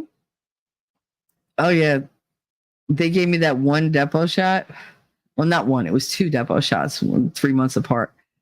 I didn't get my period for 4.5 years. Ain't that some bullshit? And it messed me up terrible. I had literal periods of rage. Not, those kind of periods. But I had little pockets of time of rage where I really thought I was going to hurt somebody. Not me either. Usually my favorite person to hurt is me because nobody else has to suffer.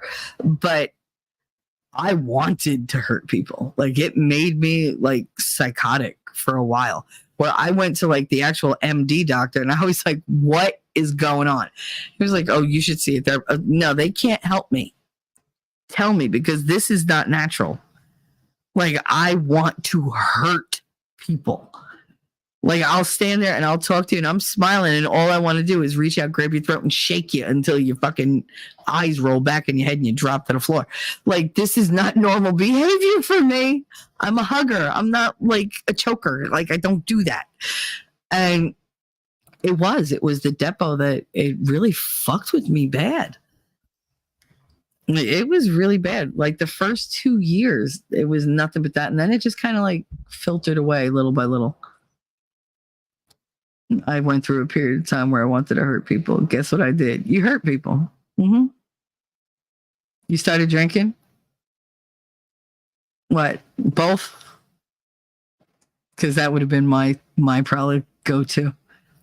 Yeah, he's my favorite person most of the time, but don't tell anybody. Aw, you love your hubby. I had one tube tied on the pill and got pregnant with my youngest son. That was a big ass surprise. I would think so. Oh, he's your favorite person most times. Don't tell anybody. That's all right because I have 2 favorite humans. I have one more than the other, which I don't want to admit to, but I have 2 favorite humans. And I know you're not supposed to say one of your kids is not your favorite human, but one of my most beloved, yes, but favorite, no. It's different. But, Connor is one of my absolute favorite people. And the other one is, it's hard to say when we're having all these weird conversations. Then he said he wanted 12, and I said, I wish we're old. Yeah, I know. Never feel shame about that. But that was the thing. They made you feel ashamed. It's only recently when I got away from, and this is, not going to be a shock to all of you that are here because when I was able to break free from that bullshit liberal mindset and realize that it was in fact all bullshit and it was destructive and it was what was making me act out of character for myself and to feed the negative side of me and not the loving side of me, which I really wanted to do. When I got away from that, accepting the fact that I want to mama bear everybody became a lot easier.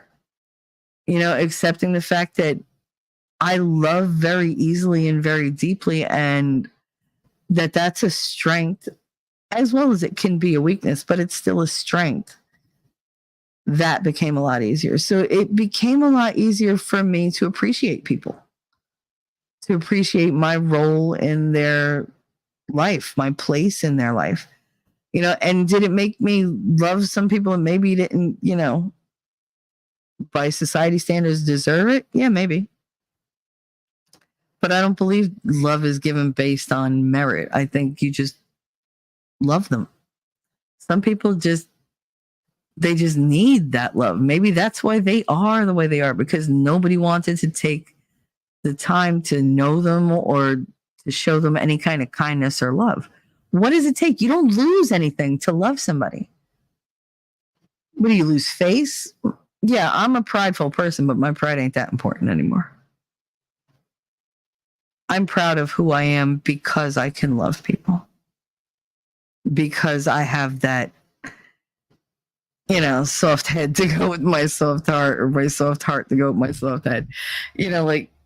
Does it make me more vulnerable or more gullible to people with nefarious purposes? Yeah, probably does. I mean, it definitely does.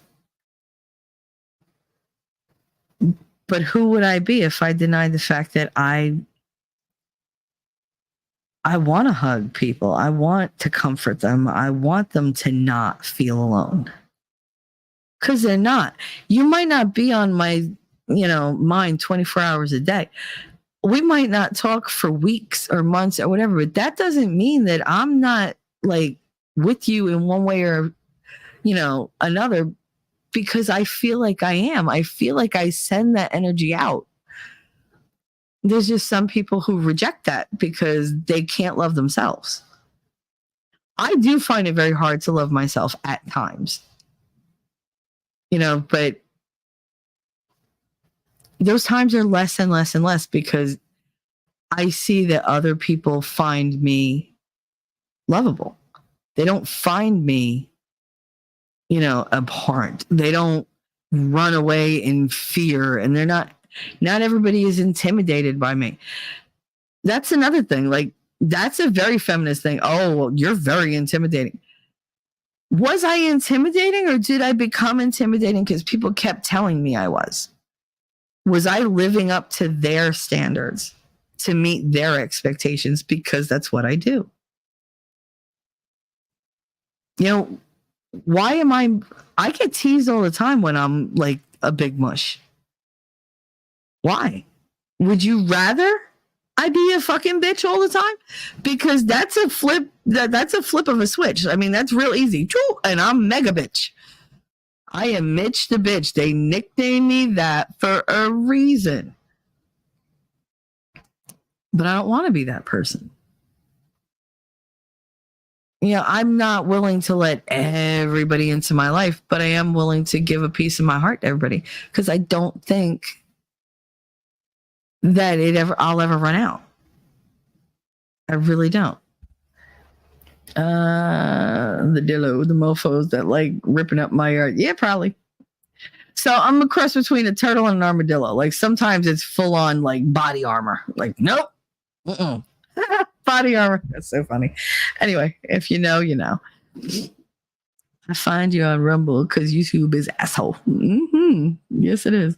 Love takes trust. Trust requires risk. Risk is scary. Yeah, but you know what? I tend to be a brave kind of bitch.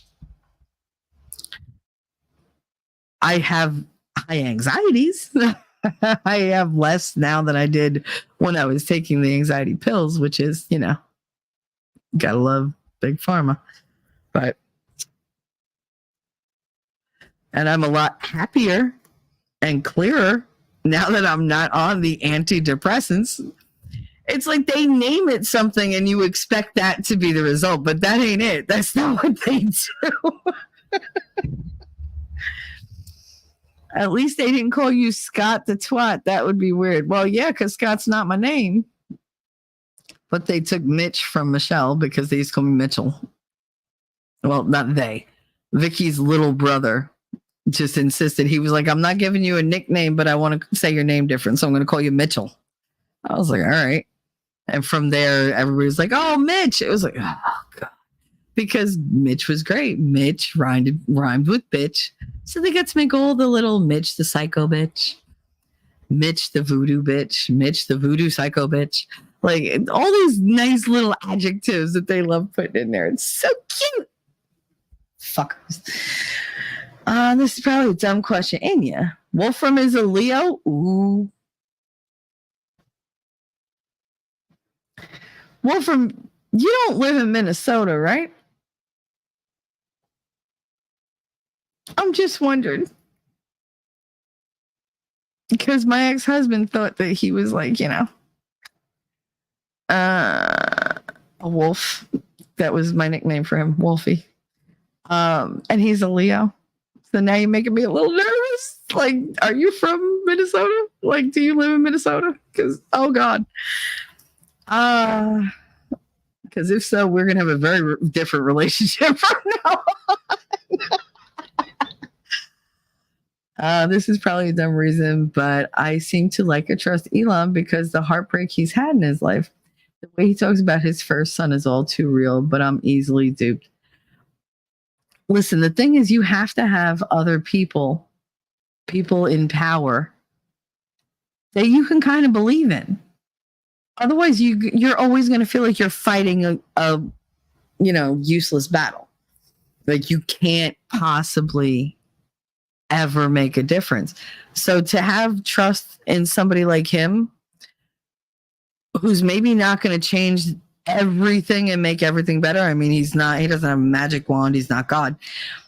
But if he can improve something, at least, or at least help in the fight toward improving something, then believe in him.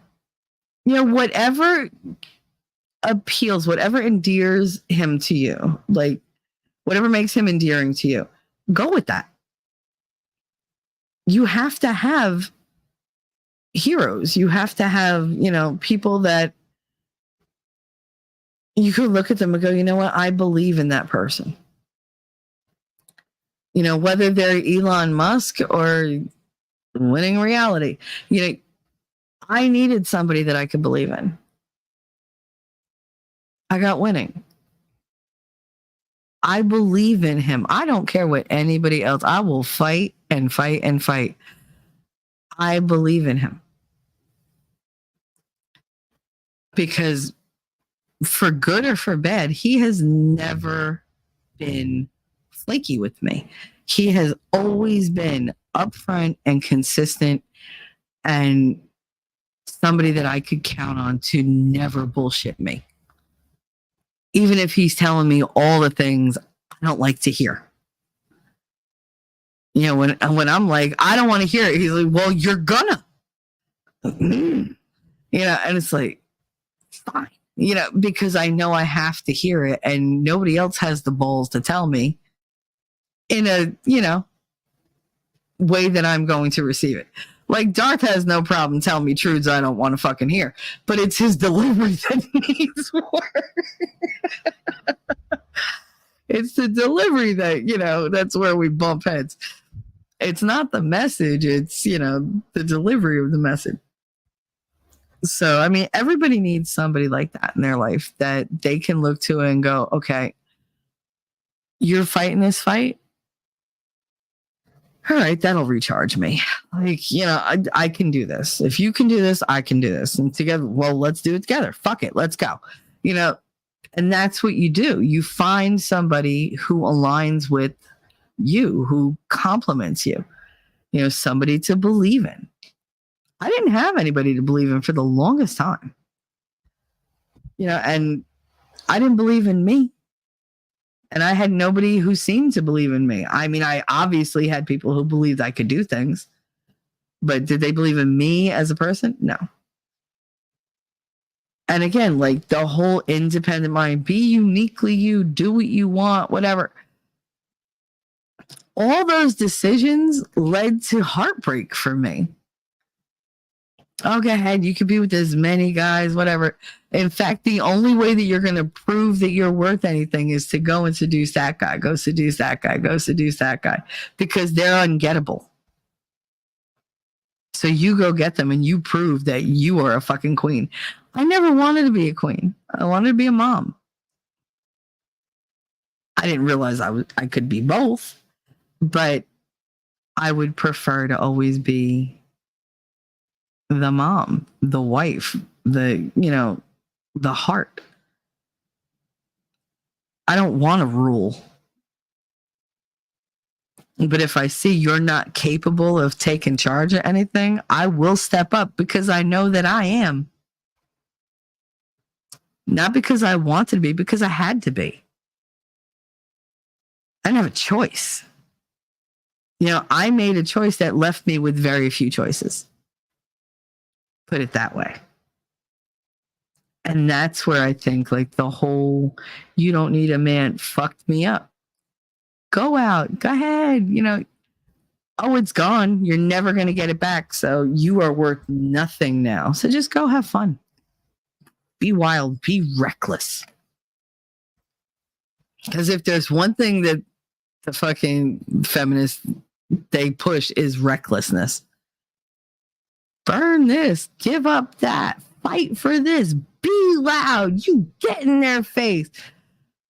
Like, you want me to like be screaming in these guys' faces and then you tell these guys they can't hit me. Well, if I hit him and I step to him like a man, he's going to respond in kind. And if he doesn't, well, then he's fucking, that's a strong ass man right there. Or a weak one. But if he does respond, it's because, well, you wanted to be equal, bitch. Now we equal. Come at me. Come at me and I'm going to put you down and show you we are not the same.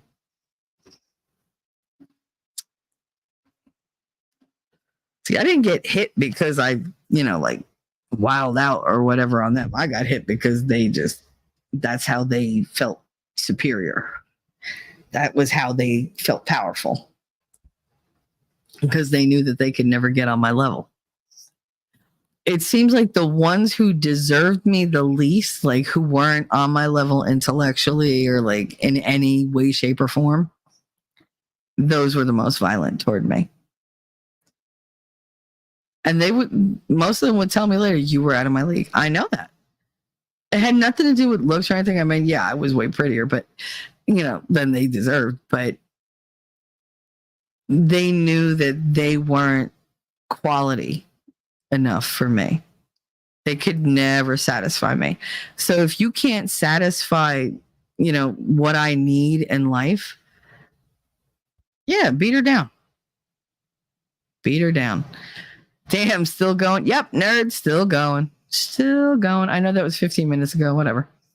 I got Depo when I was 14. I had it once or twice and wouldn't have a period for 5 to 6 months. Then I would bleed for 3 to 4 weeks. Ooh. No, I didn't get my period for 4.5 years. And I got 1 period. And then I got pregnant. Yeah. So, and then I miscarried. But I mean, I miscarried in my about 12 weeks. It was bad. She needs a pee song. No, I don't. I'm good. Winning will make her one. I'm sure he will. I feel lied to about birth control, especially since I read the Jaffe memo. Right? Ridiculous.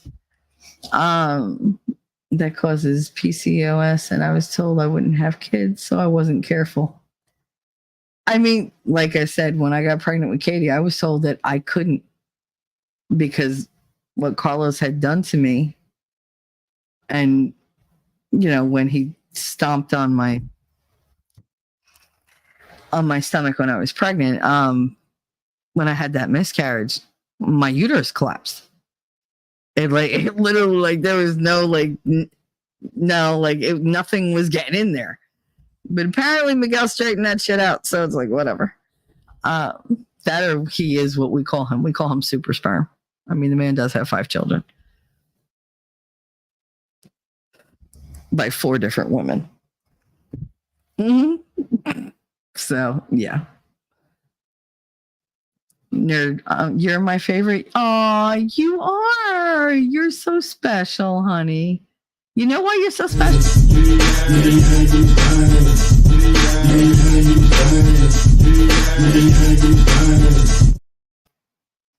Just saying. So special. So special. I'm special.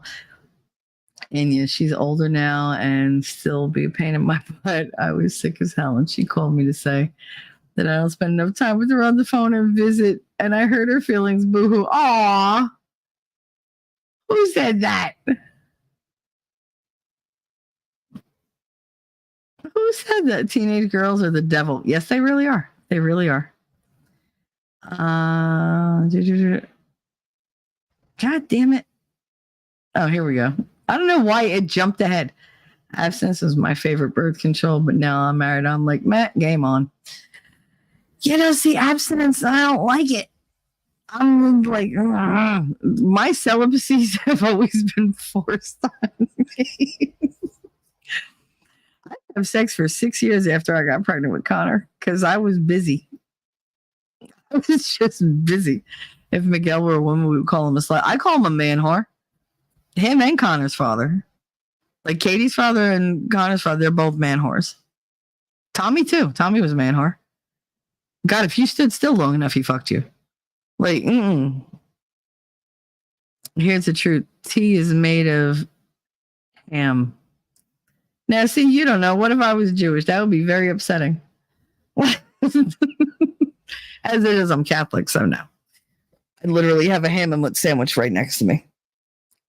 I'm losing count of the videos I'm seeing the men hitting women back on Twitter. Oh, yeah. Yep. Well, that's the thing. If you're going to call for equality, you got to take it everywhere. You can't pick and choose where the equal comes in.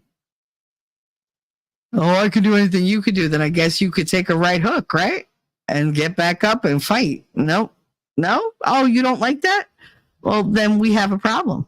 Because now it's not equality. It's equal where I say it's equal. That's not equality. You know, we are not the same. One of these things is not like the other. If Mikkel were, yeah. So, yeah, there's that. My daughter pisses me off too. Got to get back to work later. Oh, I saw he missed it. Some bitch. That's all right. He'll see it later. And Whereas I love her, but goddamn, she's annoying. It's a girl mom thing. Yeah, my daughter annoys me like nobody in the world. Like nobody. I love her to pieces. I do. I love my daughter.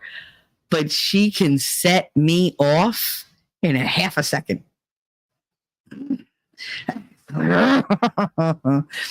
My son, I'm just like, honey, no, come on, Connor, come on. I'm like, come on. And I can cajole him into like, doing something. Her, nope. She gives me attitude and I'm like, who are you talking to like that? Like I instantly, my jersey is full fucking on.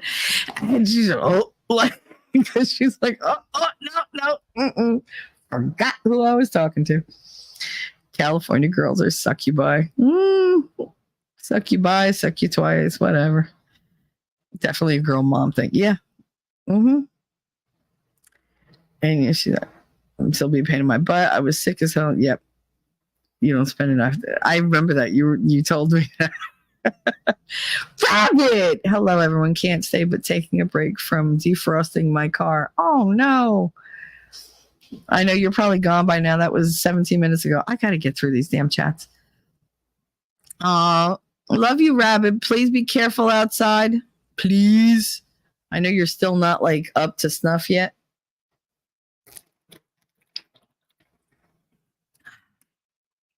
Did you tell her that you were sick? My oldest is needy like that, but on her time. Like a cat. I think daughters are like cats with their mothers. Like they come over and they're like, oh, pat me, pat me, pat me, pat me. That feels so good. Yeah. It's like, damn, like I'm done with you. Like as soon as they don't want you around, it's all the fucking time. And they steal your shit. You're always like, is that my shirt? Is that my comb? Like, are those my earrings? I used to be like, I'm going shopping, and I'd go over to my mother's and be like, I want this piece of jewelry and this piece of jewelry and this. And she's like, what are you doing? I want to borrow these. For how long? I don't know, ever. Well, that's mine, but are you ever going to wear it again? No. So what do you want me to wait till you die? Can I have it now? Yeah, okay. She knew. She said it was nice. She said it was nice to her husband the night before. I was on tons of NyQuil, but not her the next day, and it hurt her feelings. Well, last night I was in space. You are so funny when you're on the NyQuil and you come to one of Winning's things and you're in chat with me and you're just like, you're like, and another thing. I'm like, yeah, here we go. Or we'll be in the middle of a conversation and you just come in and you're just like, you know what? It has nothing to do with what we're talking about. Then you're like, I'm going back to bed. I'm like, oh, but it makes me laugh.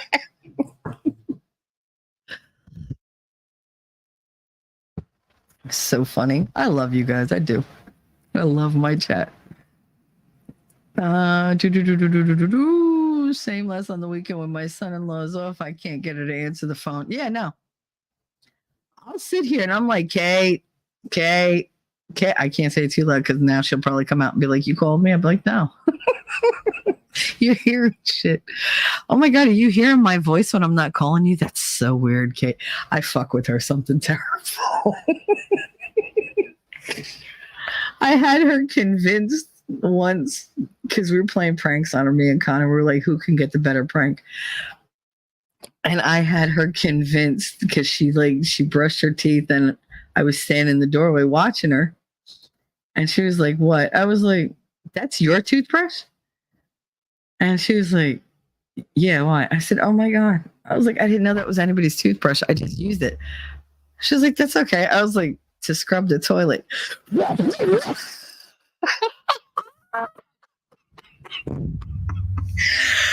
was like, oh my God. And then she was like, she was stuck because how do you I didn't have another toothbrush then. She was like, how do I rinse my mouth and get it clean from the toothbrush without a toothbrush? What the hell? She was so upset and I waited good 10 minutes, mainly because I couldn't breathe because I was laughing so hard. I was on the floor. I could not stand up. And she was just and she's gagging it, whatever. And I'm like, wait. And finally, I was able to breathe, and I was like, "Oh, by the way, I'm kidding." She was like, "I hate you."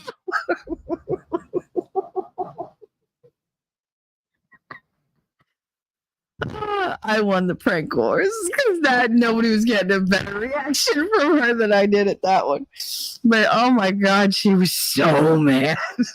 She was so mad. Oh. Anyway,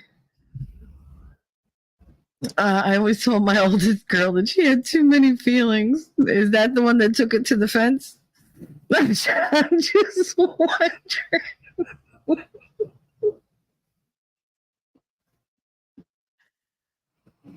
Oh God, I love it. Wolfram, born and raised. Shut up. Oh, good. I thought you said born and raised in Minnesota. Never been to Minnesota. Thank you, Lord. You said Michigan, born and raised. Okay, that got separated by lady and gave me a slight heart attack. I really was wondering if you were my ex-husband.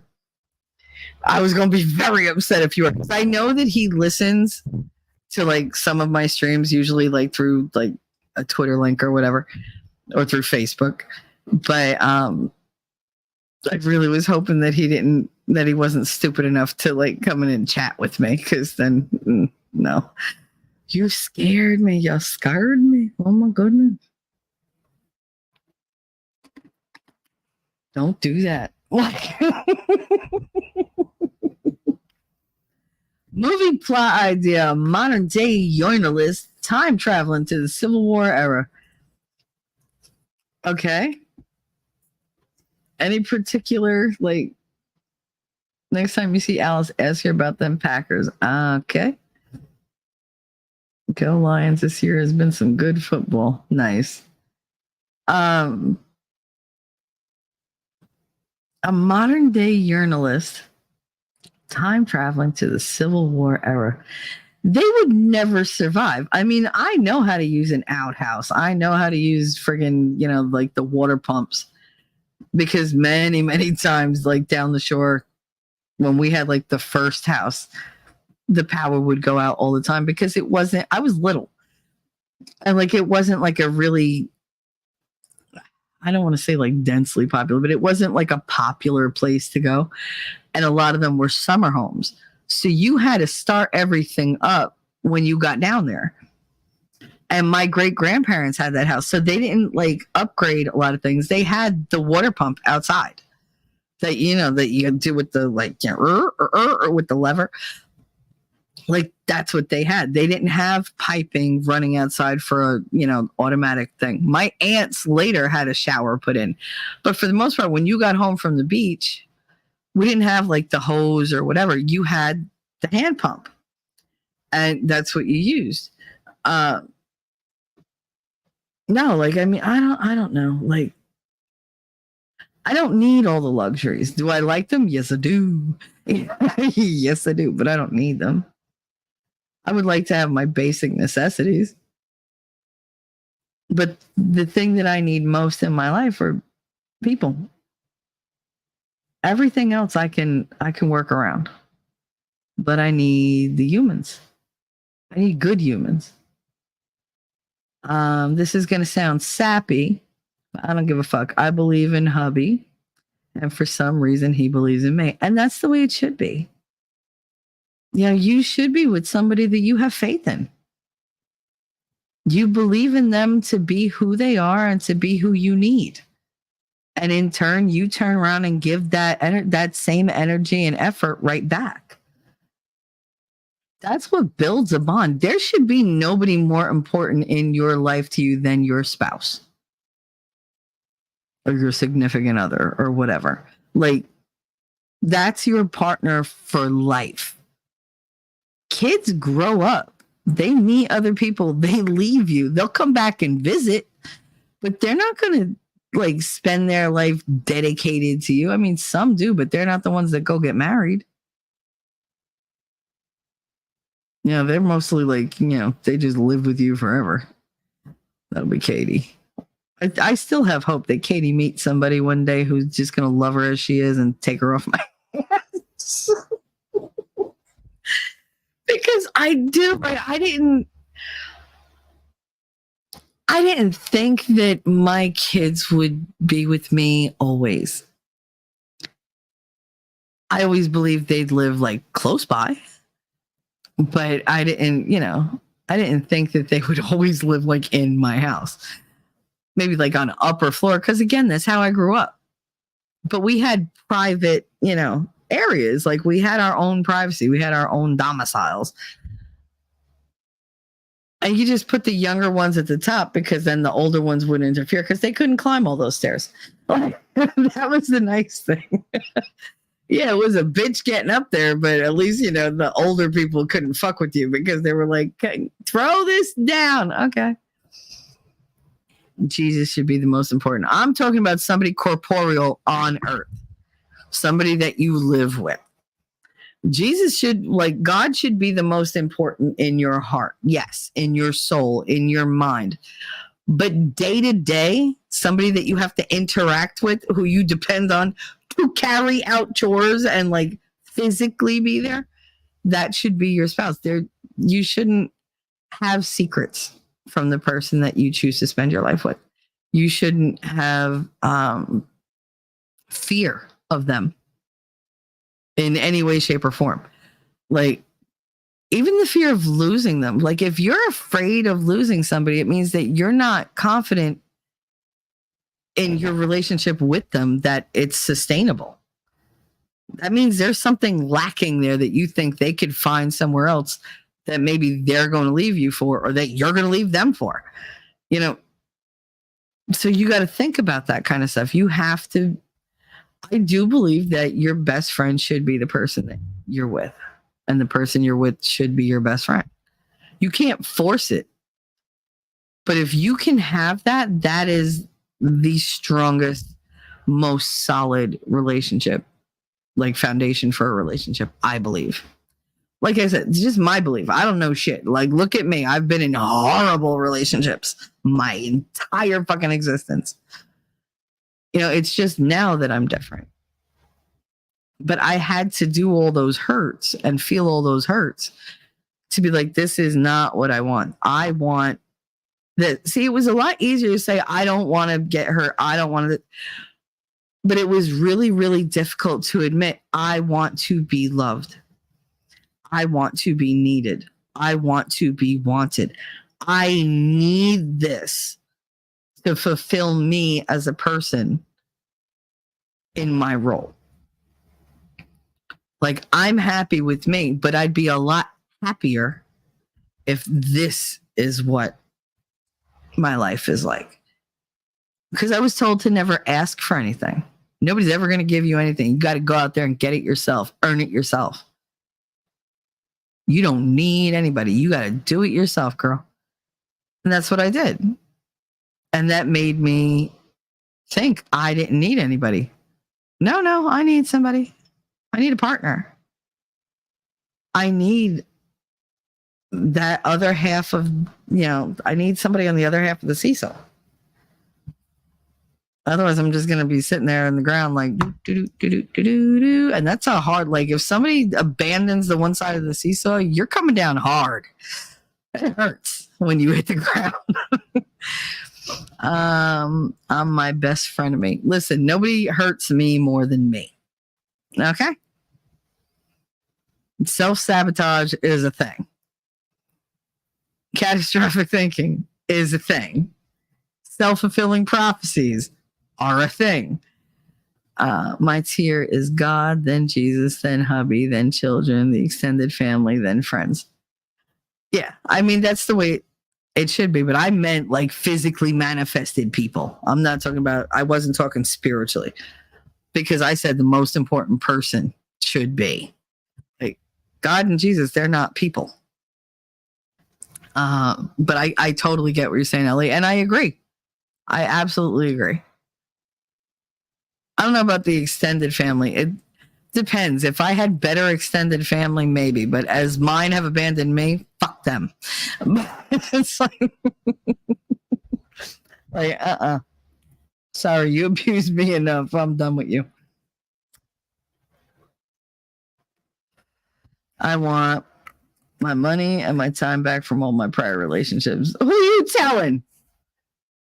Who are you telling? I want my money back. I want my time back. I want my youth back. I want my friggin', like, all the blood back that I fucking bled for these motherfuckers.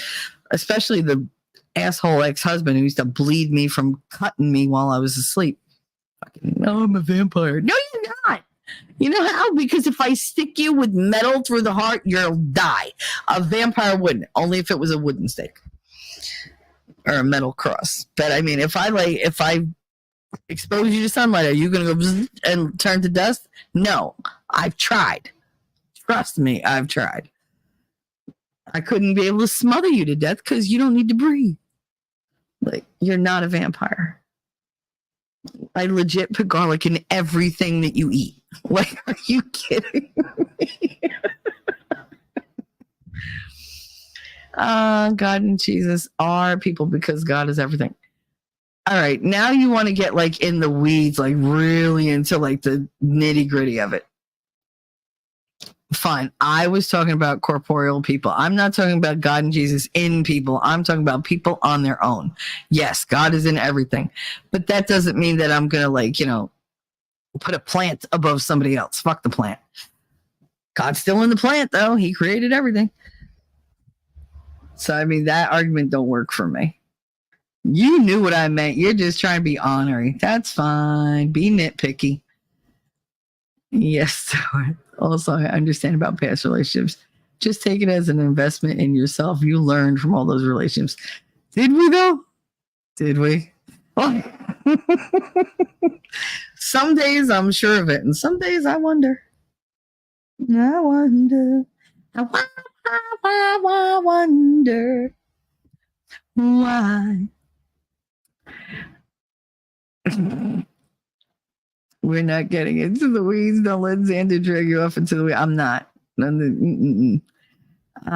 Elephant, this is going. Oh, we read that. Okay. I love that. That's another live. You don't need a man. Bish, yes, I do. I was convinced for the longest time that I didn't, because all the men that I knew were more work than they were help. They were more hindrance than help.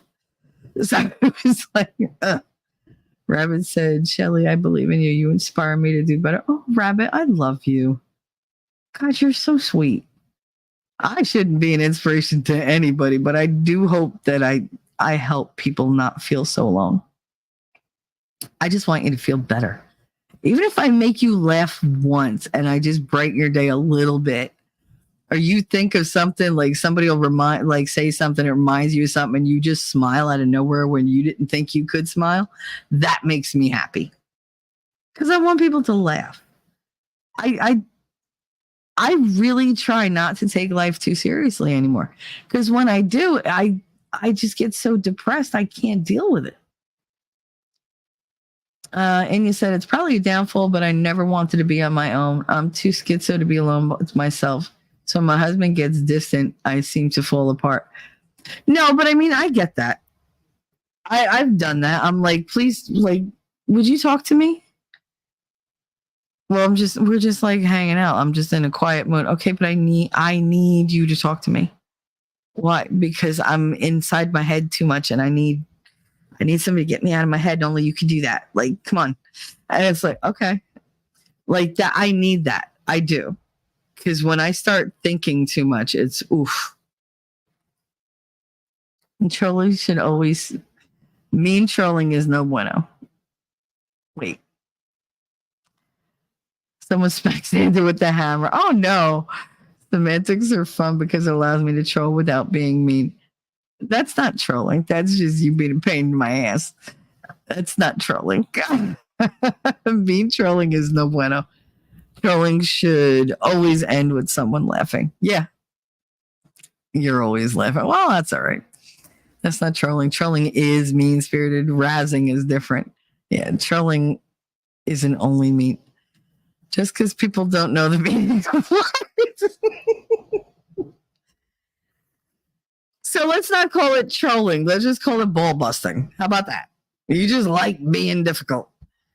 And he just likes to make me like have to like defend my stance no matter what. That's fine. That don't bother me at all.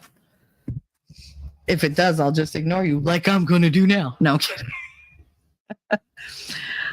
When my husband asked me to marry him, I was overly too comfortable being single. Mm-hmm.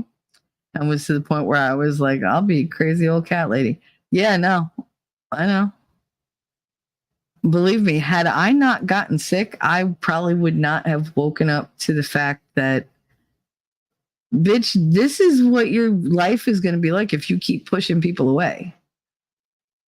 You're going to die alone. It's going to be because you fell and nobody was in the house and you're just going to lay there forever and die. And you're going to die a miserable existence and they're going to find you. And there went my thinking. You know how I could turn like this teeny tiny grain of sand into a mountain? That's where that went. And I was like, oh, no, I don't want that. But yeah, no, I totally get that. In the words of Yellow Wolf, love is a cannibal riding a carnival carousel. Okay. There's an image in my head I didn't need, but thank you. Thank you, Inya. Love you. Rabbit said, my husband told me I don't need a man. My husband taught me skills to run the farm, the basics of plumbing, electrical, and carpentry. Okay, so in some things I need a partner. Maybe I don't need a man, but I want a man.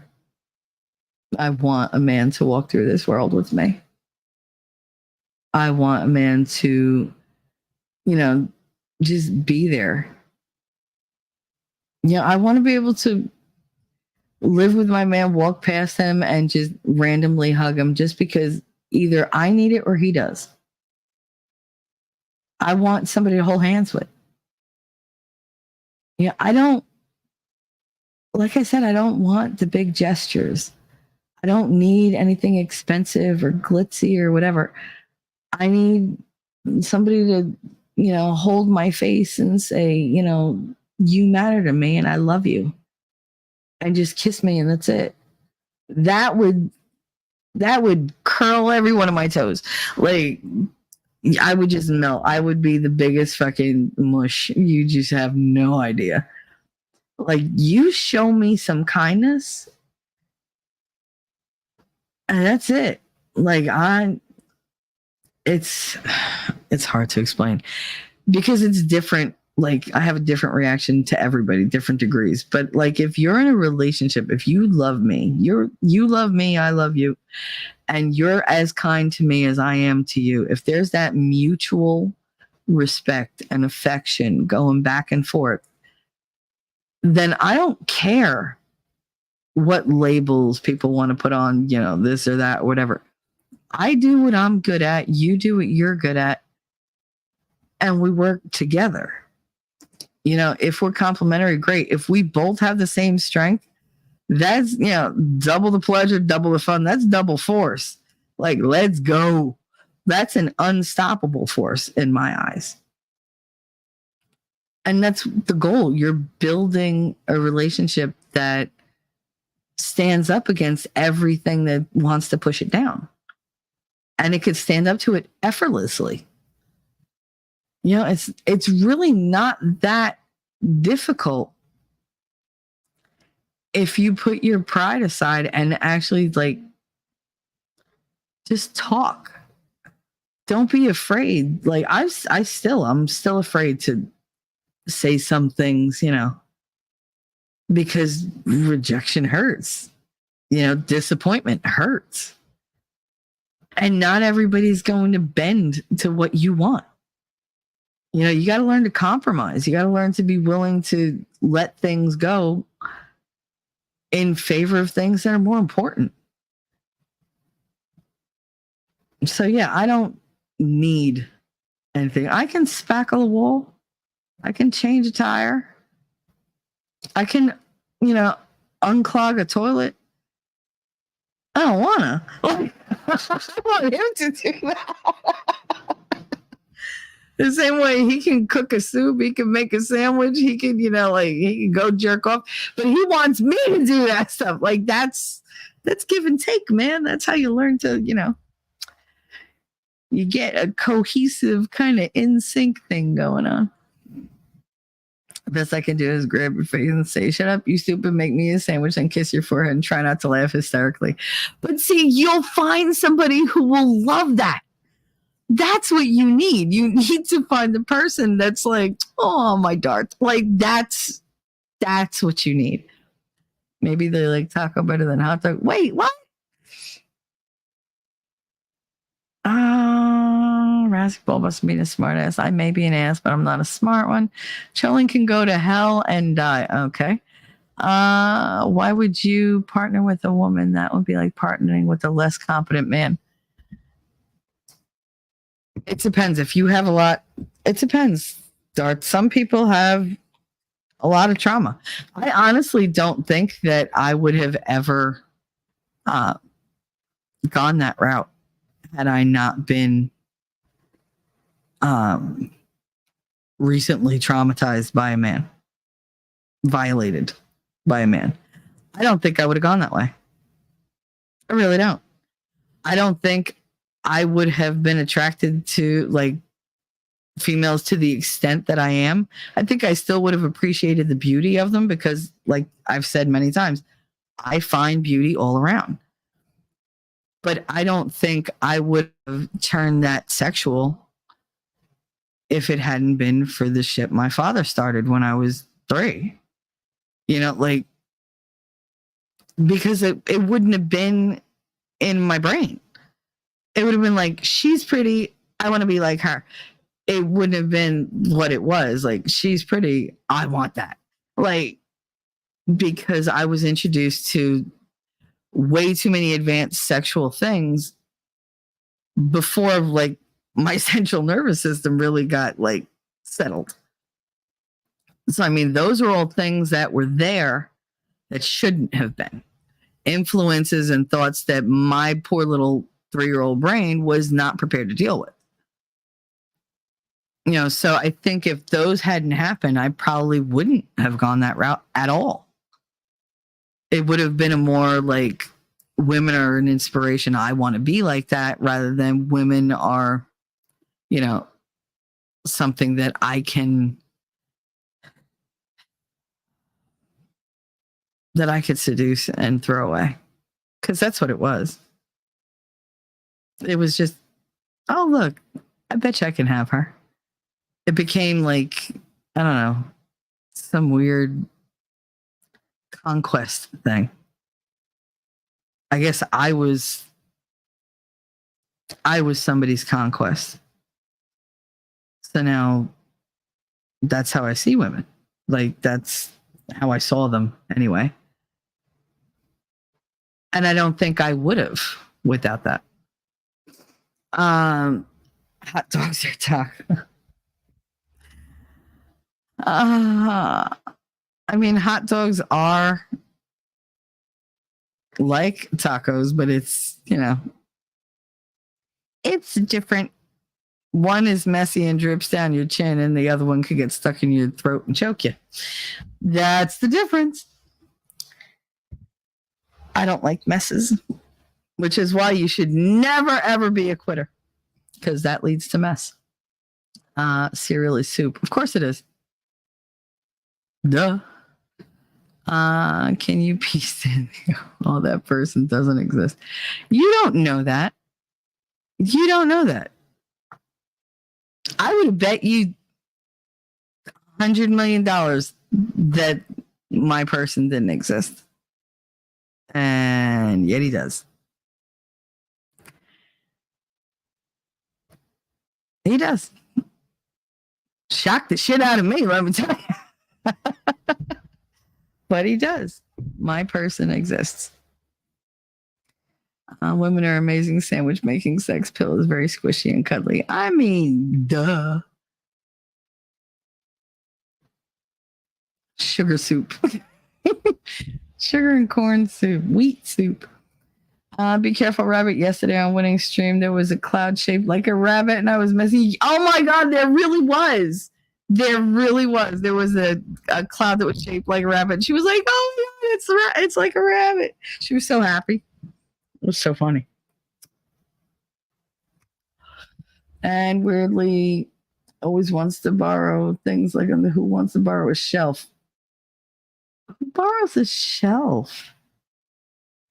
Get the bleach. Oh, I have an hour to get all these bitches their paychecks. Meh.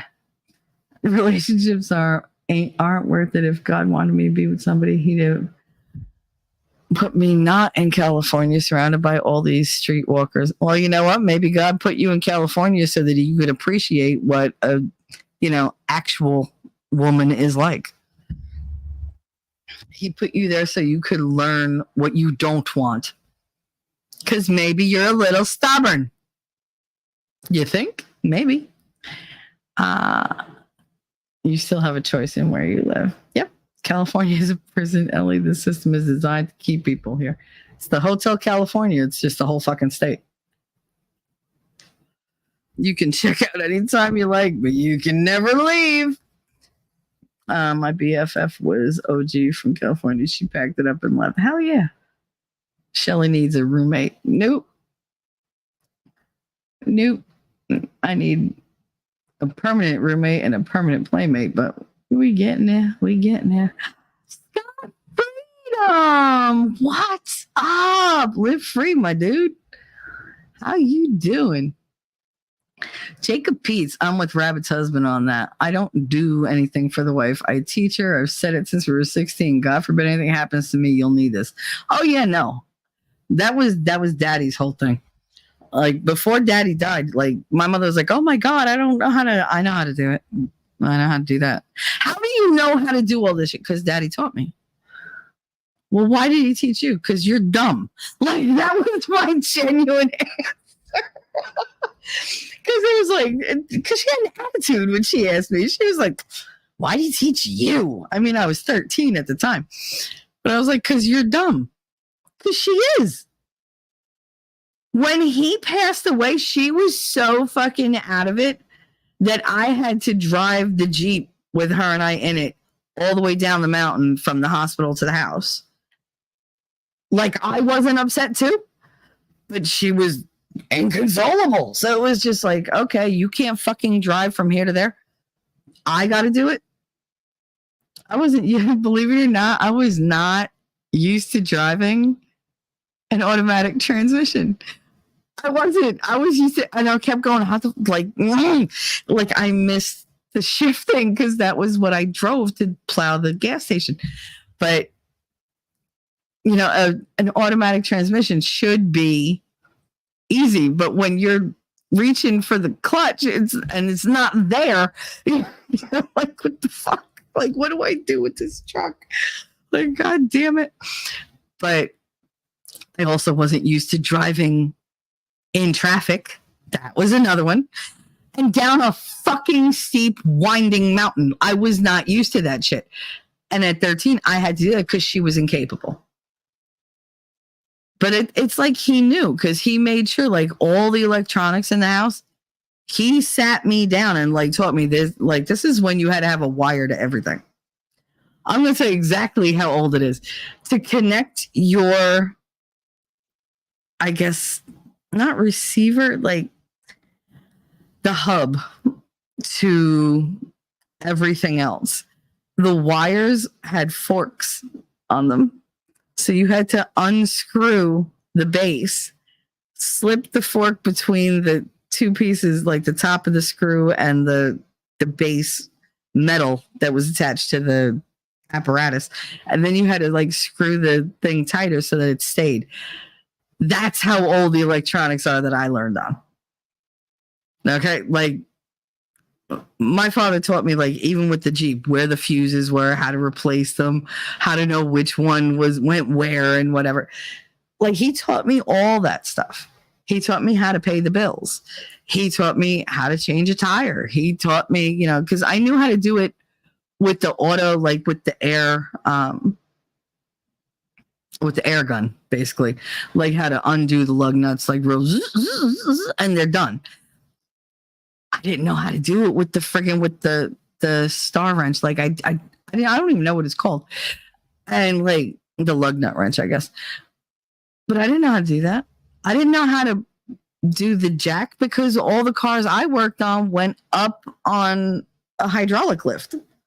Like the lift was, they either drove onto like a lift or it was a star lift that went under the car and lifted it that way, depending on, what the need was. Like if you had to take all the tires off, there was no point in driving it onto something and then lifting it. Like you lift it from the middle.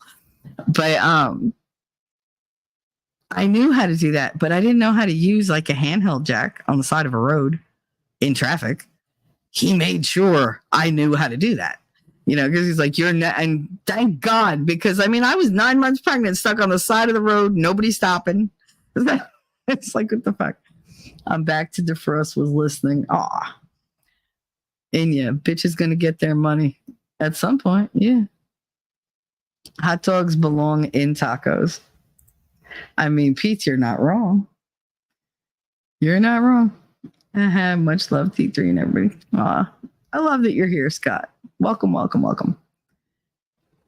But yeah, no, Daddy made sure that I knew how to take care of myself and how to take care of my mother because he knew she wasn't capable. That's why my mother's never been alone. Ever. Literally, she spent 2 entire years on her own from the age of 17 to now her age of 81. She's not a looker. She's not smart. She can't cook. Apparently there are things she's really good at. But what I think she's best at is making a man feel wanted and necessary.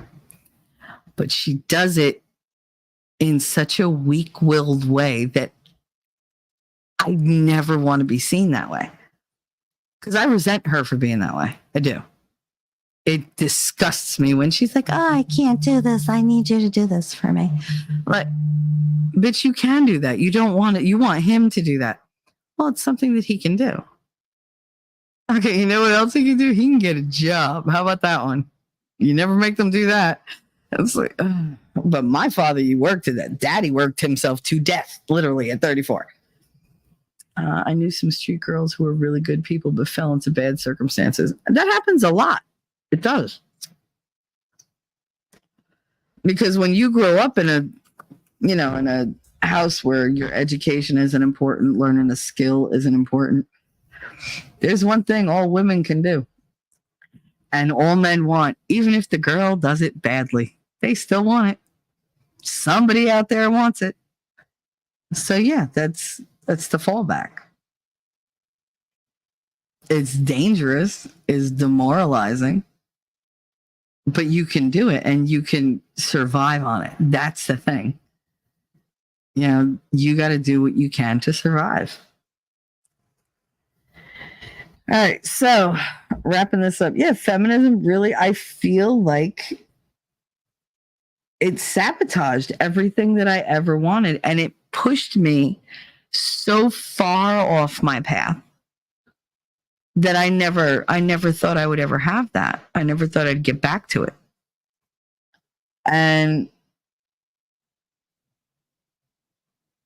I feel like living in that like feminist society, number one, you get a bunch of men who are always being put down. They're always being vilified. They're always being demonized. So that they're convincing you there are no good men. Which, when you find a good man and he's got a wife, they tell you, fuck that bitch. If she can't hold on to her husband, go take him. Oh, their marriage is rocky. Go ahead. Nobody's going to care. Yeah, I did that once. That was stupid.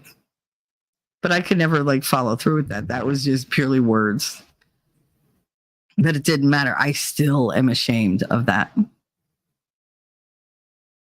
But more than me being ashamed, that person should be ashamed. Like, and I tried to cover up going, I didn't make any vows. Like, because again, semantics, I can find a loophole. But was it right? Was it moral? Was it ethical? No. No. And I do regret that I ever allowed that to be a part of my life, even for a moment. You never, ever, ever chase married people. No. You really shouldn't. And the thing is, I had my husband cheated on me all the fucking time. All the fucking time. Not just in words. He did it in action. Yeah, so it's like, see, I never did that. I didn't, no. Because even I know I stopped myself at some point. I'm like, this is not right, Shell. Like, I can't. There's only so long I can fool myself. Because I'm Italian and Catholic. The guilt is real. Like, it's really, really, really real. I can write a whole fucking college thesis on how feminism is toxic and outright dangerous to young women. It really is. I remember Jordan Peterson. Like I said, I don't agree with a lot of the things he says. I do agree with a lot of the things he says. This is one of those things that he said, and I went, whoa, because it hit. And he said, not verbatim, women nowadays, because of feminism and this whole, think about yourself, focus on yourself, have rising depression and anxieties because they are not made, biologically to focus on themselves. Women are givers. They are meant to nurture. They are meant to grow life. They are meant to sustain life, which means that they have to nurture life. They're not going to, limit that to just children. They're going to take care of anyone they love, anyone who's important to them, and pretty much anybody who's in need. That's what they want to do. That's what they're made to do. So when feminism turns that shit around and cuts off that outlet, and tells them, look at yourself. You spend so much time internalizing and evaluating yourself, spending like all this attention on yourself. You find every flaw, every anxiety, every bad emotion, because that's all you have time to do. That's the only thing you're giving your energy to. You know, women are meant to take care of a multitude of people. You know, so that's a lot of energy to put out, but it's purpose driven. It's fulfilling. It's not selfish. So you're living, making the, you know, world around you hopefully a little better, especially in your little sphere. And you're not focusing on, it's not all me, me, me, me, me. When it's me, me, me, me, me, you're going to find all the me, me, me, me, me chinks in your armor. And you'll obsess about it. And then you start to feel bad about it. And then that becomes all that you are, because you're not living for a greater purpose. You can lead a woman to the kitchen, but you can't make her think. You can make a man a sandwich, but you can't force him to eat it. See, I would drown a bitch in the sink and I would choke him with that sandwich. But that's just me being violent. Or hell, divorces are on court dockets. Research it. If a person claims they're separated, wait until the divorce. If they're divorced, ask for the proof. Oh, yeah. And you know the funny thing? I didn't even like entertain the thought of dating somebody until well after my divorce was final. I even waited beyond the 30 days where they said it's final, 30 days and it's final. I waited because I was like, I still feel married. And then he went and left my kid alone while he went and met with this cunt. And yeah, I didn't feel married after that. I still didn't date like for a couple months, but that's just because I just didn't have the head for it. That's why men making their own sandwiches is the biggest threat to society. Do you know what the correct term for it? Why do you keep asking me that? Go ahead. What is the correct term for a super aggressive woman? Go ahead. Tell me. Could have sworn you said it was a see you next Tuesday. I think the consequences are men are abused. You know, like with this whole feminism, men are now very, very much abused. They're not respected or revered in any way. They're not allowed to show that they have personal power, because then you're threatening me. No, he's not threatening. He's just being a man. You know, like that's what he was put here to do. He wasn't put here to be your weak little bitch. You know, I don't want my man carrying my purse. Like, I don't want to ever worry that I'm going to come home and why are you wearing my clothes? Like, no, it's cute when I wear his clothes, but when he wears my clothes is wrong. Just because, you know, it's a possession thing. Like when I wear, like, if I want to wear a guy's t-shirt or whatever to bed, he's not going to mind, because he's like, that's right. I cover that bitch. Like, I'm all over her. It's primal. It's marking, like, now I smell like you. I'm wearing your property, which means I am your property because I'm in it. So it's a whole big thing. And I love that. I love wearing like men's flannels, like, but I don't want to go buy mine. I don't have a fucking closet full of flannel. Why would I? Like, if I like, I want to be able to take my man's. I want to be able to have his stuff. Like, I took your t-shirt, I took your flannel, or, you know, like, I took your jersey. I wore your jersey. You know, I took your hat. It's cute. You know, like, that's what I want. Like, maybe I want to wear like a couple of his socks. I don't know. Like, you know, because men's socks are really like, they have the long tube socks. I don't own those. But like, yeah, I'll wear them and I'll slouch them down like I did in high school. Men are abused because they allow that shit. No, men are abused because it's encouraged. Because society encourages them. They encourage women and other men to be abusive toward men. What's the one thing that I tell Nick all the time? I literally will send him a text in the middle of the day sometimes. I go, hey, just want to let you know, you're not a piece of shit. And he'll write back almost immediately, girl, I needed that. Like, because you do. We're not, like, I don't know. Like Nick and I, it's almost like a brother-sister thing for me and Nick. At least, to me, he's like a big brother, even though he's younger than me. It's weird. But because I didn't have a big brother. I don't have that. I don't need a big sister. I needed a big brother. And I never had that. I always had little brothers. So it was always them. I had to mother them.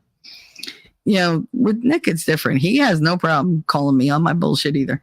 But I tell him all the time, you're not a piece of shit. Like, I know what you hear out there, what you see in the chats and everything. You fuck up a lot. But you are not a piece of shit. Listen, people are allowed to have flaws. You don't have to be perfect. But he's a good man. Does he do stupid shit all the time? Yes. And I tell him every fucking time. But that doesn't make him a piece of shit. He has value. He's an important person, especially in the lives of his children and his wife. But we judge what we see on screen. We don't know what's going on. He's a retard, though. I didn't say he wasn't a retard. I mean, there's a reason that we talk to each other the way we do. I mean, he's the one who originally called me his chromey homie. And now I turn it around and I call him that. But he's still a good man. He's worth a lot. He did a lot for me in my life. He didn't even know it. He's not a piece of shit. Can he be degenerate? Of course. Can I be? Absolutely. Does that make me a piece of shit? Nope. It really doesn't. Gotta go work some more. Be careful, rabbit, please. I don't have the head for dating. Who said that? Phrasing. I said that? Don't have the head for dating? I mean, I have the head for everything. Men are abused because I allow women with closets full of flannel or lesbians with Birkenstocks and Subarus who don't wash. I can think of a lesbian. Anyway, we absolutely do not know what is going on outside the camera. My gut says he's a good man. I mean, I get to talk to him outside of YouTube, and outside of like the whole streaming thing. So I know he's a good man. I've had hundreds of conversations with Nick, and it's just like, sometimes it's a 2-minute conversation. Sometimes we're stuck talking for like 4 hours, but he is a good man, and he really is genuine in the way he approaches everything. Like, streaming is a personality sometimes. And sometimes you believe your own hype, which is when he's got to be brought back down and go, no. Put your feet back on the ground. Remember where you come from. Remember who you are. Like, it's almost like that Moana thing. You got to put the stone back in the, because he just gets a little too out of control. Like, wait. Here's your heart. Remember your heart? This is your heart. Okay, correct yourself. Like, but I believe in Nick. Does he do shit that I want to like smack the shit out of him for? Sometimes. Does he say dumb shit? Absolutely. What, like I'm fucking perfect Patty over here? No, I fuck up constantly. And it's okay. Like, he's not ever going to judge me for the stuff that I do. The same way I don't judge him for the stuff that he does, because we both know underneath all that bravado and mistakes and the bullshit, we're good people. And sometimes I have to remind him of that, because he gets so constantly bombarded by negativity. And he deserves, some of that, and he deserves some good, but there's not a lot of good out there. So I make sure that when I see he's having a particularly bad day, I'm like, hey, you are not a piece of shit. I love you. You are not a piece of shit. Thanks, girl. Thanks, girl. I needed that. And he does that too for me. He'll say, you're wonderful. You are a wonderful person. Like, I genuinely, I'm so glad that we're friends. And it's like, aw, that's who he is. But you have to do that for people. I feel like not enough people are willing to be honest about their feelings and their thoughts on everybody.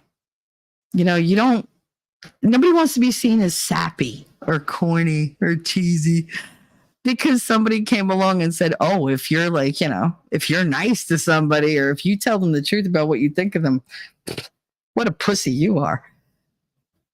What does that serve? It just makes you push people away. It makes you disingenuous. And thank you for making my workday not so sucky on a Monday. I love you, honey. I'm glad you're feeling better. I am glad you're feeling better. All right. Another thing with men is the way they're treated makes them give up on relationships. Because they're just like, you know what? Fuck it. This isn't worth it. I'd rather just be by myself. I ain't giving this bitch the time of day. I'm not giving this bitch the time of day because they're all the same. You get people like Drex, who just, all women suck. Not all women suck, but you're not exactly, like the ideal for men either because you're so jaded. You're so anti-fucking woman. Yeah, I'll make my own goddamn sandwich. Yeah, but for him, it's like, oh, every woman in the world can make me a sandwich, but none of them will make it right. Really? That bitch will be looking for something as soon as she makes my sandwich. Like, he thinks there's always an ulterior motive, and there's not. My thing is, it's like, what bitches are you picking? But it's still out there because there's getting to be more and more and more. And now I think we've gotten to a place where they're like wising up and they're like, wait a minute, what do you mean nobody wants to date me? Bitch, you're difficult. No, I'm not. Oh my God. No, you're difficult. Like, I can't deprogram you and have time to ever do anything else. I ain't got that kind of time or patience. So they're just like, eh. The older you get, the slimmer the pickings. Well, yeah. The older you get, you get it goes from being an ocean to to the Great Lakes to a river to a creek to the drip out of a faucet. So the pool definitely narrows. He's right about the German Shepherds, though. No, he's not. He's not right about anything. He really isn't, because he talks out of his ass. He really does. Around the toes, but out of his ass.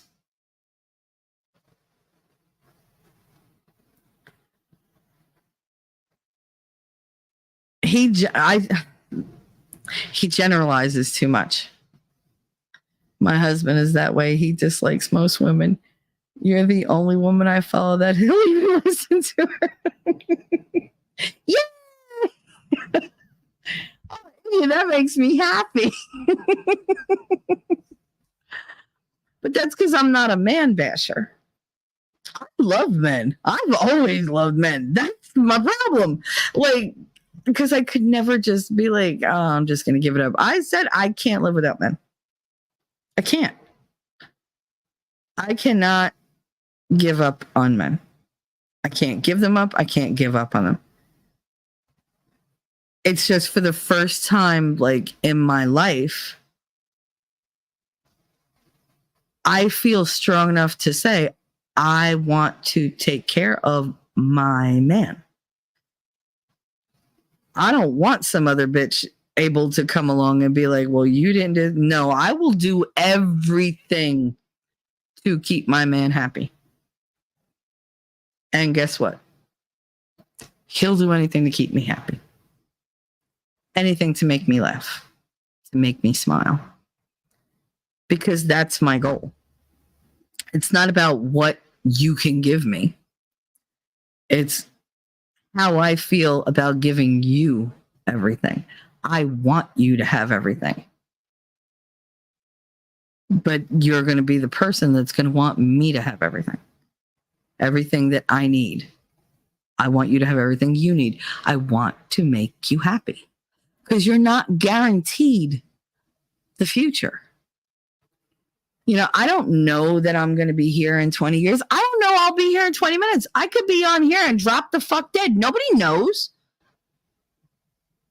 So why would I keep waiting and waiting and waiting to just say, oh, you know, I love you. You are everything to me. Let me make you happy. Like, what would make you happy? Well, let me make you laugh. You know, why would I wait to tell somebody I'm so proud of you? You mean so much to me. You've changed my life. Does it come across a little corny? I don't care. It's still the truth. People keep too much of the good shit to themselves because they don't want to look like they have, you know, any kind of vulnerability. And they're too quick to spout out the mean shit. When I say I love you to anybody, yes, do I mean it on different levels to different degrees? Absolutely. But it doesn't mean I don't mean it. I mean it every single time.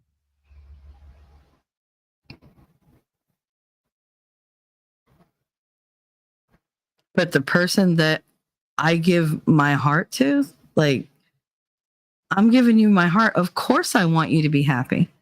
The happier you are, the happier we are. The happier I am, the happier we are. You know, that shit is contagious. I had a hard time finding a quality man, and by that I mean a godly man who respected me, didn't cheat, and wasn't abusive. Can you imagine? Like, that's pretty much like, that's my high standard. All right? And yet, somebody blew right through those and went above and beyond. So it's like, I would do anything. I found my statement to be true when I was single, dark, slimmer picking. Yep. The pool only widens for men who achieve success. Yes, but guess what? Those men, they're not loved for them. They're loved for what they have. And if they hit hard times, that bitch is gone. You want somebody who's going to be there through all the vows, good times and bad.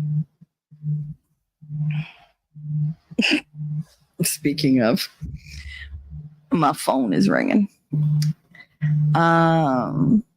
There's a reason all the studies on that are consistent.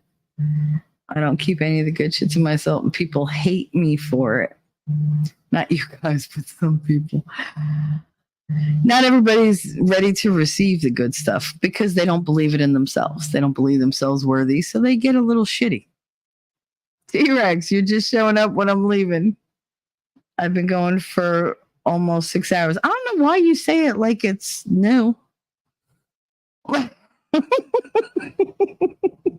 Just saying.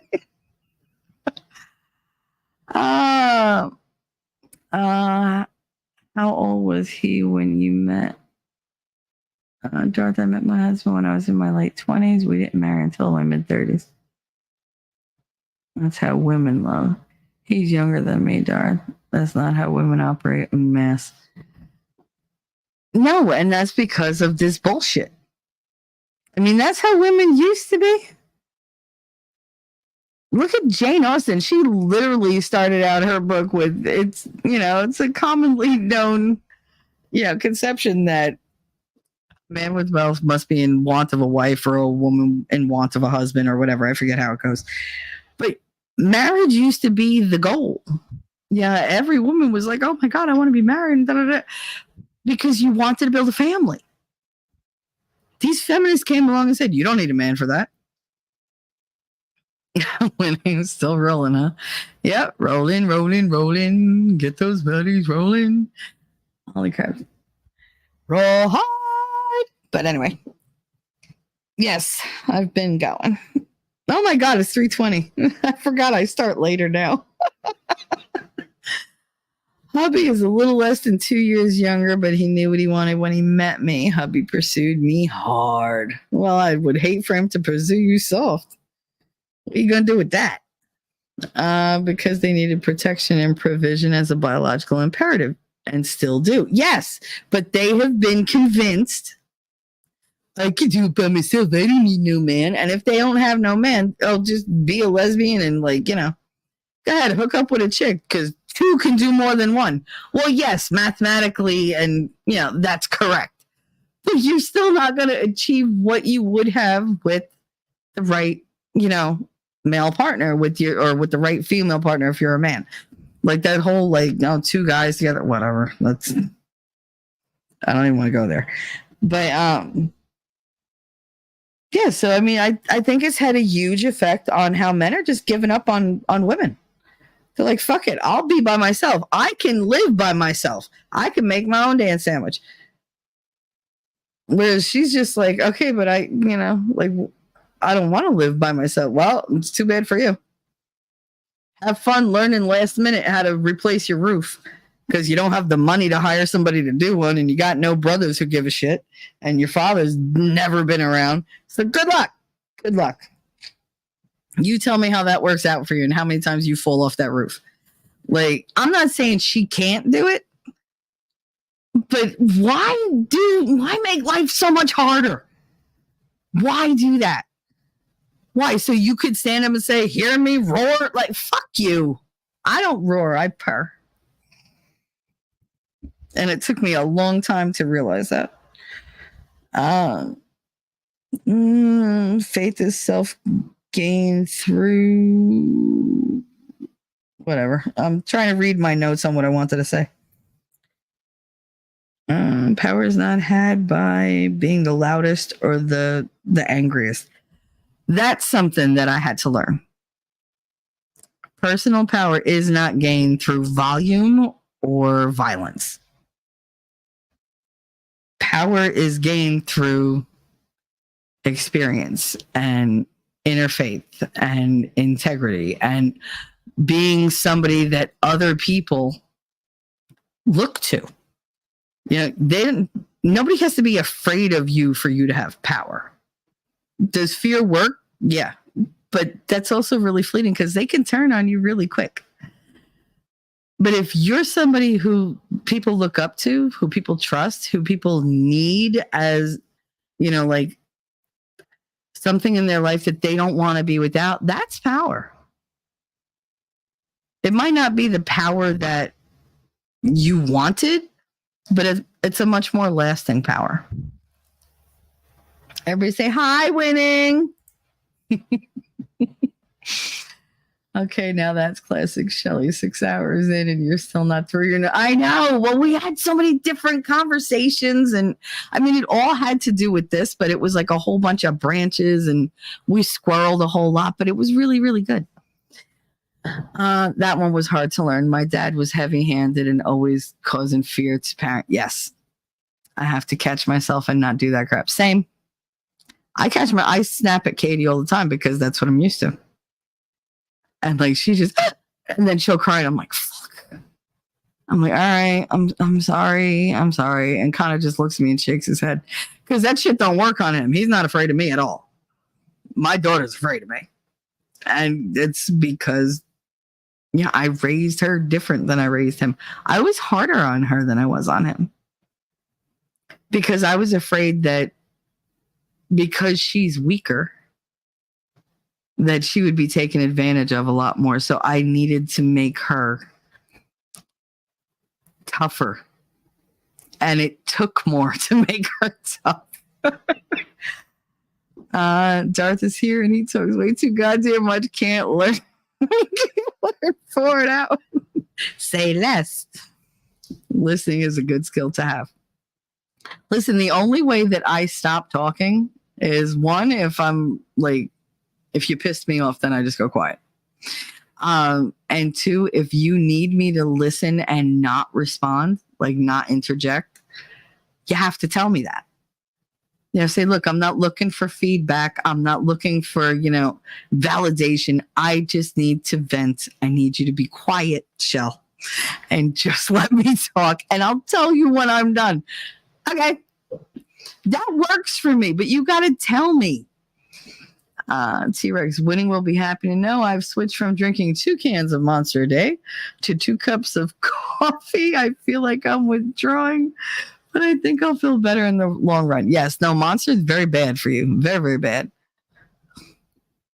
I think Monster is the one that if you take a hammer, like a wooden handled hammer, and you put it in a container and you submerge it in Monster for like 2 days, it turns to rubber. Like the wood gets all like rubbery and whatever. When he said, hi, everybody. I know. I'm going to wrap it up in a minute. Darth, listening is a good skill to have. Yeah, just shut up and listen and don't give me no lip. Nope. I mean, granted, it's not my strong suit, but if you tell me to do that, then I don't have a problem doing it. I do it very well. But that's not my default. Anyway.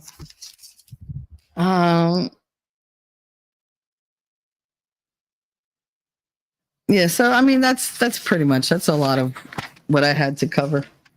We had a lot of really good conversations in here. I'm happy with today. So I am going to wrap it up. I drank a Red Bull this morning, barely helped.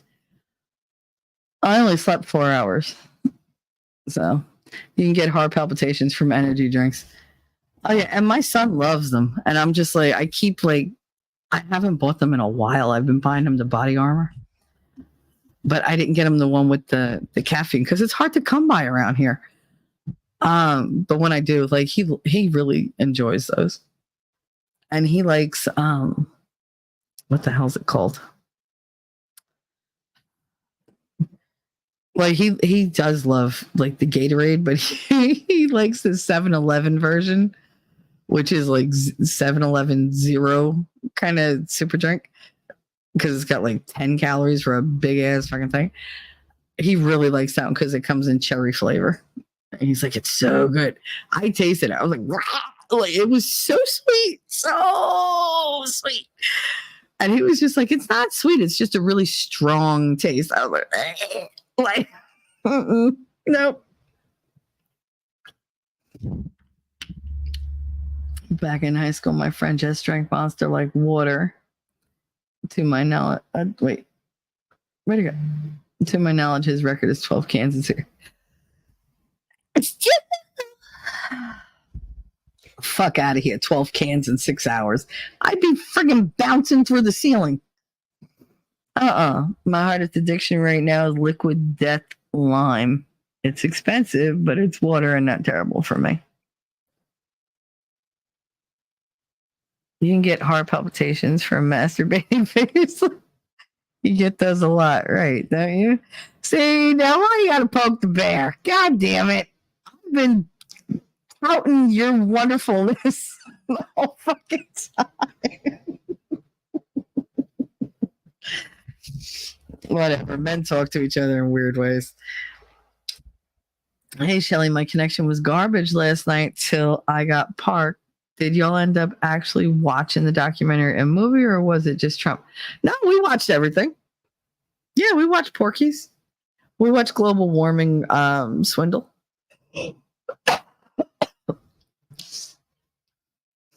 And then I was up till 4 o'clock this morning. Because, like I do. The sugar can give them diabetes. But we try to do like 0 sugar, but then it's just a sugar substitute. So it's like, ugh. I had half of Red Bull and it made your hearing worse? Okay, I don't understand that. And how'd that work? Although, all right, to be fair, if I don't have my contacts in and like I have to answer the phone, I'm like, hold on, I have to get my glasses. And it's so they're always like, she can't hear me unless she can see me. Just shut up and just go with the flow.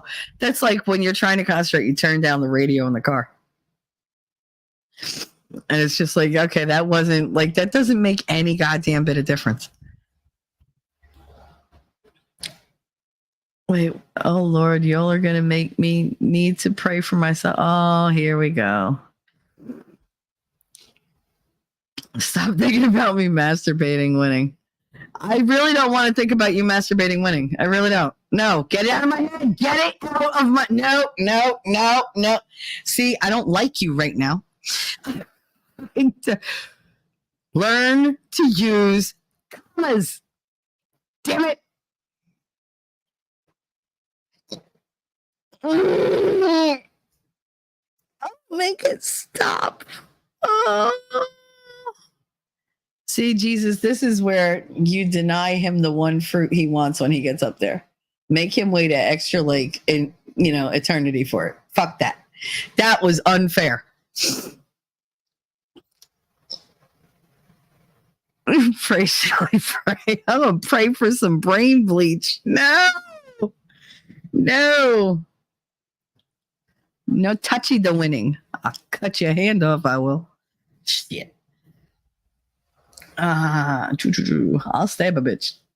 My heart's addiction. Yeah, we did that. No, Shell, don't say to be fair.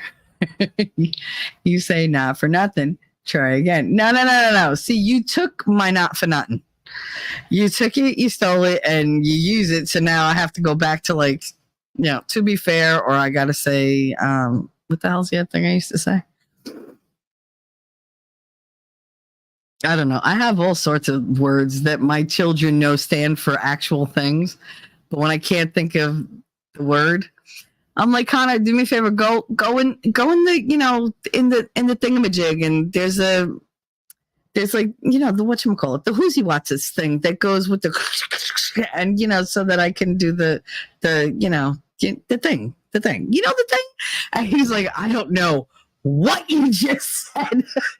He's like, I have no idea what you just said, but it makes perfect sense to me. And Katie's like, I know what you mean. I'm like, see, she knows. He's like, women. Fucking women. Like, whatever.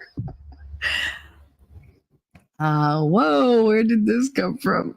I need coffee too. Be right back. I still want to try brewing coffee with Red Bull instead of water. Oh my God, why would you do that? You made me go Fran Drescher. No, don't do that. But anyway. I know Lass is going for coffee and she's going to be right back. However, we're going to wrap it up in the next couple minutes. Again, I remind everybody tonight, Chapter 3 of Control Oligarchs on Unrig the Game on Winning's channel. I will be there. We're going to start, as usual on YouTube and then flip over because YouTube is asshole. So I really do. I'm enjoying this book so much. So I think the next one he said he wants to do is, what's this guy's name? The Alex Dice book. The one that he was talking about yesterday. He usually flashes it at the end of his show. Oh, and Flair wanted me to check out Alan Watts. I got to remember to do that. So I have to on today's agenda and tomorrow's Ken Wheeler videos and Alan Watts videos on being a Taoist Christian. Because I'm curious. I mean, I don't want to ascribe to it, but I'd like to know what the hell it's about. But yeah, the Alex Dice book, I think he wanted to get. I don't know if he's going to do that one next, but I'm really enjoying the Control Oligarchs. I like the way this guy talks, the way he writes. It's much more relatable for me, and I could sit there for hours and listen to it. And it gives you a lot to talk about. All that information on Bill Gates was ridiculous. Like ridiculous. Like I said, the first chapter was how like it started so long ago and so small and branched out. And the analogy I gave was when a rock hits the corner of your windshield, it starts off as just a little chip. And then every single mile you put underneath those wheels, it spreads. And until it eventually just, if you leave it alone and you don't, fix it, it will spread all the way across the windshield and then shatter. And everything will come collapsing in, and then you're fucked. Like, that's basically what's been going on. And nobody has stopped the crack from proceeding. And we need to. Like, that's the analogy I give for that. Like, that's chapter 1, where it started and how it branched out and how we didn't do fuck all about it. We actually fed into it and made it worse. It was like, oh my God, look at crack. Let's go down a cobblestone road. Like, yeah, sure. Why not? Well, we fucked around and we found out. Why not? There's a reason why not. So we did that. Peace. But yeah, so chapter 2 was about Bill Gates, the gates of hell, it was called. So I don't know what chapter 3 is about, but I'm excited because I really enjoy this book. So do me a favor, meet us there. I believe it's 8:00 Eastern. I could be wrong, but there's a thumbnail out there for it. So just go look for it. And with that, I'm going to say I love you guys. Thank you so much for spending the last 6 hours with me. It's in the title. Okay, but I didn't click on it. God, it's going to make me go look.